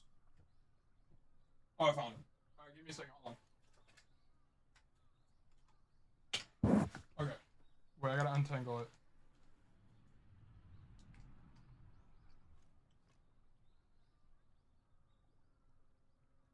Where's my USB? There you go. Boom. Okay, let me see this. Day in life in Jam. You can even notice it in the stream now? Oh, really? Wait, is this not... It used to be... Oh, I think I used to do it. Hold on. I'll plug into a USB port that doesn't work. Okay. I think that should fix it. Yes, okay, there we go. I'm gonna be honest, Jam. I'm gonna look, I know I suck, but it's low-key doable. Oh my god. I'm back from vacation. Welcome back, Kira. Welcome back, welcome back. I think it's hard for sure. Okay, you would benefit from upgrading to a monitor, but that would also require you to upgrade your Xbox. Because I don't even think you can get Overwatch to run higher than 60 frames on a console. Actually, I'm actually curious now. Is that a thing? Can Overwatch run higher than 60 FPS on console? Overwatch 2 console player, how was the change from 60 to 120?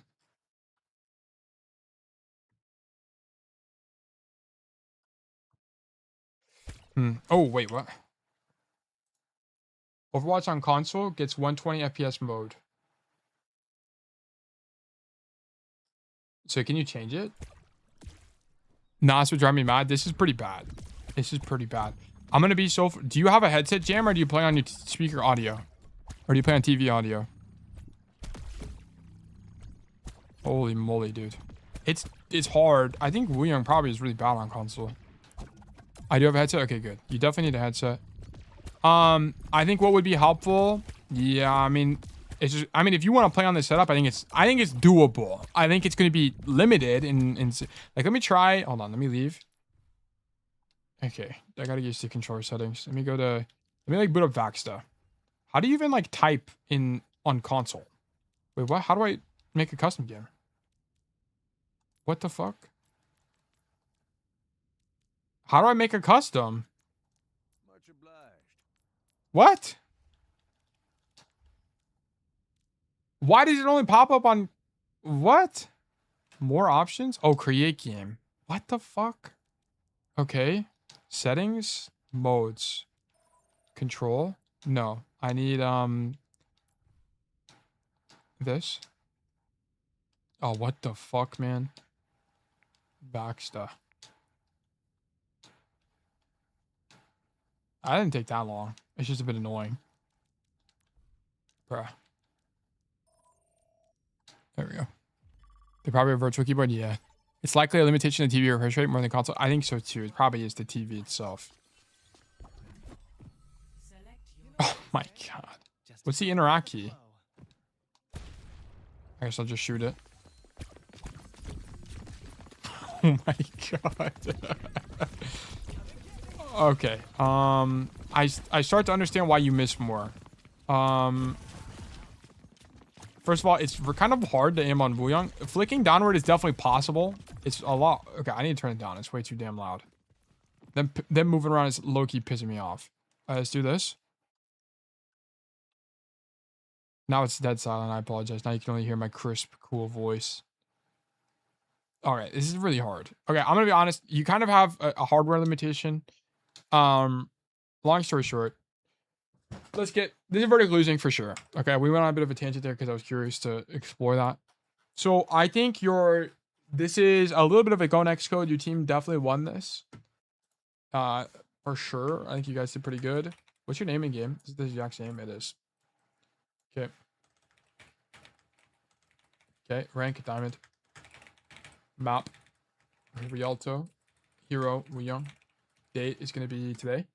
AKA 8-21-2026. Primary issues. Number 1. Wave when unnecessary causes us to not have it to heal team occasionally. Okay, this is the only like core thing I saw from you. There was some angle selection ideas, but mostly just this wave usage was probably the most egregious. And then on the attack, I didn't really like the attack. I'm gonna be honest, there wasn't really this is the only primary issue, right?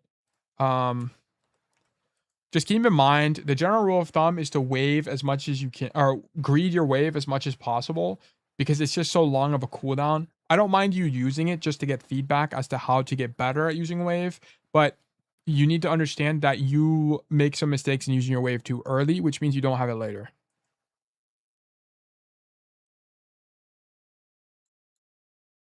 Yeah, okay. Is to greed your wave as long as possible. Yeah, okay. Secondary issue is going to be staging on first attack. Rialto wasn't that strong. Keep in mind that on Wuyong, occasionally it will be strong to ride cart as you have enough range and flexibility to succeed there anyway. I don't know how I'm making some. I practice typing every day and I still make this many mistakes. It's so sad. Okay, angle selection, dash usage. Yeah, you probably dash it's not even that bad. And then your aim technique needs to work. Aim technique could be improved. Prefer exploding at a person's feet rather than aiming directly at them. Okay. And then we miss an off-angle opportunity. It's a bit more advanced though. Yeah, these waves were kind of the core problem. It's just kind of like a go next game anyway, to be honest. Closed angle, closed conditions, good with ult. I will keep on this code. Closed condition will still stand. To be honest, I don't think this was a good enough code for me to eradicate the closed condition. I would need a longer game from you because we only had like what two ultis one ulti that actually mattered. Okay, so I will keep that here. But yeah, play a comp game like this. Yeah, holy moly. PC gamers experience 1% of Xbox gamers pain. Dude, I apologize for your suffering. But okay, that's going to be it for me on this code. Thank you for the code verdict losing. Boom. Okay, what a fun day. We had a bunch of fun codes today. I can't do more, unfortunately. I do have to get ready for an event. I will... So for the record, guys... Holy moly, got hiccups. So next stream is going to be Monday. I have an announcement on Monday, so be excited for that. Interesting and cool stuff will be happening. I do have a bit of a different stream schedule. It is the exact same in terms of duration, but the difference is just the format. I have made it a little bit more clear that the first 30 minutes are going to be yapping because I pretty much yap every 30 minutes of each stream. And then I'm going to be doing Obsidian research for the first hour of the actual stream itself. So there's going to be an hour and a half before we actually start coaching each day. But one thing I want to talk about is, so I'll talk about this more on Monday about the rationale behind this and the idea and what we're going to be working on. But I just want to be more transparent about the schedule itself because there's some people that can't tune in the whole time. So they just want to know when they can kind of expect to get coaching. So I wanted to more closely align expectations with reality here with this new schedule. But anyway, we'll talk about it more in depth on Monday. But yes, thank you for the stream, guys. It was a pleasure to have everybody. Let's get a raid going. Sorry. I need to publish this and then let me do that real quick. Let me publish this. I almost forgot. My apologies. Damn, stepping up for an award for Coach of the Year. We don't got that in Overwatch, unfortunately. We ain't got that. Select all, publish. LEG, thank you for the follow, by the way. Thank you for welcome to my nation. Pleasure to have you. Okay, student notes this month. this week. Where's the other Wu Young code? Ifrit. Okay, boom, bang, bop. Here is the code for the Wu Young that we just did. So if you guys want to check that out, you are more than able to do so. And this whole knowledge base is free and accessible by going to publish.obsidian.md/once-told-tale. It's also linked in the description of YouTube, as well as doing extra spoken notes in Twitch. But yeah, with that being said, let's get a raid going. Let's go check somebody out. Who's streaming? Who's streaming? Athena Hart, Mr. T Lexify, Zeph's is streaming. Could raid Zeph's. Is there anyone I haven't raided yet that's streaming? Not really. Not really. Okay, let's go raid Zeph's again. He's been streaming for 4 hours. I don't know how much longer he's going to be streaming, but we'll go raid him. How's it going? Had a dip for a while. This is the last code. It was Ponzo. I apologize. Yeah, we're going to go raid Zeph's. Thank you guys for tuning in. I appreciate it. I hope everybody has a fantastic weekend. Get some good codes in. I'd love to get some more coaching for next weekend. I'm looking forward to it. And I'll see you guys soon. Thank you guys being here. And I hope all of you have a fantastic rest of your day. Bye.